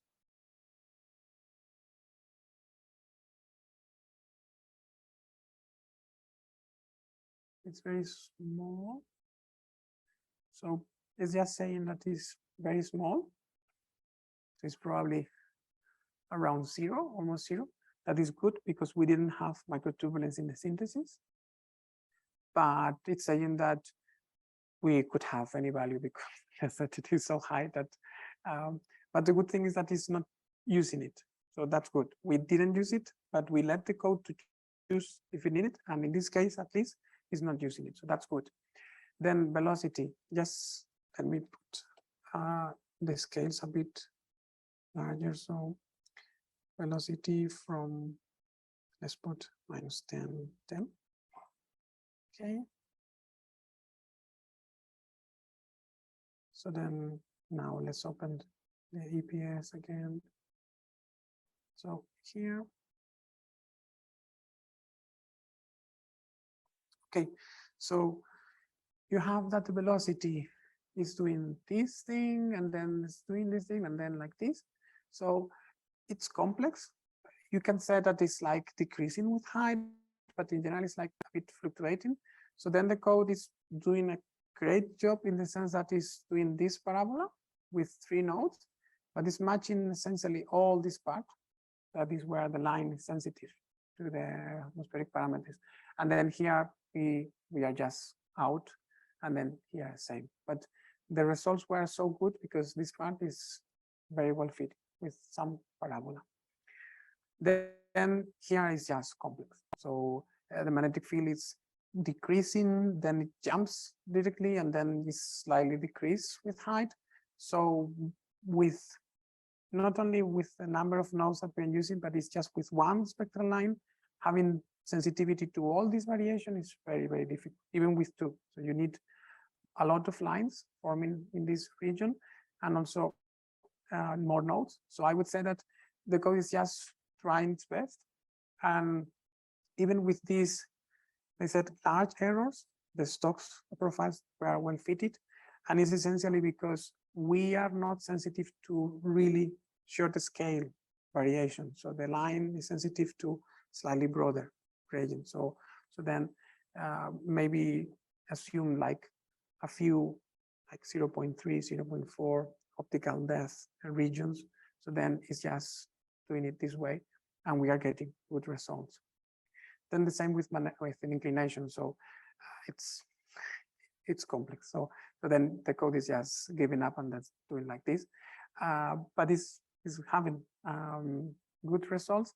And then azimuth it's really hard to see this because it's essentially saying that with height, if this is pointing and this is the surface, you have like this, and then it's like doing this because you see that it's even changing between 180 and 180. So the magnetic field is like doing some kind of torsion with height. And yeah, so the code will not be able to do these crazy things, but sometimes simple things can make like gradients like this one, or maybe like this one. But doing this jump and then going down, it's going to be extremely difficult for the code. But at least we understand the scenarios like rotating somehow the magnetic field. Okay, so what do you prefer to do? You try to do the same for other atmosphere, or should I do it? It's just, you can just download this from the Dropbox folder, just copy it, and then just change this first line here, and then try it with another atmosphere and with another set of lines. Can you do it? So just download this tutorial 4B from the Dropbox folder and just change this part. So line 90 and line 30. So line 30 and line 90. And then just save it with a different name. And let's do it with the 3 line options, so 50 to 50, 1.5 micron, 6173. And let's check what we get.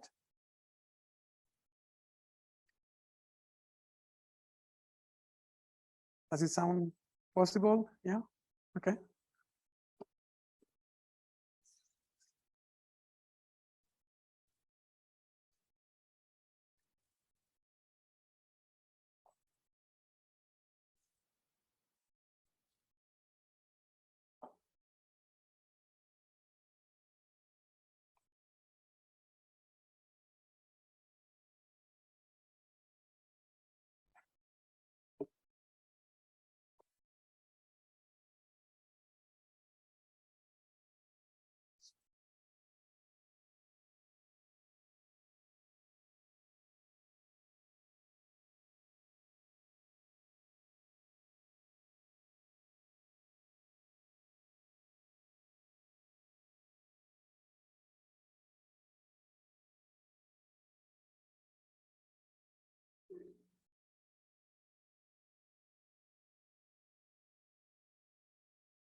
Okay, so did someone get some results?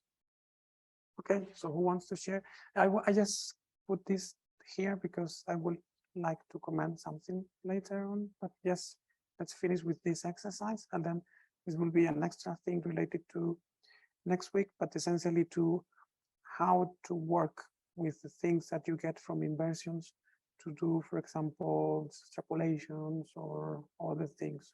Okay, so just to try to get a feeling of how you can connect what we are doing now to other topics that you may be interested on.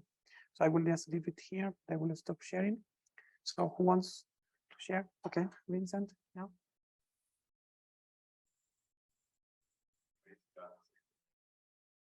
Okay. Yeah. So, yeah, I think, yes, it's similar.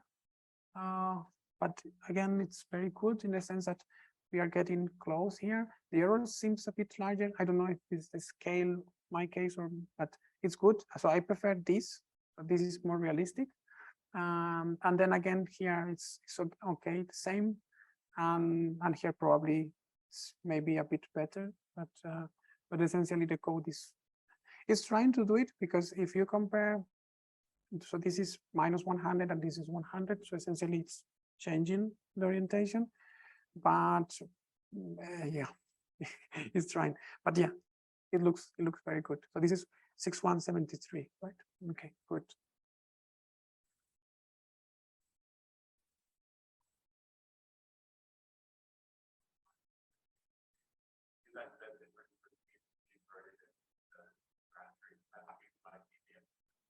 For mine, when I plotted the return at it actually agrees pretty well for like how Mm-hmm. Okay, okay. But essentially in this case is that the simulation itself, it has a rotation. Oh yeah, but So my point is that it's actually picking that up. okay, so you mean yes, yes, It's just that it becomes 100 and yes, because the simulation has it going through yes, yes, that yes. Sorry. So yes. it looks very bad. Yes, yes, yes, and I understand. So you mean that if you add 180 to what we have now, it's going to be close to the latter part. Okay, yes, that's true. That's true. Yeah, thank you. Okay, so 1.5 micron or 50 to 50? Okay, 1.5 micron.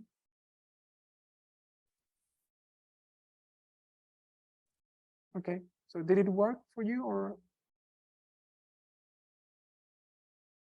Yeah, okay.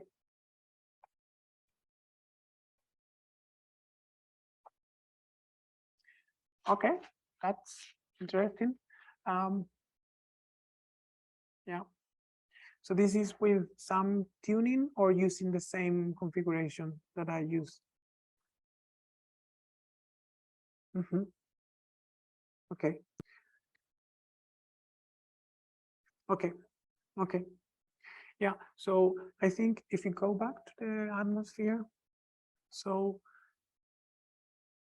I think even if it looks really bad, I think it's not so bad.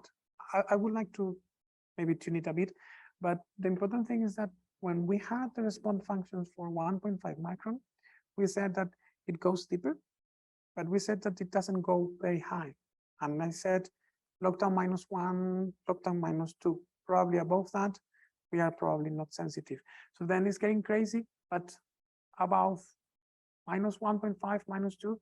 So, but here is matching it. And before we had wrong results there. So I think it's just that we have a shifted region of sensitivity where the lines are, when this line is more sensitive here and it's not so sensitive here. So one exercise that you could do if you have time in the future is add to this inversion other line, like 6173, because then you have the two lines.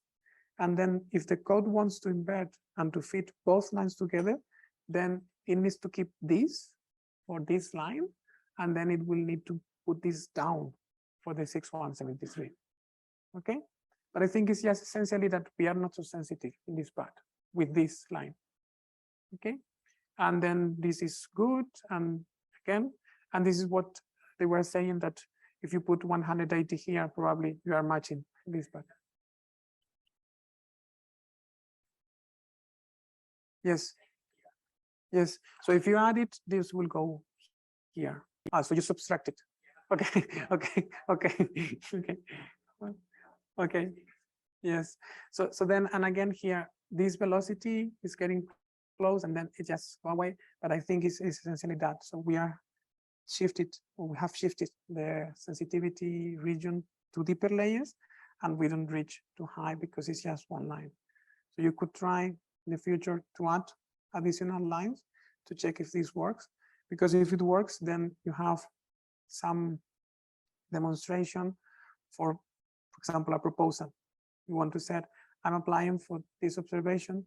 I want to observe together this line and this line, because I know that they will give me much more height coverage than if I use only one line. Okay. So then, do you want to try to go to the umbra, for example? Yeah, with any of the lines. So maybe now let's try another person to use 631, 632, but with the umbra. And then let's check how the atmosphere looks.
Okay, so did someone get it already?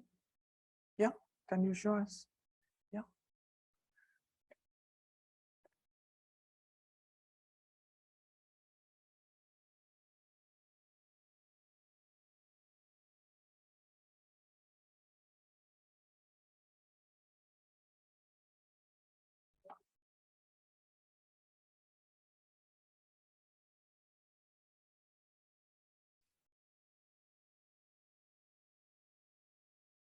Okay.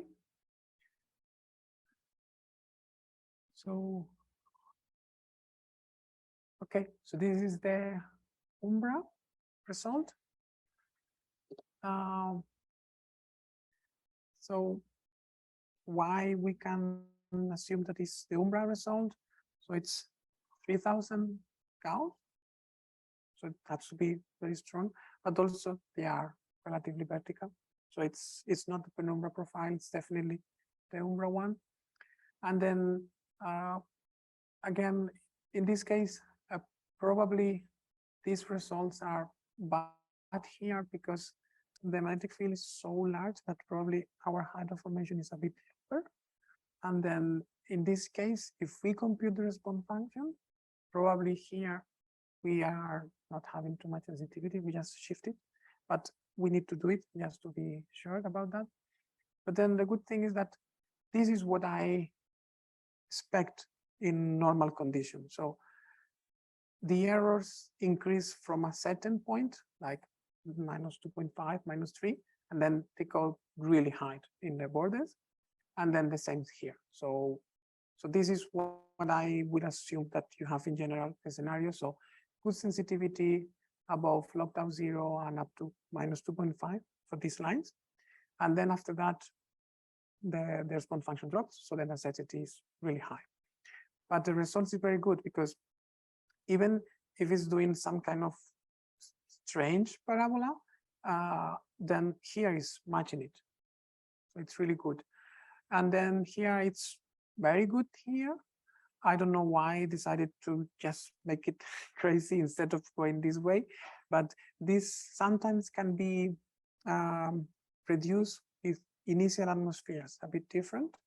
So if you have an inversion, for example, a sunspot or something like that, if you start with combination of 2 or 3 different atmospheres, sometimes the code will produce this, but in the next trial, it will make a line, and then this will be the best result. So, and I think this is also very good. So it's not so different to this one. So in principle, it could make something really close to this line, but it's just that here is not sensitive. So making it with a different slope is difficult for the code, but still in this region, it's very sensitive. So this is where it's matching.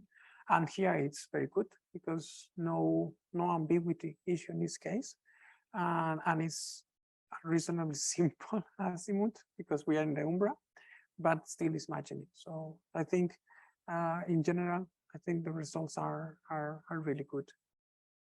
So as I want to say things related to some questions that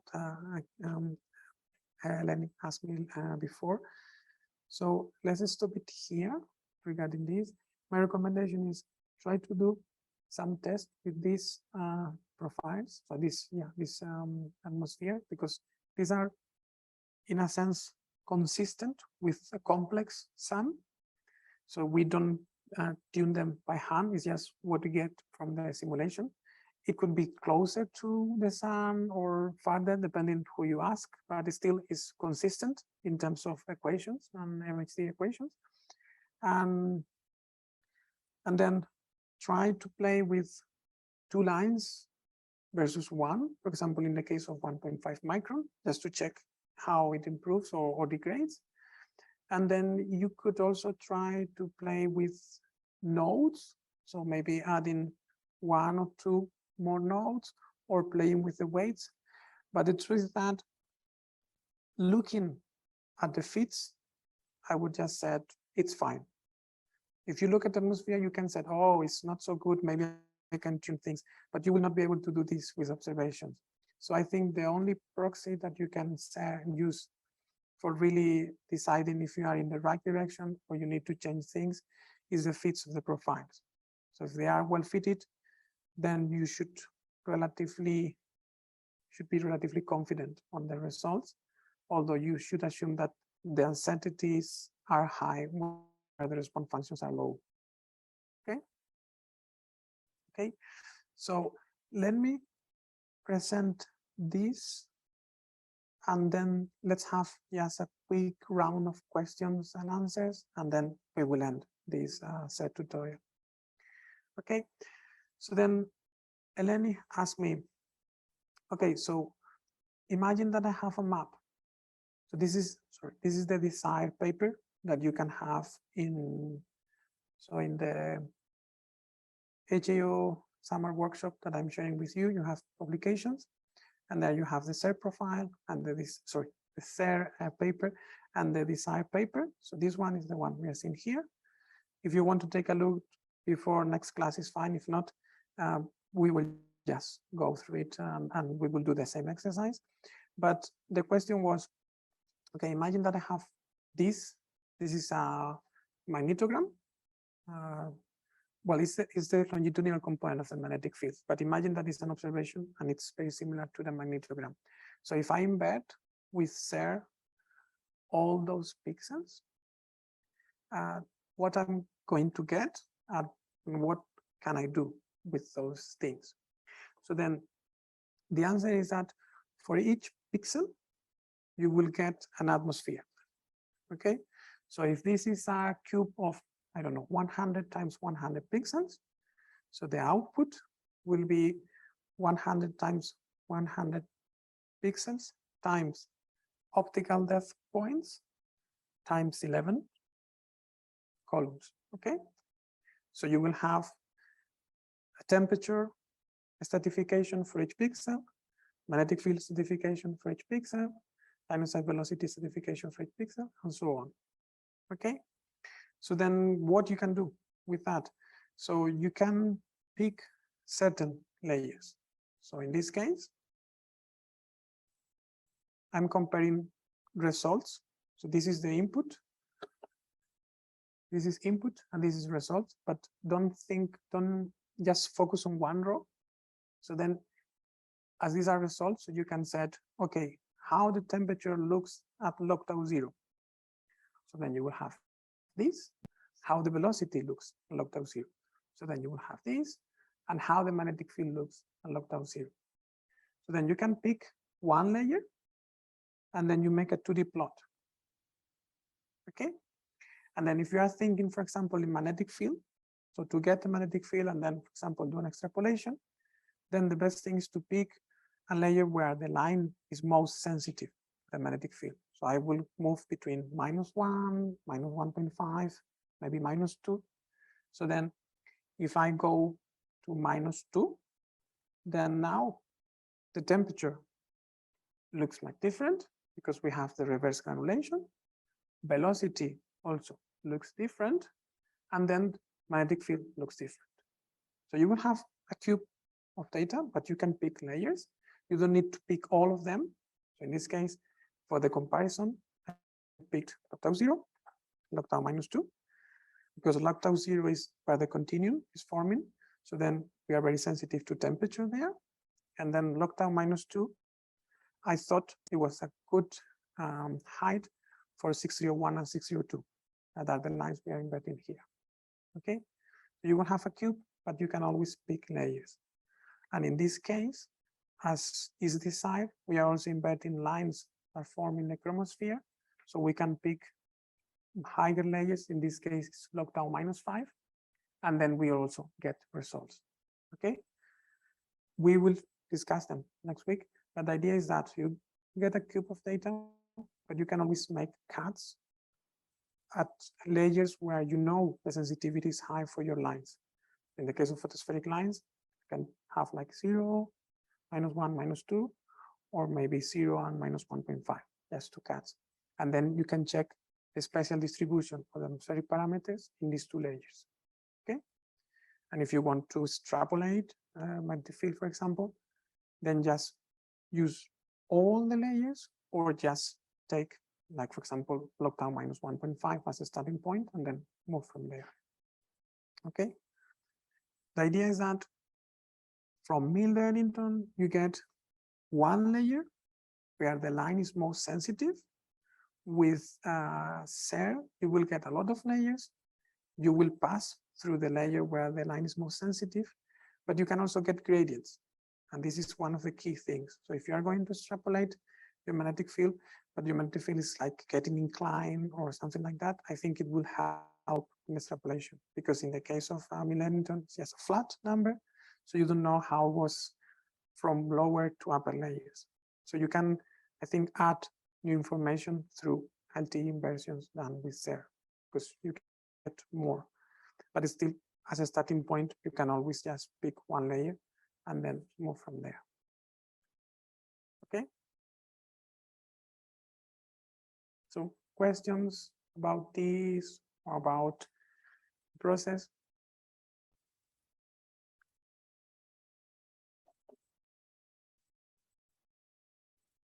Okay, just think about it, because we're going to stop. So let's try to do questions, and then you can just enjoy the weekend. Yeah, that's one question here. When I started to learn in SEER, I noticed that this is really difficult, well, for me at least, to understand the Strilight profile and the PSF. So you can give like quite, what should be the files that should be getting, what's the form of it, what should be in the case of a ground-based telescope case, just for, because it was difficult at the beginning for me to get to know what it means. Yes, so the idea is that they are two different contributions. So in the case of PSF, the spectral PSF, is that when you pass through the instrument, the spectral resolution is limited. So our line that we synthesize, it's usually narrower than the line we observe. This is because there's a certain limitation. And the idea is that you can reproduce this limitation through a convolution with a spectral PSF. So then if the instrumental designers, they have an idea or they already measure it with some laser in the lab or other things, then you will have a Gaussian, similar to a Gaussian profile that then you just put in the folder where you're running SERV and you point to that file through the PSF entrance. So yeah, it doesn't matter. So I mean, the person that is giving you the PSF has computed with a sampling, and then this is included in, so SERV is taking into account about this for making the convolution, but it's not related to the sampling that you are using in your grid file.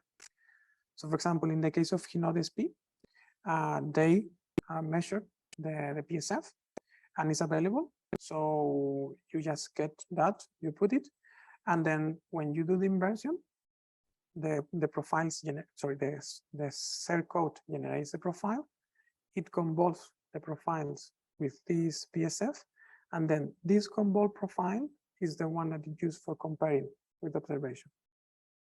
So then you are making broader in general the profile. So then the code doesn't need to add, for example, an extra macro turbulence. So without this, the code will need to change temperature or to change a macro turbulence to make it broader, to make it a bit lower. Simulating something that is not the sun is something related to the instrument. So if you add that profile, then you are allowing the code to focus more on the physics of the sun and just add perturbations that are not related to the light that comes from the sun, that are related to the way we measure it. Okay. And then stray light. That's a completely different topic and very difficult. The idea is that in general, you have contamination. It could be how the light is reflected on the surfaces, how mirrors are inclined, things like that. But ideally, you can get a contamination that comes from different parts of the instrument. And then these can be measured somehow, and it will be a profile that you may have from the instrumental designers, and it will be the same. So you add it, and then you tell the code, when they measured the stray light, they found that it's 20% of all the incoming light, and it's usually a simple profile, like a simple profile. But then there's another option, that is how you make that estimation. When they don't do it in the lab, you can try to do it. And this sometimes requires assuming that the light comes from other areas of the sun. So if you're looking at one position, from other areas, the light is getting in. And then this is where some people decided to create a profile that was the average of the intensity in a small area where you are pointing at. Others said, no, it has to be something global. So then we take the full map and we get an average of the intensity profile from the full map and we use it. But the truth is that it's very difficult to know which one is. So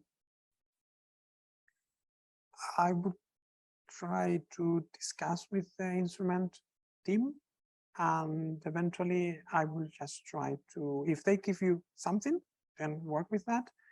And if not, my advice is to start without stray light, state it in your result, saying, I'm not assuming that a stray light. You can have some correction, but in principle, I will start with that and discuss with the community. Hey, I'm doing this. I'm not using stray light. Is this bad? Do you have information? Because for me, I remember trying to use stray light. It was the period where people were discussing which was better, local, global, and I was not sure which one. So I sometimes use global, sometimes I use none. So it's really difficult. I think it's there, but I'm not so sure how to include it. So in most of the cases, if you don't get a concrete answer from the instrument team, just try to start without straight light and then assume that some error is there due to that. And if the results are really weird, then you may need to add something as a correction. But starting with it, I would not do it as the beginning. But in principle, we need it. Okay. Yeah. Thank you. Okay. So yeah, maybe, yeah. Yes. Maybe you could say something about the different atmospheres which are available. You have there are also different atmospheres in the folder, and how to select them, how to know which atmosphere to use. Yes. So you mean for starting the inversion? Okay. So in the YouTube tutorial, the last tutorial of the YouTube tutorial is explaining how to create a set of initial atmospheres. And there I have white sun models, penumbra models, sunspot, umbra models. And the idea is that those models, they were semi-empirically computed from observations and some computations. But the important thing is that the temperature and electron pressure relation is consistent. So my advice is that if you can have between 5 and 10 initial atmospheres, that they have a different relation between temperature and electron pressure or density. And also they have different velocities, always constant, but positive, negative, magnetic field, weak, strong, below 90, above 90, azimuth with different values. Then if you can run the inversion starting with, imagine 6 atmospheres, very different between them and 6, then if you get the best fit from these 6, usually you will get really good results in the sense that you will have smooth variation in the field of view. And it's simply because the code is experimenting.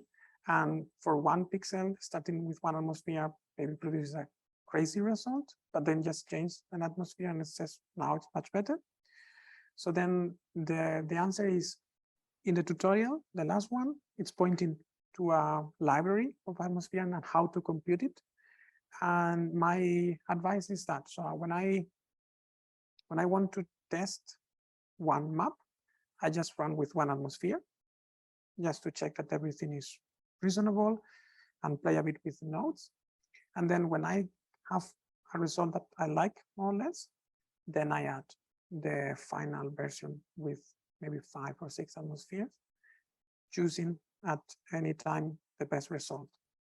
So the Python parallel wrap, both for share and decide, allows you to put a folder with, for example, 10 atmospheres, and then you set to the code, I want to have a threshold. I want to set, if the fit is better than this value, just go ahead, and if not, run continuous inversions and keep the best value.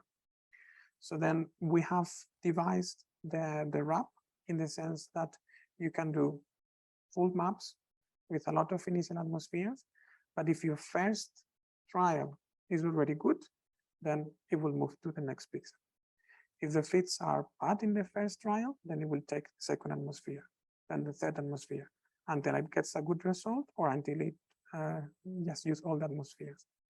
And for example, these results that they look more or less okay, they look perfect here. And I would say okay in the chromosphere. These are done with 5 different initial atmospheres. And from 1 and 5, you really have much smooth results, mainly, for example, in the granulation. So this, the resolution is a bit bad, but you see that there's some like small, so here is a bit smoother, but still in general, it's really smooth. And the idea is that these inversions are done in the sense that you have 1 pixel, the code doesn't know anything about the pixels surrounding it, and it does inversion and then move to the next pixel. It doesn't know anything. But as we are using several in this atmosphere, we are always getting a very good solution. So we are really matching the initial atmosphere, and we have a very smooth result. And the jump is high. So I mean, this is 1 week inversion time in a 100 CPU server, but it's worth it. The only thing is that I just do it first several times when I'm playing with the nodes and with other things with 1 atmosphere, because it's just like more salt and pepper results. But then when you have your configuration ready, I recommend you to have between 5 or 10 atmospheres to get a much smoother result. So you will avoid some crazy things that sometimes happen for a few pixels, and you will get better results. But the atmospheres are in the folder, and it's basically HSRA and FAL models. They have like FAL P, FAL C, FAL A, and just take all of them and combine them. And it's, the more you have, the better until a certain point. So otherwise, you will just take like 1 month to do 1 inversion, and sometimes this is too much. Okay.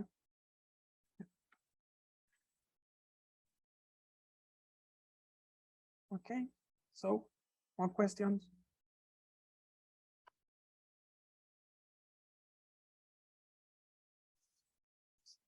It can be about this or about any other thing. No?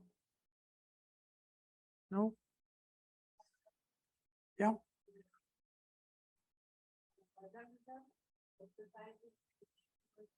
Yeah, do you want to share?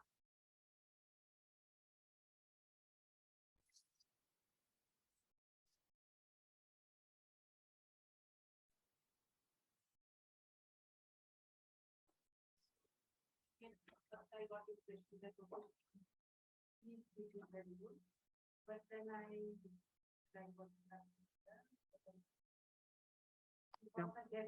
get has very good more of this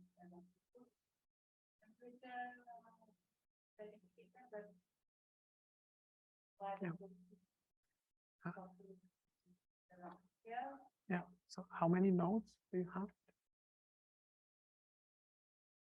5?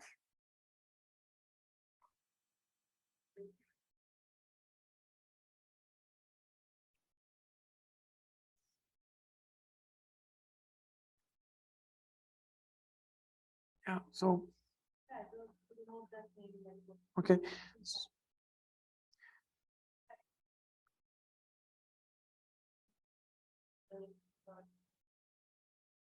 Yeah, so I'm not so sure what is happening there. I will need to check with Basilio.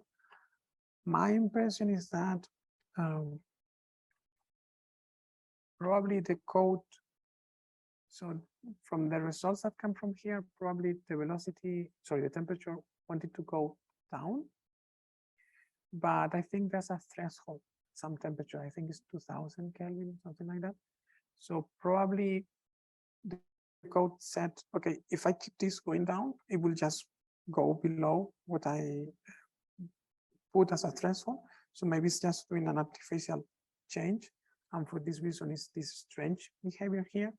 So sometimes it just goes down and then gets flat. But I don't know in this case if it's related to that. I don't know. But I think this is not so good.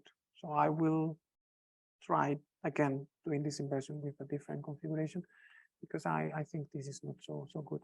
But I cannot really say if it's just some safety condition that was created, and then for this reason it made this strange behavior, orifice of the thing. So maybe just redoing this with a slightly different atmosphere, it may change the result.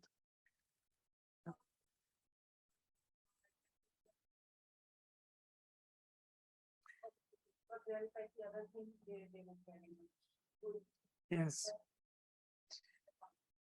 Yes. Well, I think above this region, crazy things can happen, and it's okay because you are probably sensitive to this part. And you cannot really know if temperature is good. I mean, when you do the inversions of observations, you are not really going to be able to check if the temperature is well fitted or not. But if you have this, then you need to recheck or just contact us. And the idea is that changes in temperature can produce a similar effect, for example, in a Stokes field, than changes in the magnetic field. So sometimes it's not really separated. So all the things are working together, and sometimes you are getting that the code is changing some parameter instead of the other, but there's no really strict information for choosing which one is the one we need to change. But in general, I would expect smooth results. So something like this is probably numerical error, but I don't know from where it comes from. Okay.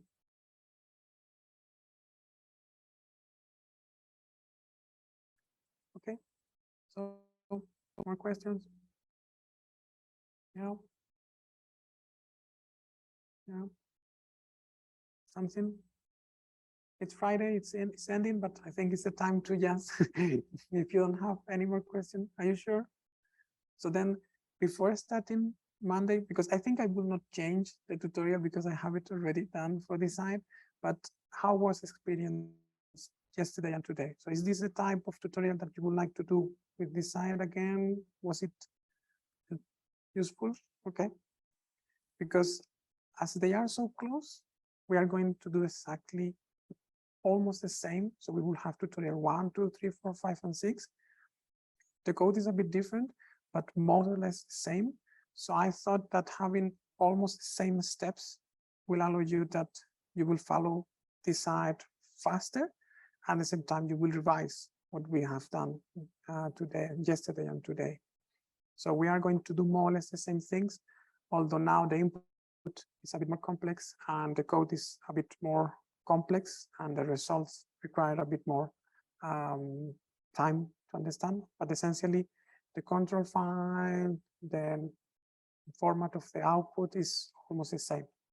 So I hope that on Monday you will get things really, really quickly. Okay. Okay, so then thanks a lot and enjoy the weekend.